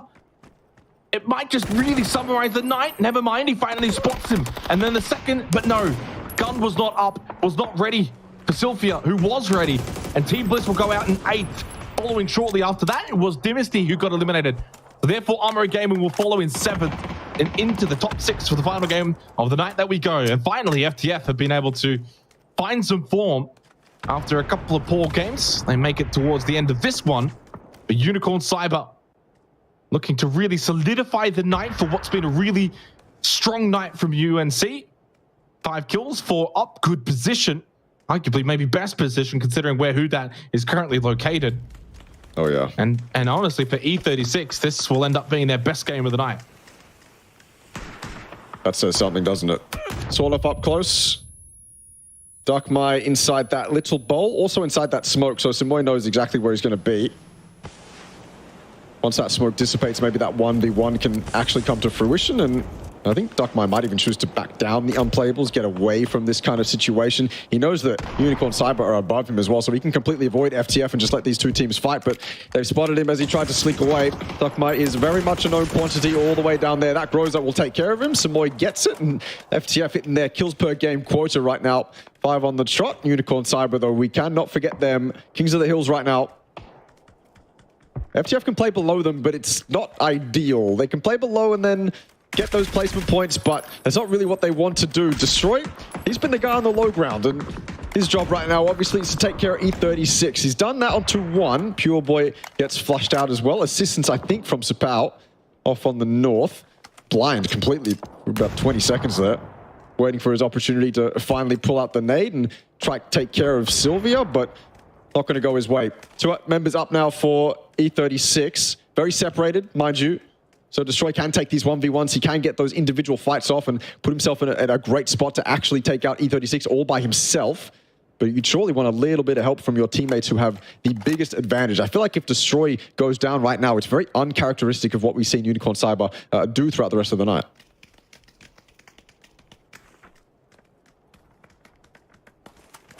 Great way to finish the night for FTF and UNC. Top 2 at the moment, and will remain in the top 2 when it's all said and done. Just the position there could change, really. And also a bit of a salvation final round, final game for 𝐿36 after a very tumultuous final, well, start to the night. Their final games have been much better. And probably just offering a little bit of hope that they can be competitive for the remainder of this tournament. Up to 12 points now, not that far behind 𝐼𝐸𝐶 and Bliss and PNC. Disappointing though, of course, for the Aussie teams. Both of them in the bottom 4. Not where they would have liked to have been. Oh, little pan. Trick with the frag grenade, and always throwing these up hills can be so difficult. Little vision, not quite sure how close they really are. One nade left for Destroy to try and finish off 𝐸36. Does a tiny bit of damage. Luzon thrown out as well. Not a lot of ammunition on that orb, but you get these 2 kills and you can probably get some ammunition off their bodies. Maybe expecting them to be a bit higher. Could be trying to push him behind him, but no, they are very much going to be coming in from the below side. Everything says this should be a free double kill for Destroy. And if he finds it, then UNC are going to be in a great spot. 𝐿𝐻𝐻, though, fighting a bit more of a frontline fight against FTF, does get that kill onto Happy. That's going to make life a little bit easier for UNC. FTF no longer at full strength, now down to 3 players. One of those moments, though, 𝐿𝐻𝐻 gets caught up with FTF, then Destroy starts taking that 2v1 versus 𝐸36. It could go sideways. I still think Unicorn Cyber will remain in a much better position than anyone else in this lobby, but that's one of the ways this could go terribly wrong for Unicorn Cyber. It's just 𝐿𝐻𝐻 taking this fight solo against FTF, and then it's Destroy taking the fight alone against 𝐸36. Not anymore, though. He's got backup in the 4, but he's got it down without a trade. If this falls apart for UNC, it's all on these individuals taking fights without using the backup of the high ground. Destroy could have fallen back the entire time and had backup from every one of his teammates who had arguably, categorically, the best spot in the game. Destroy's lost his life. Unicorn Cyber have given this up a little bit too much. Belmoth's gotten dangerously close as well. Unicorn Cyber, now they're not moving around so much. Now they're not confident in their little micro movements. The high ground that they have, the unplayables that they have, no longer are they the solid advantage they used to have, because Manhug's just sitting there silent. Like, he's had to go fully silent now. 𝐸𝐻𝑝au's the one providing backup. 𝐿𝐻𝐻's had to jump off and he lost his life. That is an absolute blunder. This is Unicorn Cyber completely crumbling. Yeah, they are. And I think they put so much stock into Destroy being able to get that double kill. As soon as he loses that, you still also now have to deal with them. Like, this is the biggest issue more than anything. You lose a player, but then also the threat behind is still very much there. They get a bit of help by FTF of all teams. They're not calling to Sylvia. But now with this more high ground position, FTF should be able to overwhelm UNC. Trick gets the double. He does what Destroy could not and gets rid of Enter Force. And 4 teams now remain. But the highest of all high ground is with From the Future. This overhanging view says it all. 6, 7, 8, 9 in a little crevice at the back as a solo. But it's these 3 teams in front of us. They are the primary focus now. 3 up for FTF and UNC. But the high ground's too strong. And 𝐿𝐻𝐻 will get the knock onto 𝐸𝐻𝐻. Unicorn Cyber, unfortunately, at this last moment in the final match, have really given up good position, good control, and are giving kills away. And From the Future, from here, you would think should be able to find their second win of the night. After a couple of poor games, Russell, they have responded. We go phase 9, though. Phase 9 is off the unplayables. They might have to jump off straight into Daytrade's lines of sight. Unicorn Cyber still here as well. Yeah, it's a knock from Simoy, but he can't capitalize on it. You can't just jump off the unplayable off the back of that. You've got to wait for your opportunity. The safest would be to go around the eastern side, but then you end up with 6, 7, 8, 9. So I feel like this is not super ideal for FTF just because of how this phase 8 has panned out. They kind of have to deal with Daytrade and Unicorn Cyber before they have to jump off these unplayables. They might actually be able to do that. Pooch is completely in the open. Simoy's doing it all right now for FTF. So many kills, and he's just exposing himself to get these flushes as well. No one is able to trade. Nurance is completely on the other side of the unplayable. 6, 7, 8, 9 obviously not going to show his head just yet. And Unicorn Cyber is a shadow of their former selves. They can't do anything. All the control they previously had is gone. So this is the kind of freedom FTF have. If they're able to clean up Daytrade, able to clean up Unicorn Cyber, they've spotted 6, 7, 8, 9 now, so maybe this could actually be their game. After all, these angles aren't forgiving for these people that just want to survive under these unplayables. It's too open. FTF can see basically all of it, and 𝐸𝐻𝐻 confidence in his blood right now. 6, 7, 8, 9, they know he's a solo. 𝐸𝐻𝐻 confident with that 1v1. He knows he has high ground advantage as well. He's got teammates who can basically provide all the information necessary for him, tell him what's free, where he could be, what crevice 6, 7, 8, 9 could be hiding in. If 𝐸𝐻𝐻 wants to take this 1v1, it's risky, but could be the winning play. What a way to finish this final match of the night. Phase 9 arriving very shortly. Classic Miramar, especially with now Dealt with. these unplayables. It's kind of like a new age Miramar, if anything. And yeah, dealt with both. Belmoth gone, same with 6, 7, 8, 9. So the solo gone, but replaced by one more solo now in Nurans for day trade. FTF have got high ground, they've got numbers. They can even just play end zone if they really have got the supplies to finish this off.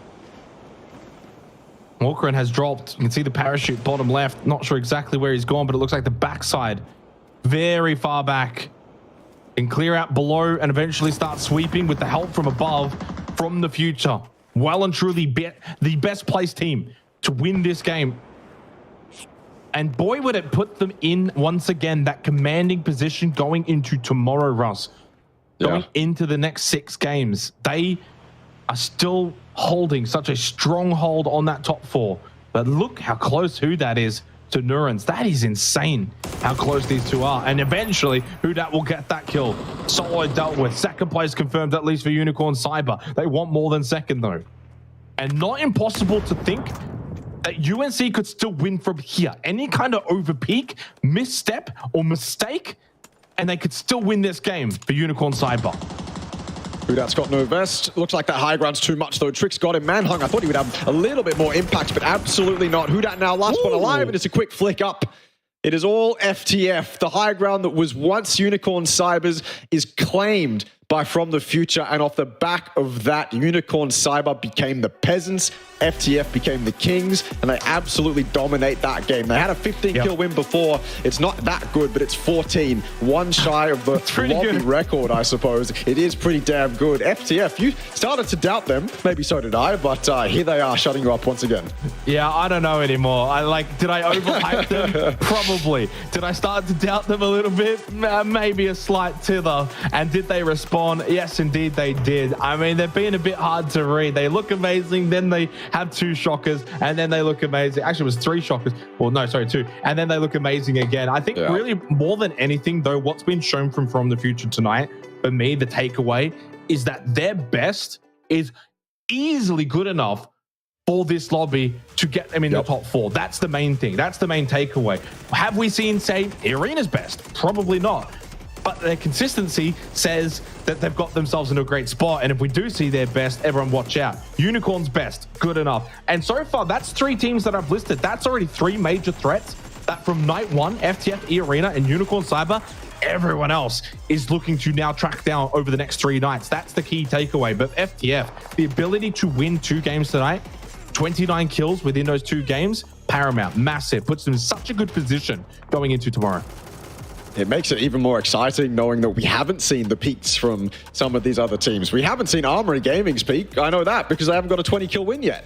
We haven't seen Armory Gaming's peak. We haven't seen E-Arena's peak. We haven't seen Day Trade's peak. And so we saw a couple teams peak tonight, but there's still plenty more teams that have yet to show us their absolute best. But I think you're right. That is very eloquently put, that we've seen the FTF can actually compete with the rest of the teams in the lobby, and that level is good enough to put them in the top 4. I fully agree with that, and I think that is absolutely what everyone else should take away from FTF's performance tonight. It has looked a little bit cold, but imagine what can happen if they clean up those cold games. Imagine what could happen if in those terrible games that they had, they're able to get 4 to 5 points. We know the FTF are kill heavy, so if they're able to do that, then their floor all of a sudden is raised as well. Not only can they compete with the rest of the lobby, but their floor becomes one that's incredibly difficult to contend with. My heart goes out to Unicorn Cyber this game. I feel like the way it should have happened was you have the Unicorn Cyber guys deal with E36, you have them deal with E36, and then all of a sudden you didn't need the unplayables. Let FTF take the unplayables,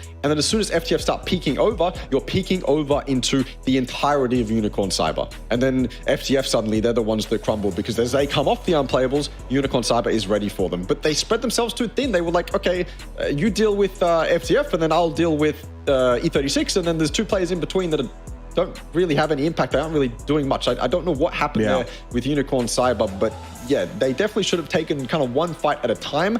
And the one that was absolutely priority for probably a couple minutes was that E36 fight. Yeah, that was a bit of their downfall there. I think for Unicorn Cyber, they probably shouldn't be too upset considering they actually salvaged the game itself to finish second from that position. Obviously, as you kind of mentioning, they probably would have felt like had they played that a bit better, they could have actually won the game. But I mean, it's a 24-game tournament essentially when it comes to the finals. You're not going to be perfect the whole way through. You're going to make mistakes. It's going to be some blemishes, things that quite don't go your way. And if that's as bad as it gets, a second place finish, I think they'll be okay. And obviously, they're still very much being a big part of tonight's proceedings. And that's really the takeaway for me it's been the kind of same teams throughout the 6 games that we had tonight. Your FTFC, Arenas, Cerberus were up there throughout the night as well. Unicorn, Cyber. I mean, even Valley Thai Esports were very consistent tonight. Day Trade at the end did finally kind of offset what was a pretty lackluster night. They picked up 16 points on game 1. From game 2, 3, 4, and 5, 2 points. And all of that was on game 2. So they had a bad streak. Finally, though, at the final game of the night, they were able to at least pick up some points and put them back into a good position, of course, for tomorrow onwards. As we know, of course, they're a GPT team. It doesn't really matter. They could finish dead last and they'll still go to PGS 3 and 4. But if they're finishing dead last here, I don't even want to imagine what would happen at the Global. So they obviously need to pick up their form.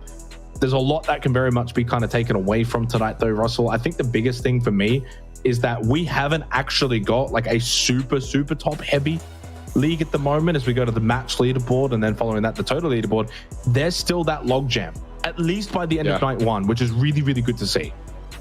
It feels like one of those tournaments that could potentially be this night, it's these 5 teams' turns to show up, and then it changes the next night. And so you end up with this consistently tight leaderboard the entire time. Because obviously FTF had a great night tonight, but I don't think they're going to have a similar night tomorrow. If they could, then like you said much earlier on in the show, that would probably book their ticket to PGS 3 and 4. But I don't think that's going to happen. And obviously I have no floor to stand on to say that, but it's just based on historical results. It's very hard to replicate a night that FTF had tonight, especially in a lobby like this, as stacked as it is. You can do it in a much weaker lobby, but in a lobby as stacked as this, eventually the teams around you are going to start hogging those points. They're going to start actually putting up a fight against you, and it's just going to mean we're going back and forth the entire time. Obviously that game was a little bit top heavy, 14 and 24 for UNC and FTF. It was a fantastic game to spectate. We had a lot of moments caught on camera for people to actually get a lot of value from. So overall, I'm happy with that game. That was a very fun game to watch.